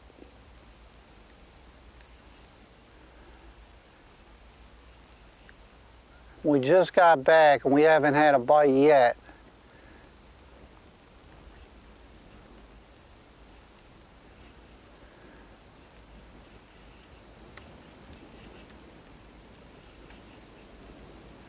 I think yesterday we might have started here, caught some, came back to it midday, maybe didn't catch anything, and came back at the end of the day, like the warmest part of the day, and had 3, got 2.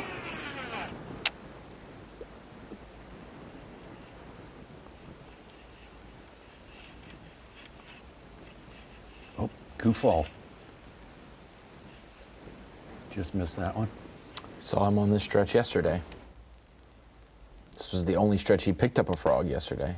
Doing it again today. Yep. I feel certain there is a few more here. Got him that time, didn't he? No, Oh, I didn't gosh. get it. Will the weather, you know, will the temperature warm up a degree or 2 and trigger a few bites this afternoon? It just swirled behind it. I thought I saw it. You could just see a little bit of duckweed with his tail move. That's going to be the tournament, I think. You know, maybe Surely we'll got get him that lucky and time. get one. He did. Oh, is that pike? Yeah. This really is a magic map. No, it's another dog. Oh, it's... He's Dang. long, Mike. Oh, It's not quite long enough. That's a big dog, too. Oh, I got Man, excited for a all the second. wrong- I thought it was my time. More than anyone, we've seen fish nip at a frog for Caleb Kufall. Everyone else is I've caught, getting him to what, blow up 5 and eat or it. 6 out of that thing? He's had little chasers and misses. The limited Is it time the he's area? thrown it. I Is that don't, what it is? I got to stop messing around. He is the only one frogging in these, you know, I guess this general region of the river.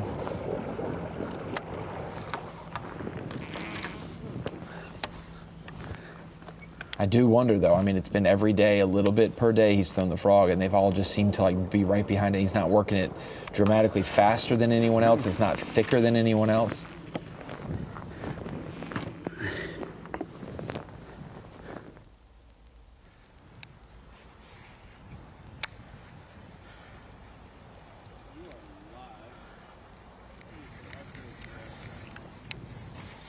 Well, we're just sticking to it here. We're in our area that was good to me yesterday. Just caught one, I think 2 3/4, and then like a 2 1/4. Not the ones we need, obviously, but we're throwing a frog back in here. We caught 2 dogfish, and there's a couple of pike in here. We got time yet. We just gotta maybe the proximity get a couple of those key bites to the river. I got a couple areas yet that I know they live in. It's just a matter of getting a better than average bite. But I've caught a lot of fish today, a lot more than yesterday. But the size is just not there. A lot of small ones today. It's pretty frustrating. We haven't seen him catch non-bass on his flip and jig stretches, but when he's in between them, that's where all the non-bass have been, yeah. Correct. We said he caught 2 dogfish out of here. And some pike. Yeah, pike. And then he's had little ones, little bass that have like just nipping at it previous days. Current may be king in his region, Tommy, less than the structure or the cover. Yeah, I sort of get that impression, don't you? Uh-oh. Well, they're coming. Anybody that needs to The lock needs to take inevitable. note. The inevitables. Stetson Blaylock's already taken care of that problem. He's gone back into pool number 8. Pat Schlopper is remaining on top here, but a slim margin ahead of Caleb Kufall, Brian Schmidt not that far back, and Przekurat certainly you got to think of him as part of the conversation as well.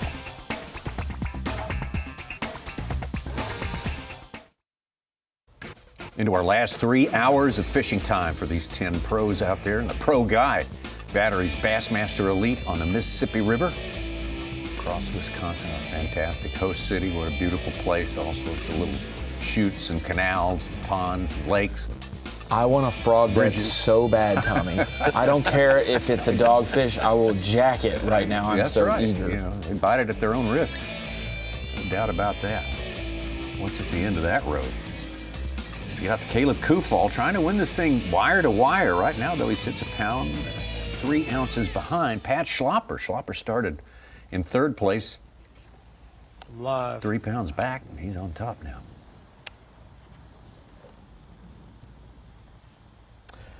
We're actually going to move here.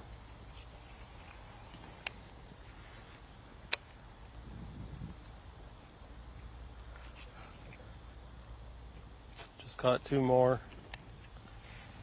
Nothing that would help.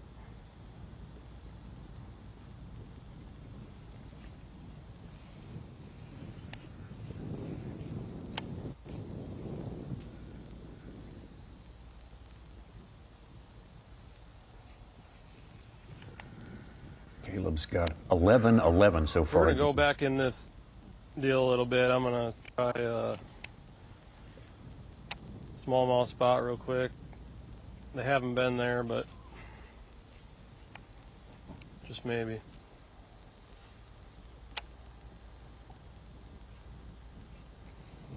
$11.11 is just under that 2.5 pound average per fish. That's 5 for 12.5 is what that equates to. So still some room to grow for Caleb for sure. He's just not been close to catching that 4 pounder today. He needs a 4 pounder to maybe get above that average bag. Not even anything over 3 pounds today after a couple big and 9 pounds on 2 fish on day 1.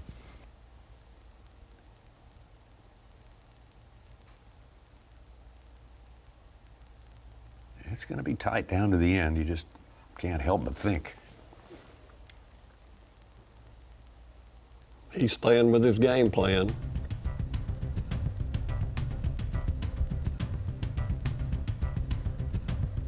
What a special place. Looks like every inch of those twists and turns could have a 3 pounder that you need, Larry. Like, it's just, there's so many places to catch them here.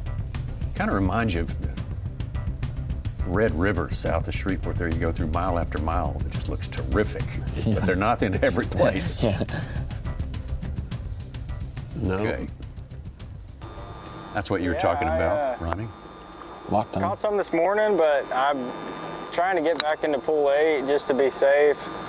I've got a decent bag with a couple that I could upgrade and have a really good bag, so try to get back in pool 8 and spend the rest of my time in there so that we can play it safe and not have any trouble with barges. It looks like there's a lot of barges coming in later, so just want to get in and back into pool 8 so we don't have to worry about it, because if we get stuck behind a barge, it might take 2 hours, and if we get stuck for 2 hours, we might not make it back, so that would be ideal just to get through. But I think they're going to open at 12:10, so we're going to slide in there and get back down to pool 8 and try to catch a couple more big ones, try to upgrade our bag. What? I got like 16.5 pounds. But I got 3 really good ones, one close to 3 pounds, and then like a 246. So I need like another 3.5, 4. And I think I can get it up here, but I don't think I can down here. There's a barge down below waiting to come up. So I'm gonna ask them in here how long they think it'll take, and if they say an hour, I'll just turn around and go back out. Ooh.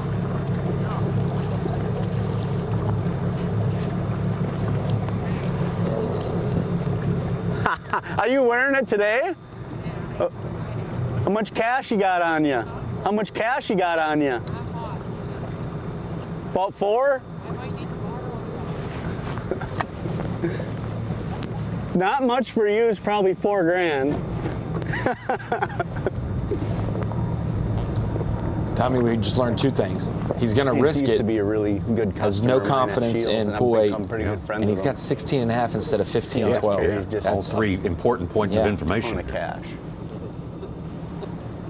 Rolexes, and so I always told him if I won one, I'll buy a Rolex. He can take me to his Rolex store. Oh, wow. And then I won, and I'm like, no, I don't need one that bad.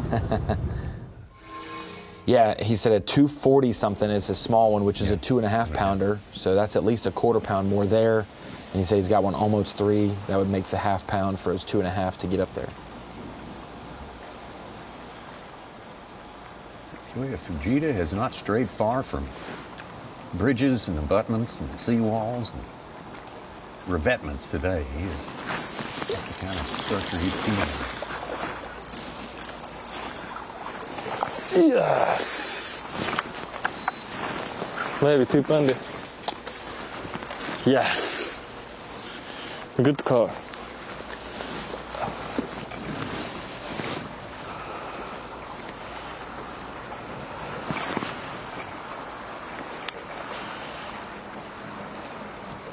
Yes, 2.5. Oh. No.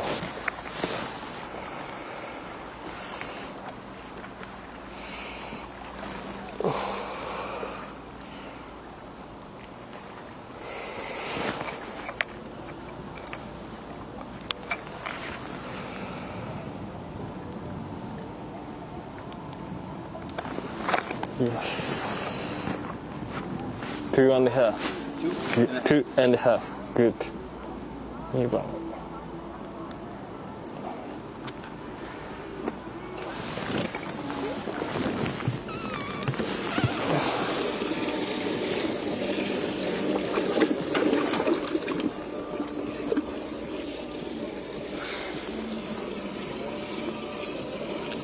Quarters of a pound might take him up 1 spot, maybe up to 6th.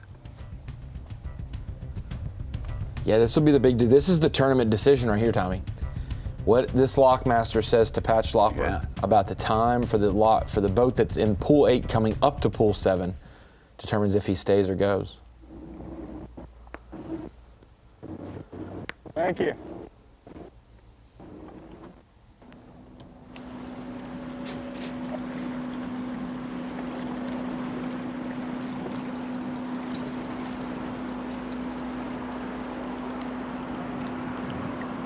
I think he just got his answer. We may have missed it there. Let's see. It's a big old lot.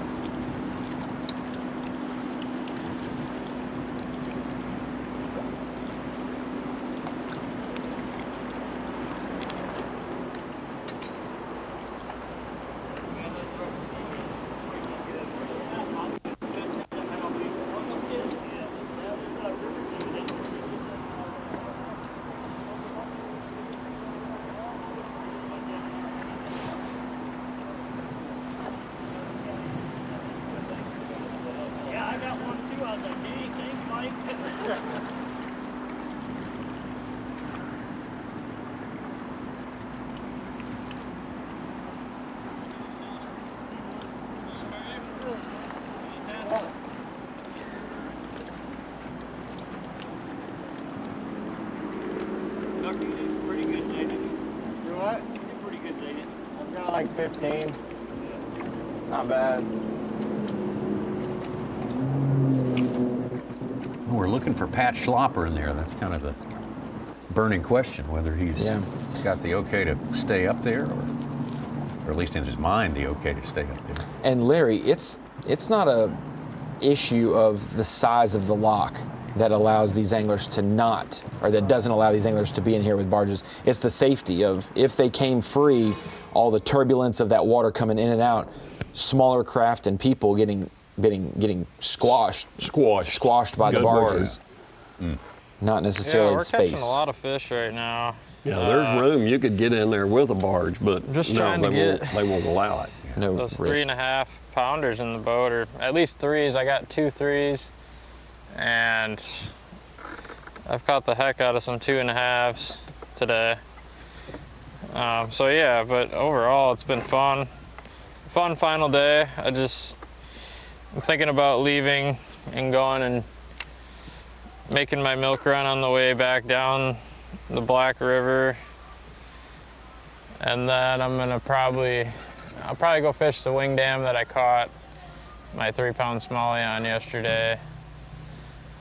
Go fish that and then make my milk run on the way back. So that's kind of the game plan. It's 12:15, we got a little time. I've been changing up presentations on a lot of these fish. I caught a bunch of fish on a drop shot, and now I just switched to a Nico worm, caught a bunch of fish on that. Caught some on a Carolina rig. Kind of all the above in here so far. They're just, I don't think they're quite the size I need to win the tournament, so I think we're gonna see if we can get a couple more and then keep sending her on down the river.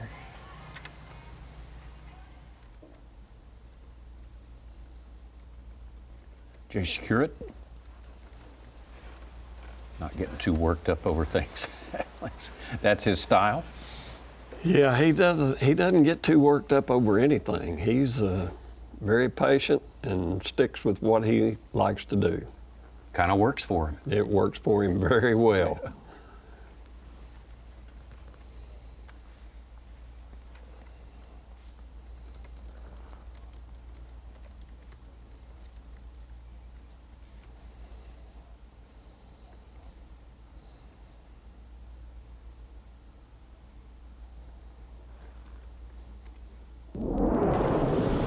I didn't think I would do this, but I'm never going to be in this position again, I don't think. Down here, I got to do it. I got to do it. I know there's too many big ones there. I need one more bite. He's going back up into 7? He is going back up into 7. 7. Wow. He said if the Lockmaster told him that they could get it done in an hour, he was going to go back up there and fish. So 1:10 or 1:15 will be his time then at minimum. Man. Or at the earliest probably then. Interesting. Well, I guess it wouldn't be. It takes 15 minutes to do these guys. Yeah. Another hour. He's going to be 2 o'clock-ish. Yeah. Going to be one to watch, that's for sure. Wow. He's your leader right now in the Yeti hot seat. It may have turned up the heat a little bit in that Yeti hot seat with the latest move there. The weigh-in, though, starts at 4 p.m. Eastern Time. That's when we will reveal all, and Bassmaster.com right here, that's where you'll see it.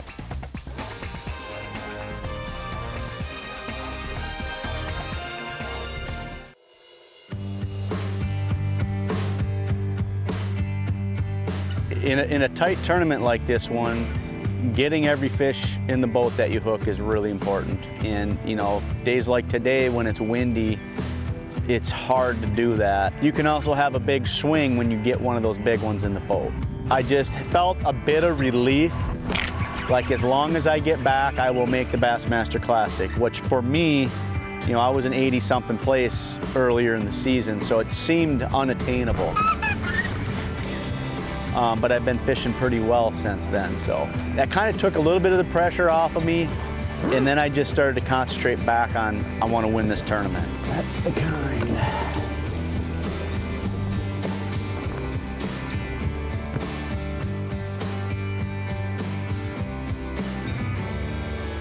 Well, Pat Schlomper, your tournament leader, just made a big decision if you're just picking up with us here. The lock and dam schedule that would take him from Pool 7, where he's done all of his damage today, back down to Pool 8. He was concerned about not wanting to leave Pool 7, so he decided when he found out that there's a chance he could still get back later, and he decided to stay.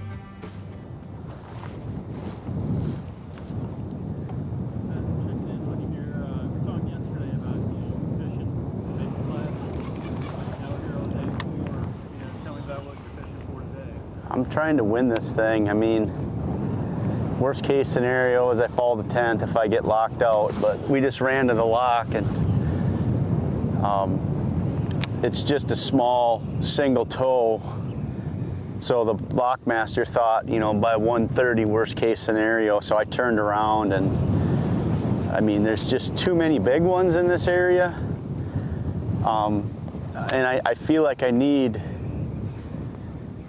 you know, probably 2 bites, but if I get one more of the size of the 3 good ones I got, them guys got to get them. So I feel a lot better about getting that bite up here versus going to pool 8. And I mean, I'm not saying it could happen down there, but I know what lives right here right now.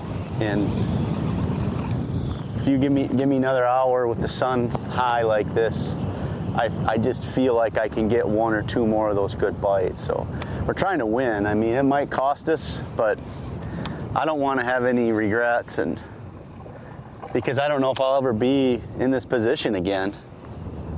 I want that trophy really bad. I want to bring that thing out to all my friends and family. So this is what I need to do.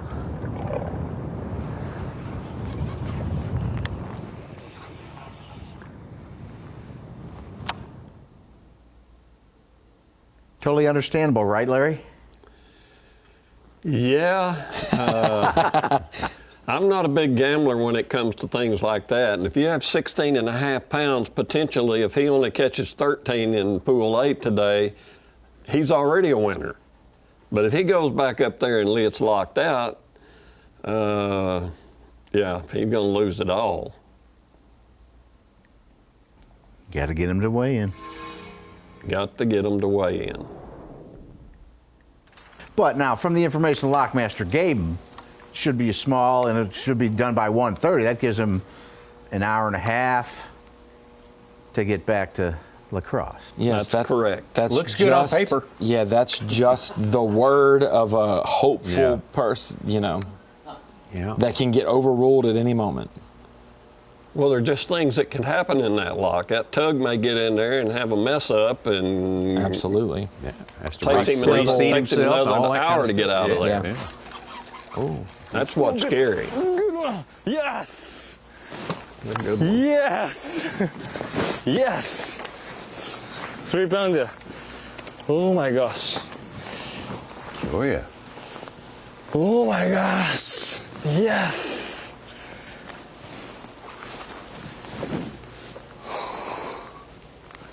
Wow.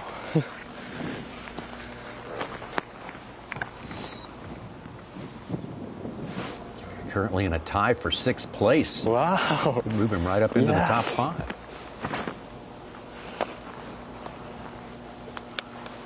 Quite a bit of money when you move up that angler year list, you know, for the final season-ending tournament. That's if he can get up there to 2nd or 3rd, he's going to get that bigger check. Yeah. Or 3rd or 4th, I guess 3rd or 4th right now. Trey McKinney's got number 2 locked Yeah, he's up. kind of got that one. Yeah, I mean, they were tied coming into the day with Jay being 4th, him being 6th. So if he's within 1 spot of Jay, if Jay finished 5th and he finished 6th, he would get it done and be able to make that extra $12,500 and get 3rd in AOI. 3-2. 3-2. Oh. He actually just passed Przekurat in the 4th. Moves up to 4th, not 5th.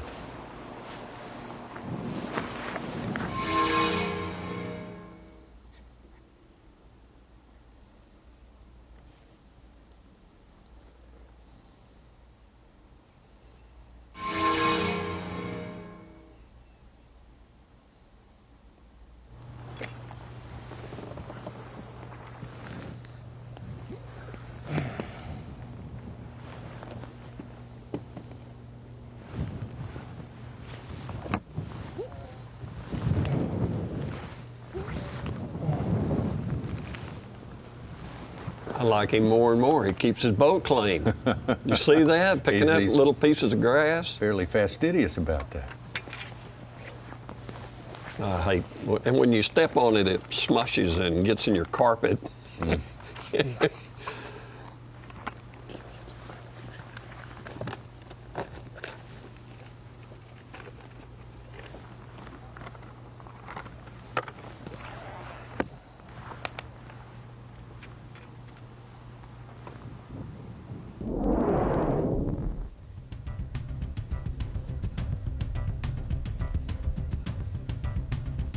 Cory's still up there. Yeah. He's going to wait it out too. Yeah, sure is. Man, we're looking for 2 big ones. We got one real good one, a 3-pounder, 2.5-pounder, and 2 little ones. So we're looking for 2 big ones. We came back to the spot where I started this morning and had a great big one blow up on the frog twice and never get it. So we're gonna go back there in a little bit and see if we can get him. But 2 bites would be good.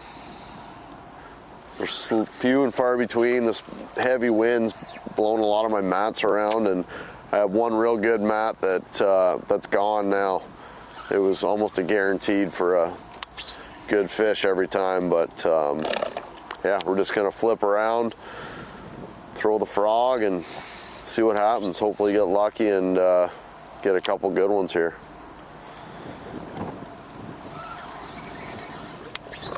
A year ago, final day on the St. Lawrence, Cory Johnston was out there in some heavy, heavy weather, putting together the winning weight for the final day there, having to heave over the side a couple of times. Oh, no doubt. It was quite a performance. Oh, yeah. His brother Chris laughed at him. Yeah, Got right. seasick on his home pond. Yep, I was watching. Yeah.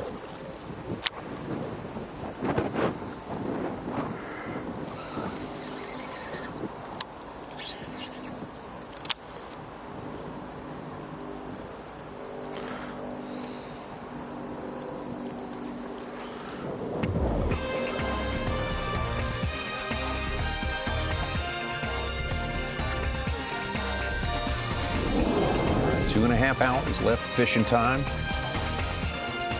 on this, the last day of the season. Pro Guide Bassmaster Elite at the Mississippi River, and Pat Schlopper making a bold call. He's going to stay up there and risk the possibility of getting locked out. Certainly not a certainty. We don't know exactly how that's going to work out, but Cory Johnston with the same decision as well. That's where we stand right now.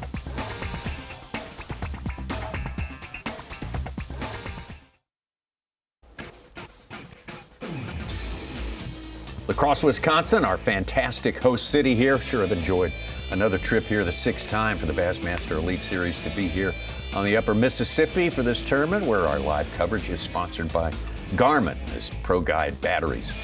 Bassmaster Elite, which wraps up the season that started down in Florida back in February.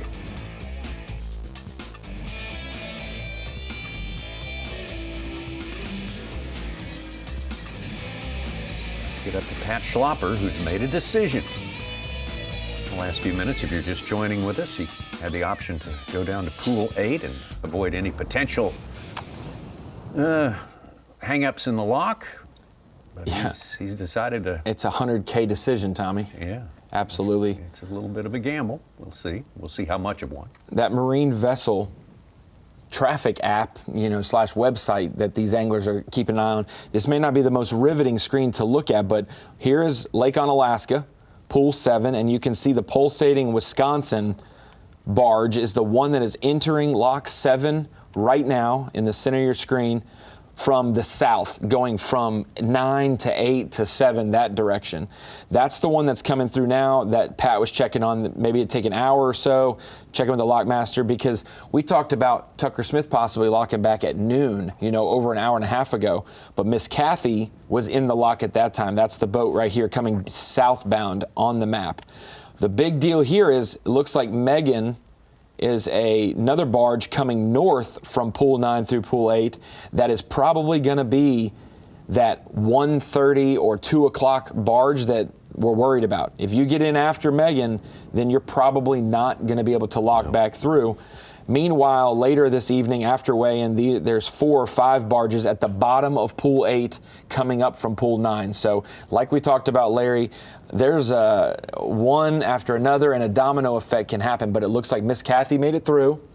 The anglers made it back. Now the Wisconsin boat's coming through, and hopefully Pat Schlopper, Cory Johnston will come back through Lock 7 after that. And that's just a look at that, because otherwise there'll be every hour and a half at seemingly more barges coming through, and you don't want a delay that dominoes. So 1:30 is the check time. So 55 minutes from now, Pat will probably pack up to go back to get down. Well, I'm glad he's got that much time. That's all I can say. We didn't used to have apps like that, you know, back in the day. We had to call the lock master and depend on him. And we would have a lock time unless the barge driver said no. You know, if he said no, then by golly, they had to keep that door closed until he got there. So you were praying that a barge driver was a fisherman. Oh, and yeah. He was like, oh yeah, let the elite guys come through. I won't bother them, and you know. But how long does this lock process from 7 to 8 take, Ronnie? Do you know the time once you get in to how long it takes to fill and let you out? I mean, they were there empty and let you out. They were there at 12:10, and they're through pool, you know, through the lock into the 7. I would say 15, 20 minutes. Yeah, 15, 20 minutes, because it's not huge levels of water change. They're like on the Tennessee River, when you're going from Pickwick to Wilson, it's massive. You can see to the top of the walls here. On the Tennessee River, you can't stack 3 bass boats to the top of the wall, you know, end to end. So it's a different water level fluctuation, so it's quicker, but they have a lot more of those barge navigational traffic deals. So it's not as risky of a move as we might have imagined. No, I'd say I think you spell lock and dam R-I-S-K, absolutely, like, you know. Well, as far as risky on the air, is it bigger than Drew Cook throwing back the male to try to get that 7-pound female to win? It's going for the victory. I think a lot of people will say, yeah, man. The magic mat? I would say this is riskier because Cook knew he couldn't win with that little fish in his bag. Pat can win with what he has right now and not make it back. He doesn't know that, though. He doesn't know. No, he does not know that. It's been good to me. I can't ask it for much more, but He also knows this river well enough that I mean, since he knows where the barges are and about what time they're going to arrive, he's not scared of it. Me, I'm just scared of it. When I was on there, I know that. Let's get out to KJ Queen. KJ still needing some big ones to show up. He does have a limit, but very small. Well, boys and girls, it has been a tough day today. This weather's got them kind of jacked up. I don't know what's really up. I finally got somewhere that's kind of protected, but just not seeing no life, no activity nowhere, no fish hitting, hardly any bait anywhere up near the top. So it's kind of died off right now. If we could just get around some big ones. What stinks is I was just around, I had one of my spots I've been catching them at, and they come up blowing up and they're freaking biggins. I mean, studs. And I never got one of them to bite. I never could get them to bite. I don't know, we're gonna let them rest for a second and we'll go back and hit them in a little bit and just see if we can get one to fire. If we can get them to fire, we can catch 20 pounds off of it. I've seen 20 pounds schooling. It's just, they won't bite. I don't know how to get them to bite. I've tried everything. So we're just gonna let them rest for a second, then we're gonna come back and hit them in hopes that they fire off on us. We're kind of pushing it tight. We're all the way down to 1 o'clock now on our time. I ain't got enough, so I'm just gonna chance it and stay as long as I can. It looks like there was one in the barge, a barge in the lock earlier. I think he's made it through by now. So I'm gonna check it here in a second after I fish this hole and then decide from there. We might take us and make us a move, go back to the dang ramp, try and catch some release fish or something. It's pretty dead up here right now.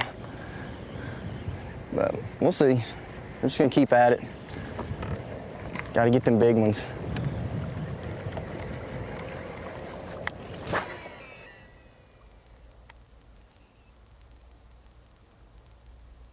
I don't even feel like KJ tried to get in that lock sequence. I don't either. I think he just was banking on a regularly scheduled time. I'd hope that he was dialed in and not maybe oblivious, you know, like of the extra traffic today. I feel like word would have gotten around enough. Well, he's position or two is all at stake with him, you know. I don't even think Cory was at the lock, did he? Did he go up there and check? No, I think we decided he did not go. Didn't even show up. Yeah, he pretty much going by the original schedule probably.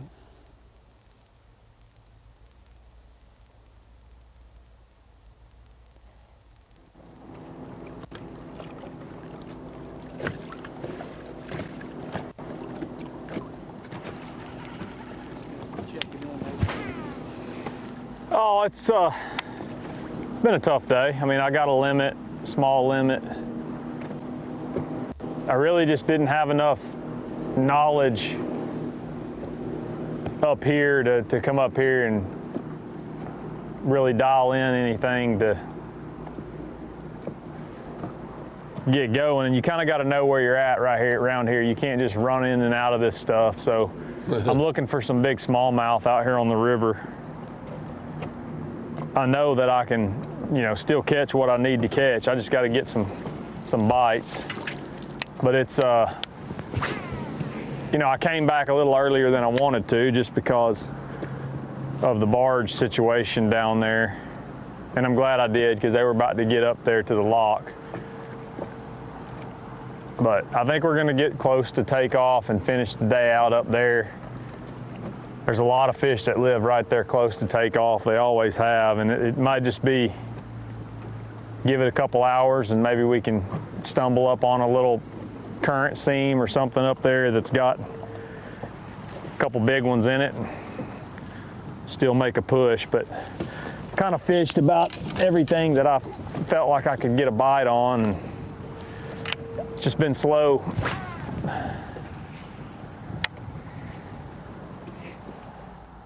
But we got to keep at it. 2 hours and 15 minutes till check-in, so got enough time, just got to get a bite or two.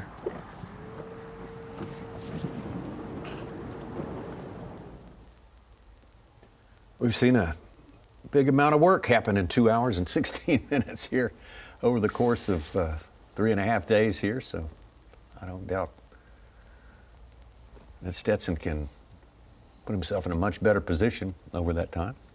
Just got to find that little sweet spot. That's all he's got to find. If he ever finds that, you can do it in 2 casts. Yeah.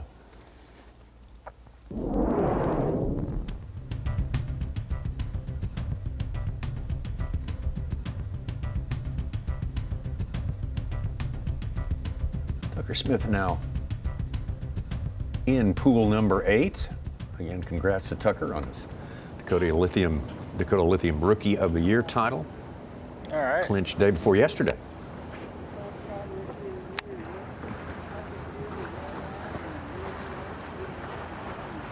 Yeah, it was amazing being able to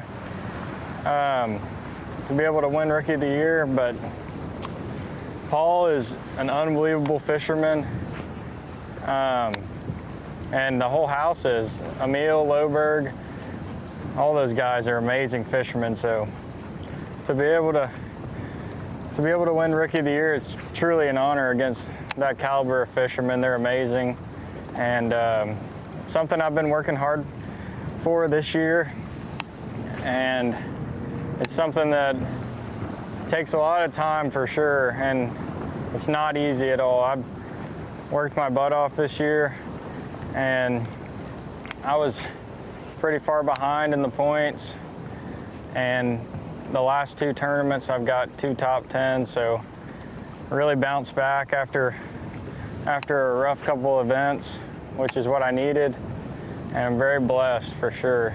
It's really cool to fish against all these guys. I mean, just everybody that is in the Elite Series is so amazing. They're all so good. Anybody in the Elites can win any tournament of the year, so it's just insane to be able to fish against that caliber of fishermen.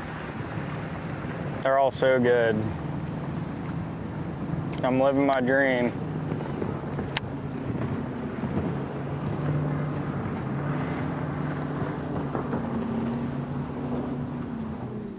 It doesn't hurt to compare notes back at the household every night either. Starts to get quieter and quieter and quieter. It's okay when your teammate and roommate beats someone else.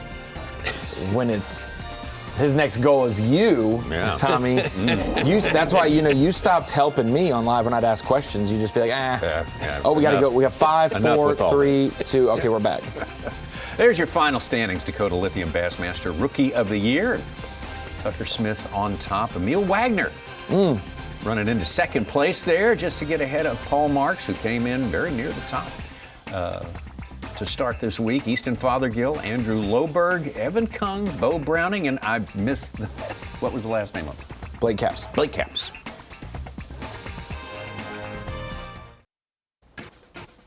Well, if it was a football game, we're about to head into the fourth quarter here of the final game of the year.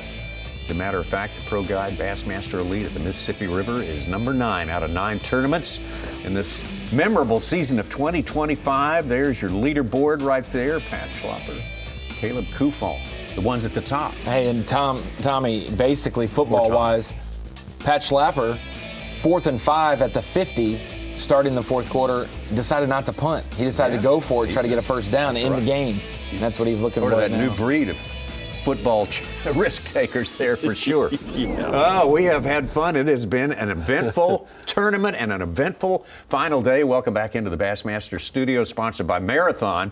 And Larry Nixon, Ronnie Moore, Mike Sukhan. Larry, we got Fujita within 3 pounds and 7 ounces. He's in 4th place. That's the size of a big one here. Schmidt ahead of him, Kufall, Schlapper. You could make a case that any of these guys could possibly engineer something to win this tournament, couldn't you? Yes, you could, but let me tell you something. Mr. Slapper's going for the win. He's going right back where them big ones are because he feels like that when that barge goes through that lock, he's going to have plenty of time to get back through, and he wants one more big fish. All right. Well, you weigh that against a lifetime of regret that you had it in your hands, but you didn't make the move. It's a hard decision to make. Yeah, hard decision, but when you win a $100,000 tournament earlier this year, you can make some of those risks. And then when you come home and it's special, a chance to win in Wisconsin. If this was Pat Schlapper's first win opportunity, I think he locks through. Because he's already won before, I need to do what I think's right to win. And sheer weight-wise, I think he's got the win right now. But he's got to get back now, and that's the big risk. So I'd say kudos to him for taking that risk, but it's easier because you already have that win from earlier this year to make this gamble in your home state. Such, coming into today, we only had 2 of our 10 who had been moving upwards in their scores day to day. That would have been Fujita and I believe it was Tucker Smith. Is anybody moving up today? Is anyone, in your mind, ahead of schedule, doing better than they had on the past 2 days? No, not really. But I want to ask Larry Nixon a couple questions. Larry, you're one of 44 guys to win a Classic. Do you know about how many guys have won Angler of the Year titles in Bass? It's 28. It's only 28. And Cory Johnston kept it that way, becoming the 13th man to win more than one. But I want to ask you who your mentor was. We see the Johnsons had their dad, and Aaron Martin's was, protege for Tucker Smith, and you helped Joey Cifuentes. Who was your mentor, Larry Nixon? Well, probably more than any other was my father. He's the one that got me into fishing and, developed that love. And then later before I started my professional career, I started guiding with Tommy Martin. You know who Tommy Martin is. Yeah. He won the Classic in, 74? 74. And I was at Toledo Bend at that time, and I got to meet Tommy, and Tommy's the one that come to me, and he said, man, you ain't never going to make no money being a guide. He said, many fishes you catch, you need to start tournament fishing. And I took him at his word and saved all year long and entered my first B.A.S.S event in 77. And I'm glad that Mr. Martin had that talk with me. Yeah, absolutely. That's because awesome. The 80s were yours. The 80s were yours. All right. Well, let's set up the final quarter of this game here by showing you what we've seen so far today. And for that, we turn to the Lose Midday Report. And we'll start it out with those 4 that we mentioned before, starting with Gioia Fujita. Gioia Fujita, as we mentioned, one of the 2 coming in here with the arrow up as far as his day-to-day production goes. Him and Cory Johnston have increased their weight every single day of competition, but Gioia Fujita had a couple things on the line today. Not only a chance to win this tournament, a chance to move into 3rd for Angler of the Year and make an extra payday. And Tommy, he'll honestly take every single result he's gotten this week because every day of practice, nothing but 10 pounds, 10 pounds, 10 pounds. Very tough practice, and he decided to stay close and do what he does best. Larry, you always talk about that. Anglers talk about that have retired. Fishing your strengths on a given fishery, finding where you're comfortable. And for him, maybe it's not punching all day. Maybe it's not current fishing. It's fishing around those man-made structures, industrial things, finesse fishing. He has molded it his way, but that 3-pounder right there, make no bones about it, that is the most important fish he's caught today. Brian Schmidt, the last man to win a tournament here when the Bassmaster Elite Series visited in 2022. Certainly a favorite coming back, but just because it's the kind of landscape that favors Brian Schmidt. A lot of current, a lot of vegetation. A lot of guys have hopes of winning tournaments, Tommy. Few have expectations when they roll into a place that they will be on the short list of winners or possible winners for this tournament. Brian Schmidt, every time he comes to La Crosse, Wisconsin, he has it circled, not only on the calendar, but he is already mentally thinking about how he can win this tournament. It's so impressive that he's even been in the top 5 all week long with a shot to win. He's just a few bites away at this point, fishing in Pool 8. He's had some wind increase in his area. Feels like the fish have moved a little bit, but overall he's balanced top water with his Carolina rig and some other techniques very well this week. Yeah, he's 2 pounds 11 ounces back. He's got a 2-pounder in his live well that he can get rid of, so a couple of good around the 3-pound range would set him in good stead, give him a chance to go for the win here. Caleb Kufall trying to win it wire to wire at the end of all 3 days so far. He has been the man on top. Been very impressive how Caleb has seemingly taken very little and turned into a lot this week. We've seen him in 2 or 3 main areas, been very slow in there. He hasn't ran around a bunch, utilized his 3/8 ounce flipping jig that he pours, been able to hang a chunk off the back of that. And with this current flow on these undercut banks, been able to flip that jig around. He's gotten not only largemouth to eat, but also smallmouth from his starting area. Throughout the day, he then makes an adjustment and culls up. Really hasn't gotten much going with a frog, though, this week. Just little fish or non-bass. That jig has been his deal.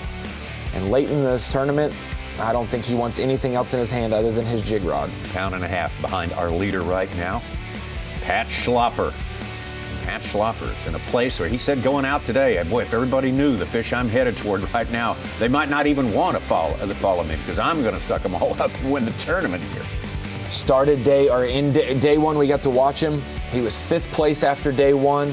Got to see all of the good work he did there, and really, I mean, he got out of Pool 7 early on day 1. Day 2, much windier, a little bit more difficult. Yesterday, it was windy as well, his lowest day of the week. He made an adjustment, Tommy, and instead of the topwater frog or a jerk shad, soft plastic, jerk bait style topwater on the surface, he's gone to punching and flipping the heavy duckweed and the lily pads vegetation, and that has paid off big time. Couple 3.5s, a 4-pounder, and really he needs one more cull, and that's why he has stayed in Pool 7 while others locked through. A little bit of risk involved there. Get locked down, but Pat Schlopper said the promise of another win Isn't that crazy? during this season would be well worth it. Caught 3 here yesterday. We fished it earlier, didn't get no bites.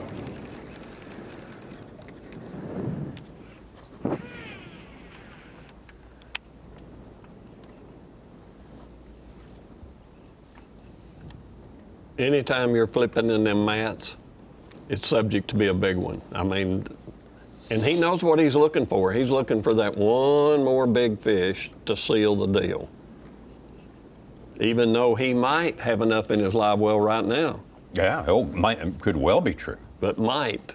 Caleb's liable to catch a big one in this last period too, in the last hour and a half.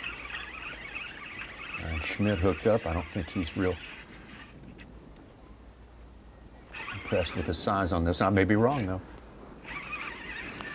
Kind of got wadded up. I don't think he's no big one.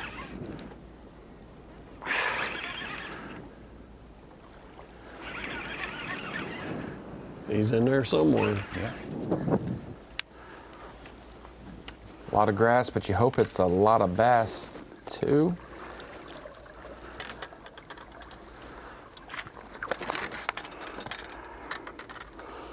Well, there's one in there. Oh, not bad. He don't look bad to me. Popping frog. Band-aids on his fingers. You know it's a good week when you have that. That's right. He got all of it.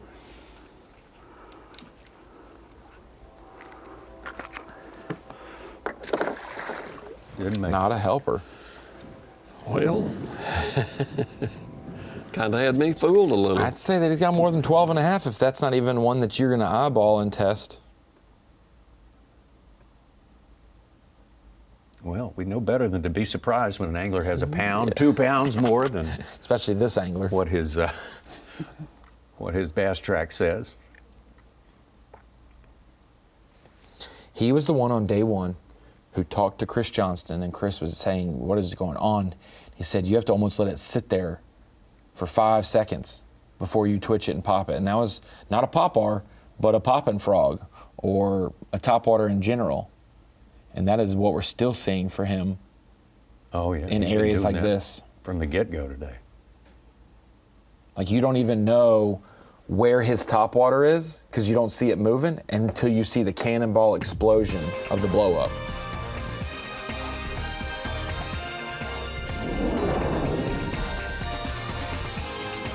Well, it's an incredible place, full of life. That's a great way to describe the upper Mississippi River. Bill Lowen. No, wait a minute. No. Bill Lowen, a tribute to the guy who won the first tournament of our season way back all those months ago. Lowen. How about that? We'll talk about all of those before we leave today.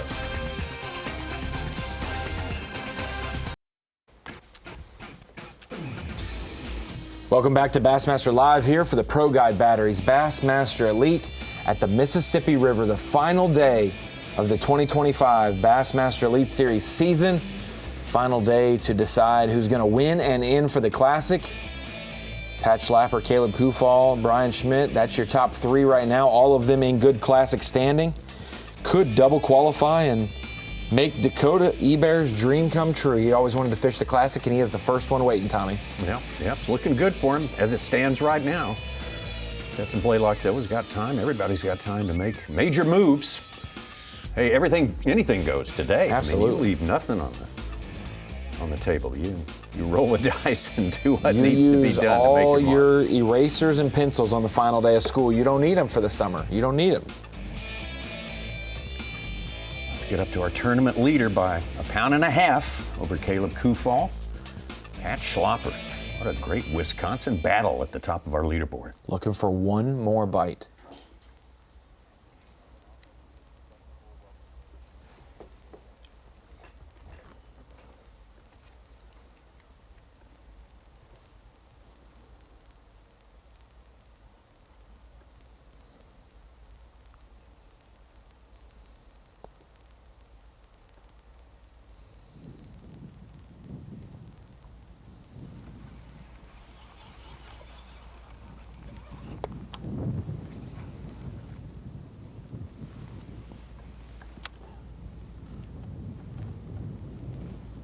We've had quite the lull in the last hour. Only 2 fish, Fajita's fish caught in the last hour, or scoreable, cullable fish.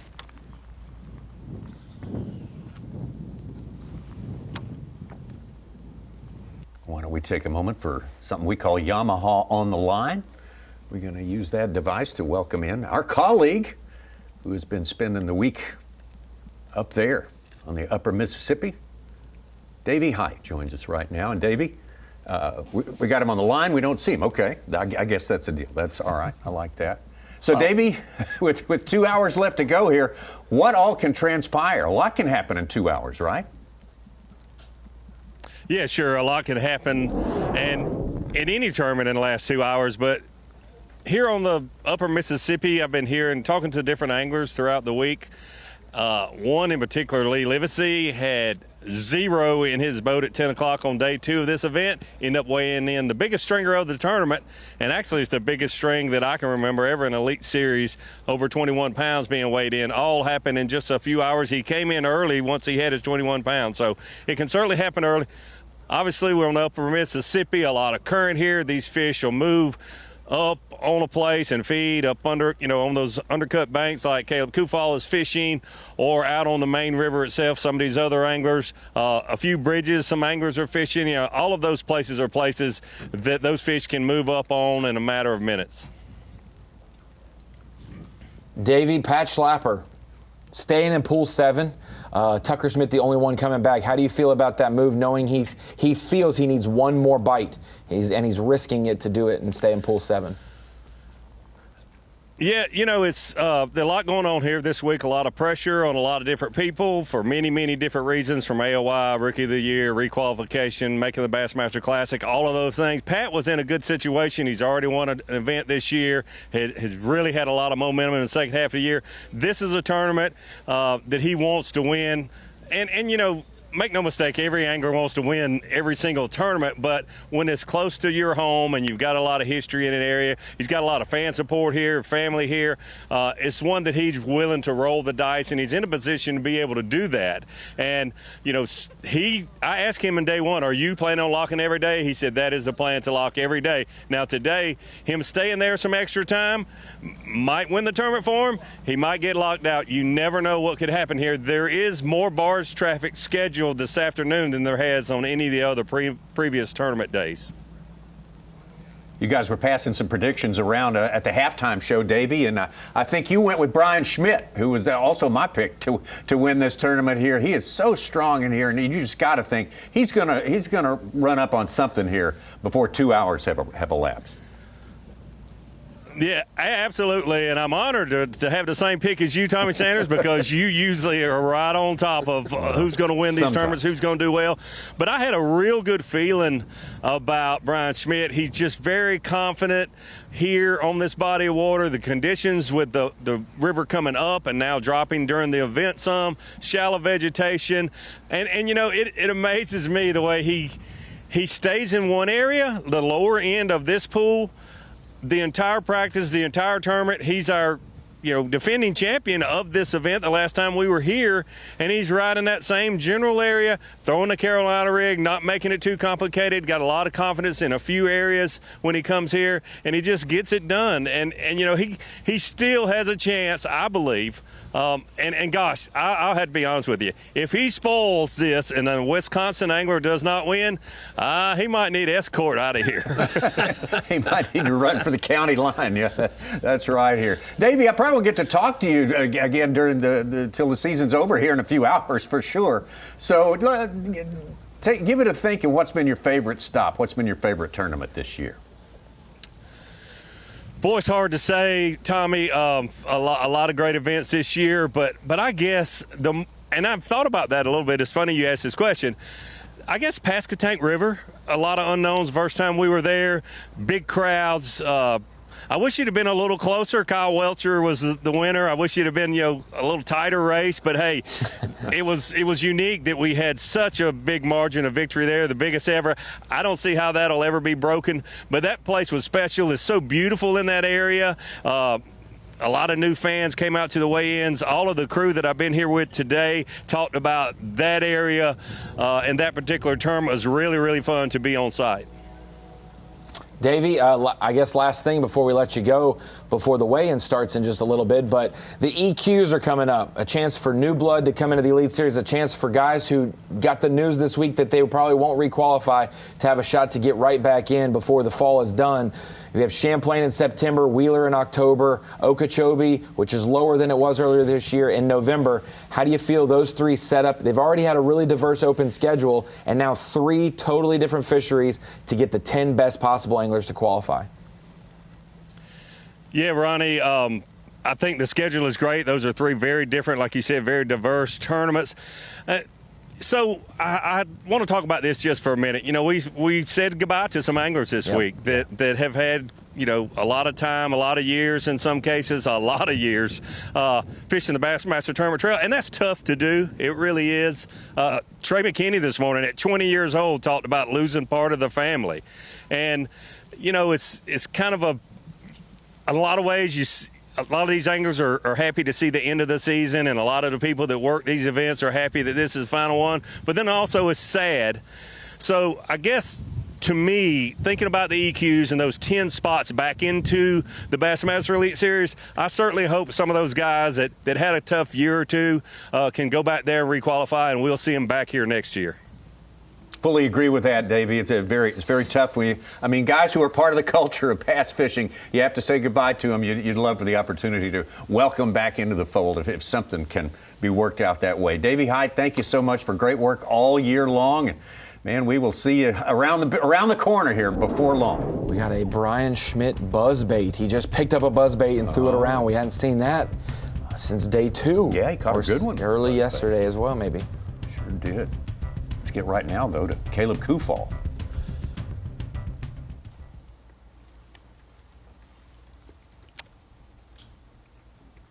Again, he's got 11 now, and you've got to think Caleb is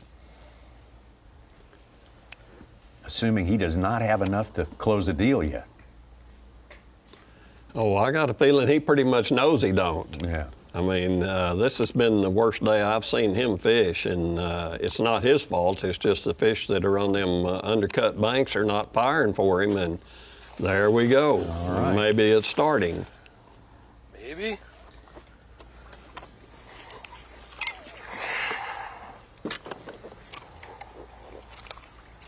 Hey, settle down.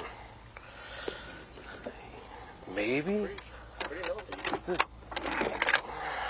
It's a decent one.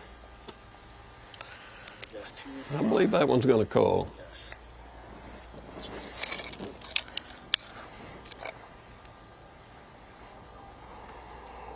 Two and a half. Nice. He's got 4 of those fish that go about 2-4. You mentioned he's caught a lot more fish today than he did yesterday, but that initial limit every day has been at least bigger than what he has right now. He was catching his 5th fish and having 12.5 to 13.5 pounds off the bat. So 115 on the final day, and he's finally getting to that mark now. Well, and made it for length, and he's got a pretty good girth on him. Might give him a little boost right there for Caleb Kufall. There's plenty of time fishing left. Something big to happen. We'll be right back to have it for you in just a minute here in the Upper Mississippi.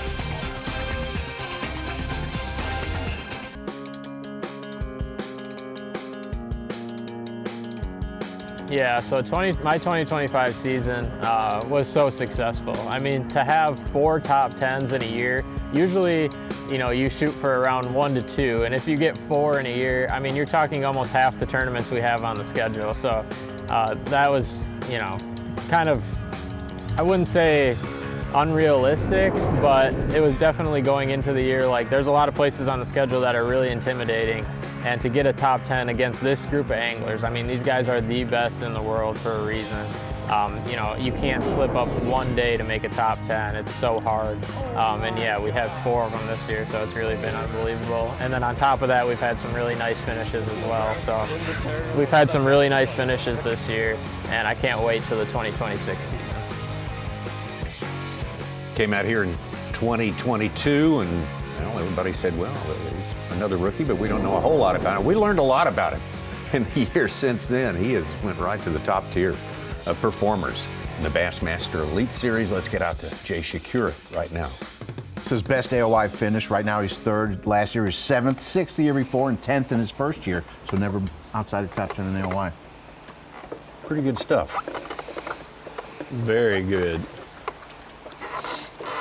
Hard to believe you can make 4 top 10s and not win Angler of the Year. That is hard. I mean, that's just very hard for me to believe. And lose to someone who didn't make any top 10. Any top 10. That's got to be a smallmouth. Yep. Big smallie.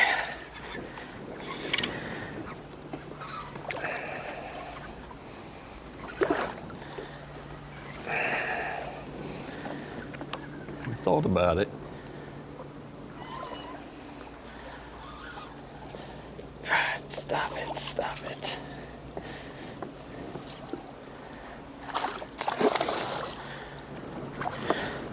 Yes.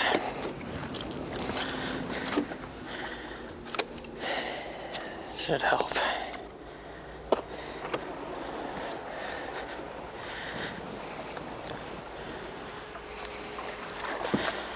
I thought he was bigger.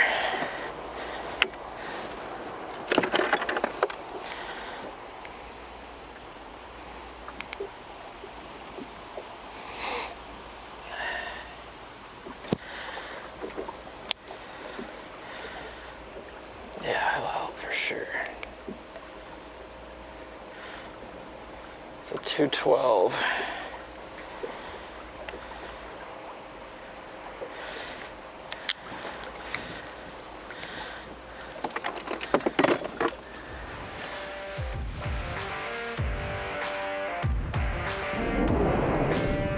Some help, we reckon, there for Jay Przekurat.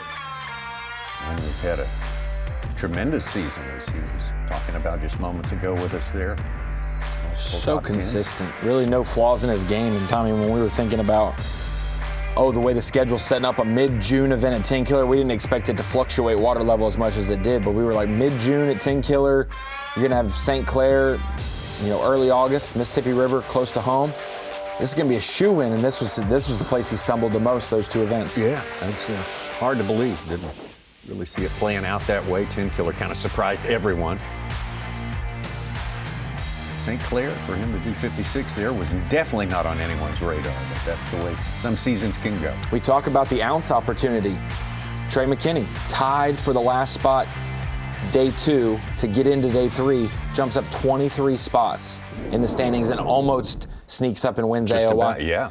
Very, very Jay close. missed out by an ounce at 10 Killer, missed out by 3 or 4 ounces at St. Clair. That 5 ounces, and we've said it, that 5 ounces prevented him from really having a great shot this week. You gain 10 or 15 in both tournaments, you're there tied starting this event. Different race here. There's Cooper Gallant, got one on.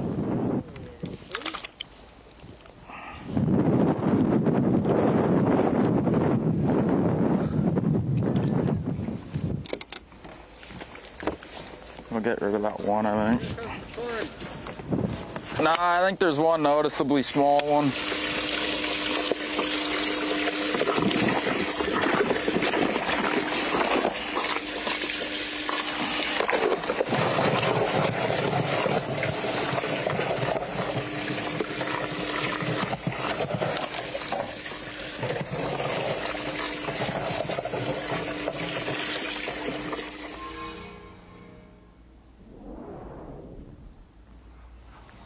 Pat Schlopper, 1.5 pound lead.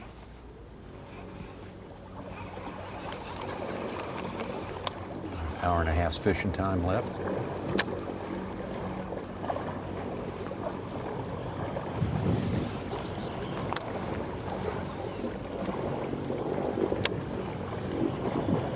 Still has to lock down into pool 8 sometime during that period. So 1:30 was the time. We have 5 or 6 minutes left of fishing for him here, probably. Yeah. It's been a decent day. I don't have enough. But it's been good. I mean, we got 3 really good ones and 1 good one and 1 2.5 pounder. So it ain't gonna be enough to win. But if I just know I'm worried about locking down, and maybe I can get another good one down in 8. I mean, I fished hard today. I think I made good decisions. Just gonna be a little short. I mean, I thought if I had 17 pounds, I'd have a shot. Obviously, who knows what the other guys caught, but we're a little short of that. So, but it was a good day. Had some fun. Caught a good amount of fish. Means another day fishing on the river. I mean, I love it. So we'll see what happens. Let's try to get down through the lock and take her from there, I guess. Well, got to take some time to make some travel arrangements here. Is Pat Schlopper. So let's take this moment to recognize what he has done today. And at 16 pounds, 2 ounces, pretty darn strong. It's got him on top. Yeah, absolutely. You probably had to gauge if you're Schlopper. I need 18 pounds at least, because if Kufall gets 14.5 to 15, that's that 3 pounds I need to make up. But a stellar start, obviously catching a few fish, then catching that 4 pounder. Good to have 3 fish over 3.5 pounds. That is huge for him. He said earlier in the day I have 16.5 pounds when he was at the lock, so he may have a little bit more than that. But Tommy, I think the Marathon Peak performance isn't just for him this week. It's for him the second half of the year. 32nd at Fork, 1st at the Sabine, 36th at 10 Killer, 23rd at St. Clair, and leaving the dock today in 3rd, possibly another win. He goes from 83rd halfway through the year to 30th in points. Not only making the Classic, but now having a shot at 2 blue trophies this year on the Elite Series. I'll say second half of the year, Pat Schlapper. Oh, yeah. Marathon peak performance. Man of the second half of the year. Absolutely. For sure. Yeah, no doubt. 89th in AOY after 4 events riding home. I knew you'd keep me honest, Such. I had to look it up. I didn't remember. It was way back there. Przekurat just put a good keeper in. A little help out of it. Sitting in 5th place right behind Kyoya Fujita. Larry, I think it's been a while, but anglers used to be able to access Bass Track and see where they were. I don't know what the policy is on that. It's been a while. I know. I just want to ask Larry what he thinks of that, if he would like to or not. See his No, weight. I don't think you need to know, personally. I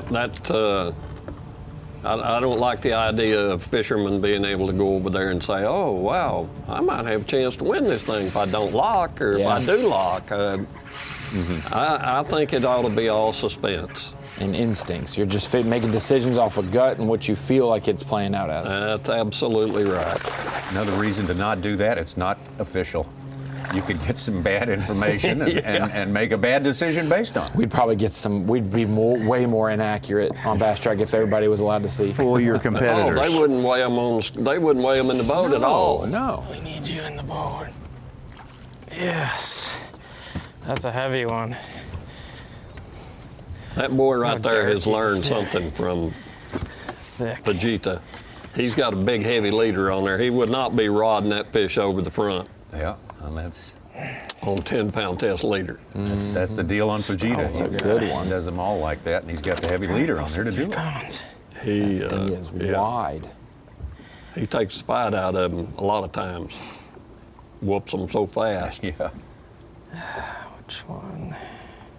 Boy, that looks like a big old small one. It's got to be like a 3.2 or a 3.4. It's got to be. Yeah. Look at the body on him. He's a 214. Smallest fish is, I've got it as a 210. Yeah, smallest. Yes, as a 2.8. I'm sorry, 2.8. Oh, okay. Two of them, two 2.8s. Did you say 2.2? Yes. Get rid of. I don't know. I don't know which one's the smallest. He's got 2 of them so close. He said, I don't know. Look at it. See it? Look at that. Nice, pretty brown one.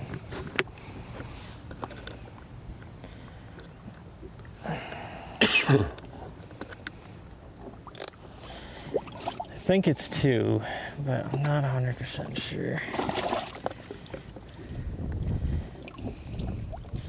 So I got 2 3s, 2 close to 3 pounds small.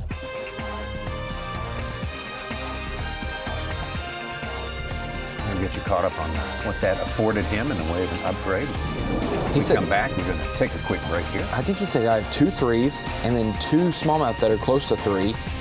And so he's going to be close to 15 pounds now. Yeah. It's a little bit different picture than what I had in my mind there.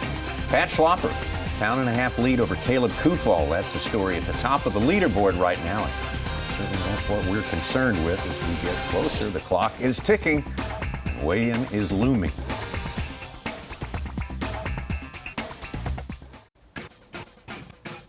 Moving on through the afternoon here, the last day of school, you might say. Our show today is sponsored by Ranger Boats, by Rapala,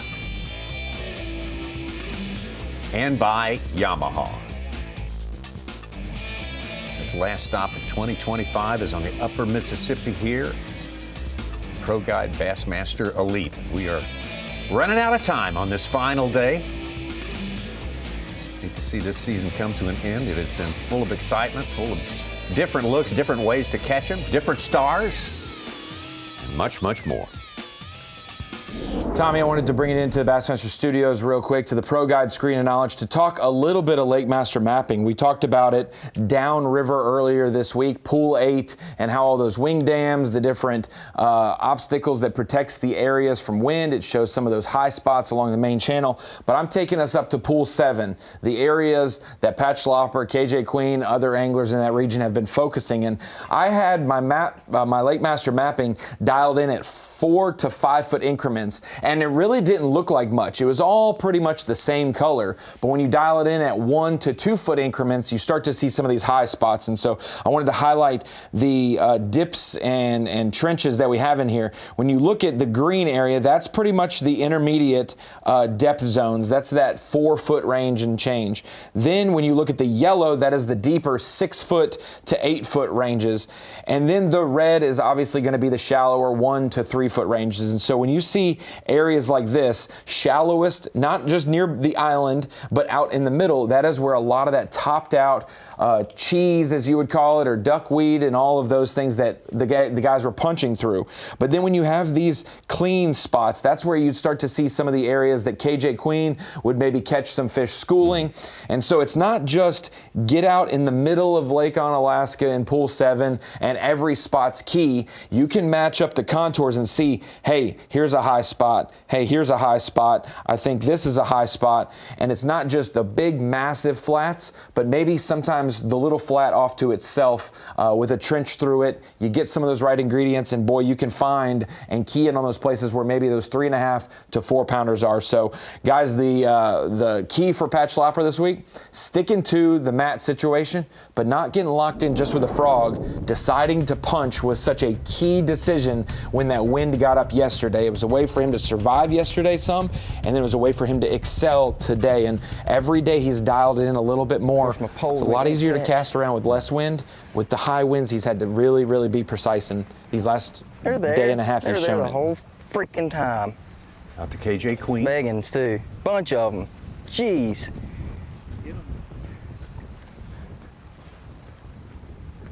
Come on, get it, get it, get it, get it, get it, get it, get it, get it. Come on. That's a little one got it. No, I think it'll come on. Oh my gosh. Ah, crap. Come here.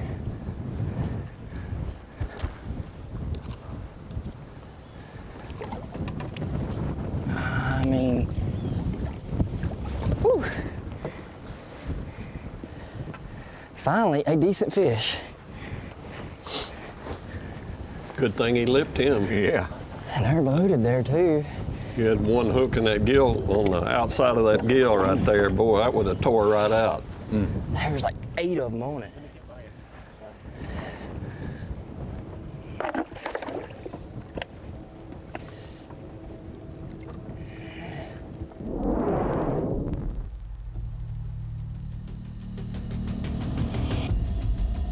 $130 was the lock time, Tommy. Yeah, Pat's got to take care of this business right here before he can go down to Pool 8 and see if he can scare up something else. I'm sure he doesn't feel like he's got it locked away yet. Well, it makes me feel better because that lock's empty and he's going in there. Yeah, yeah. You're going to have to make me move to get me back out of here. Yeah, that's one step of getting home free. Yeah, perfect. I said, these guys must like me. I seen you on live. You said head north of the dam, so I didn't raise the water. Oh, seriously? Sweet. Hopefully I can get one good one down here. You want me to go all the way to the end? You can float since you're the only boat in here. Okay. Or you can grab some lines if you want. We can float. All right.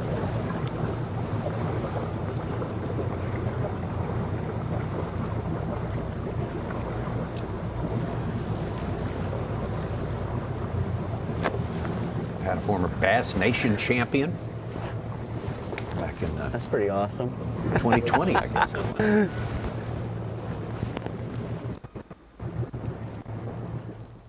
Two of our winners this year, former Bass Nation champions. Okay, out to Brian Schmidt. 2.5 pounds, maybe a little more. Back of our leader.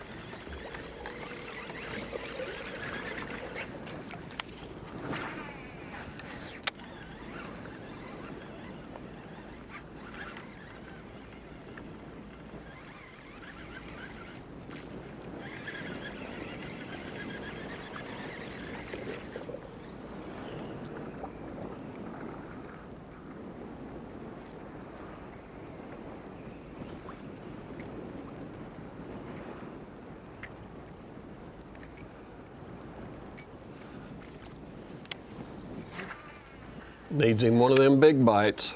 Yeah, that would serve him well.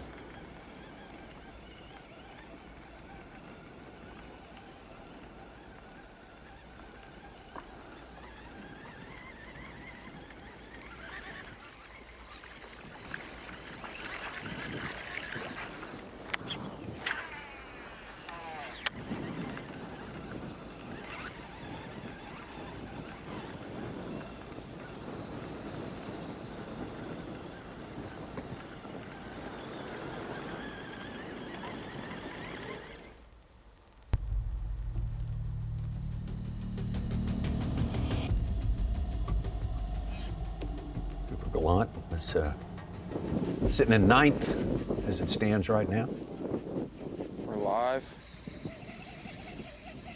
It's a grind. Just fishing all new water, trying to stumble up on something. We got like 9 pounds in the box right now, 10 pounds, something like that. That's a big one. Maybe not big, but it's bigger. Oh no, I still got it. Oh, no. I'm sorry, guys.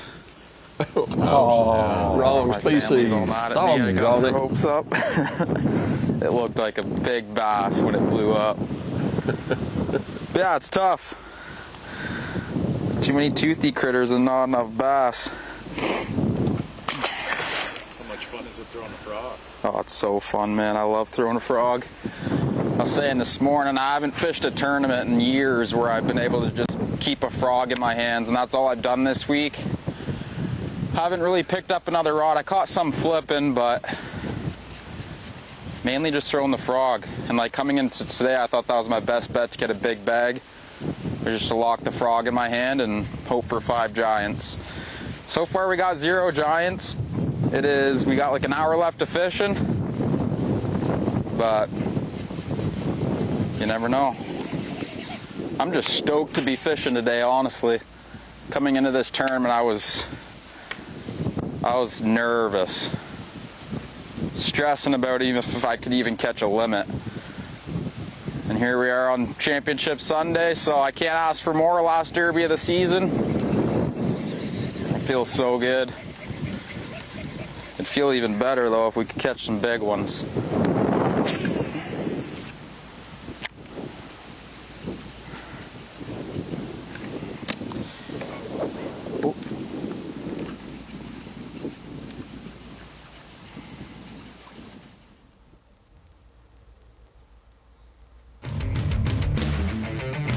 One more time? Yeah, I think we got a theme going here with our power pole replay of the day, don't we? It's just celebrating the Mississippi River, Tommy.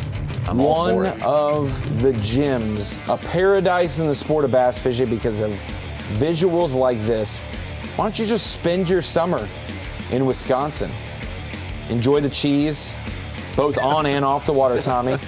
I enjoy the cheese. Largemouth, top water, frogs, walking baits. Or maybe you go like Tucker Smith, catch some smallmouth on top water as well. Sure. Can't get enough of the duckweed action. Trey McKinney had the top water bite going earlier in the week. Tucker Smith today, like we said. I mean, jumping for joy out there on the Mississippi. It's been a joy to end our season here. I could do an 8 to 10, even non-bass will bite. I could do 8 to 10 days here, watching and enjoying this. As I Pat could too. Schlopper, he's leaving the lock. Back in pool 8 safely here. Time to get back. Mission accomplished. One more Took a little fish. bit of risk that didn't really pay off that much for him. But hey, he would have felt much worse if he hadn't tried that. That's right. That's the bottom line right there. All right, we got more to bring you from here. We'll be right back.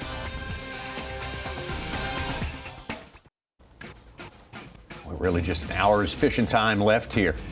Critical hour, the last hour of the season for 2025.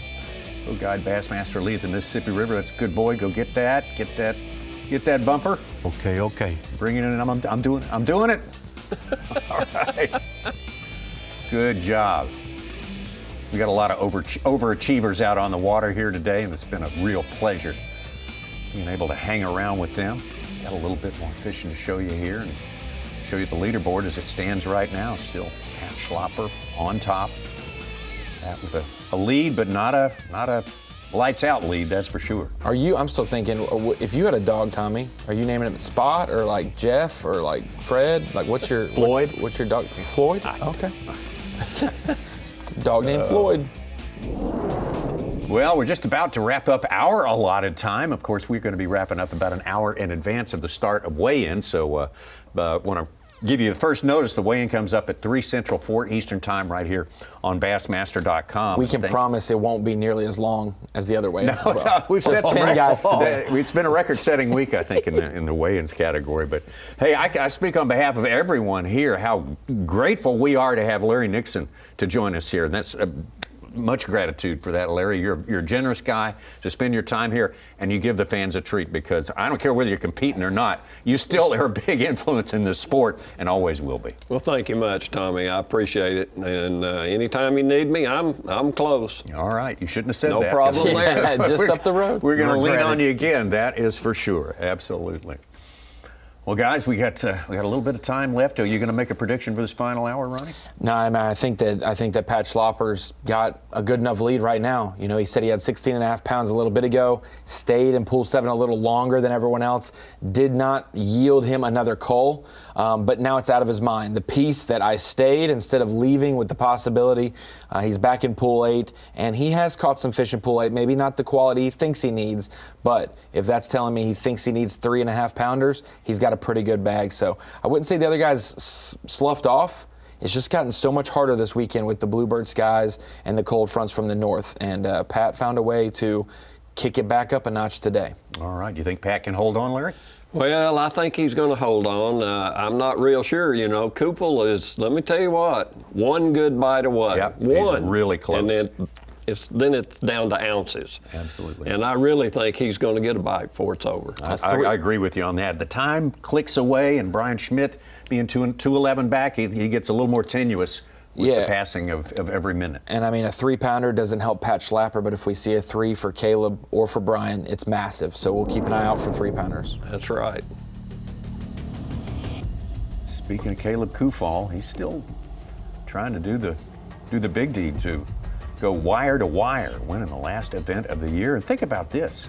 If you can carry over momentum from one year to the next, our next Bassmaster Elite Series event is on Lake Guntersville. The last person to win on the Elite Series at Guntersville is that man. Yep. Very, very good numbers-wise, but size-wise, been very, very poor. Well, I can promise you one thing. He's going to keep his bait in the water till it's over. The size I'm looking for.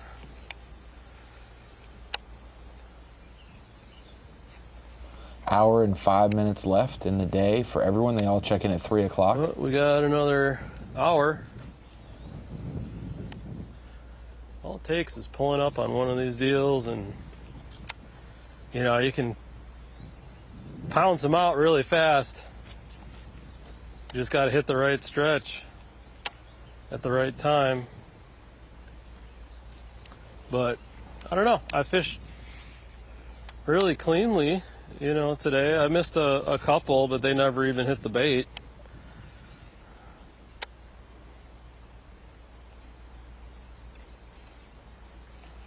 Is what it is. Just grind it out to the last minute.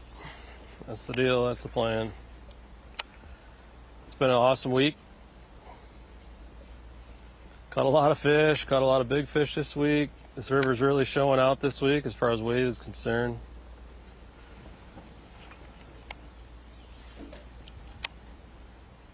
One of my favorite bodies of water in the world.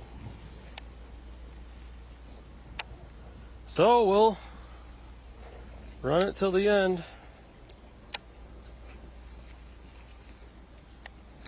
Well, let's go. Well, he has danced with what brung him, as they say, all the way through this thing. Had a few different baits tied on, but man, oh man, that, as you say, Larry, keeping it in the water, keeping it moving. That's been part of his key. Keep your confidence bait in your hand and stay in the kind of water where you know big fish lives, and that's what he does. Larry, you're right. He just needs a 3.5, 3 3/4 pounder to get to where schlapper is weight-wise. That's correct. One good, decent bite, which he has not even had today. We're back. Surprisingly. We're almost back here at our spot here, and I don't know. Some magic happened here yesterday afternoon. We're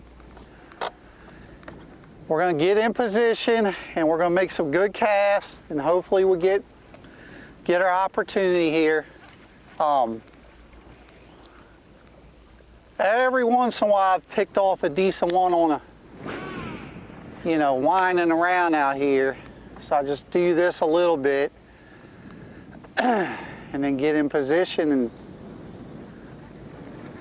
we will see. It's been a good week, been a good day, no complaints.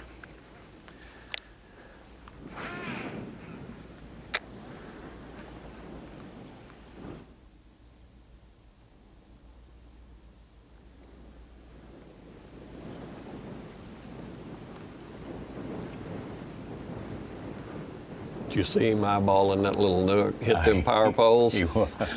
He's getting set up. Yeah. That's funny.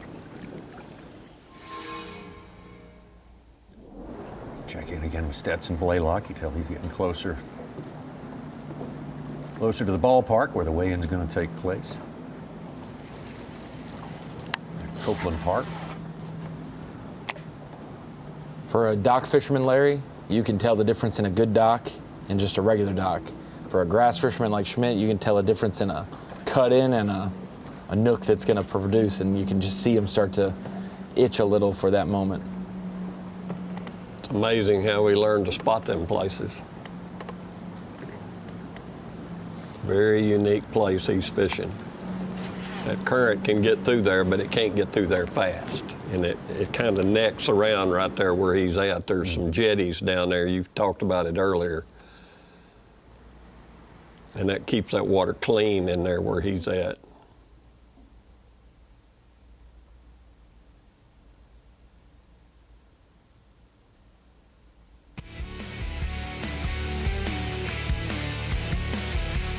Well, it has been a heck of a season.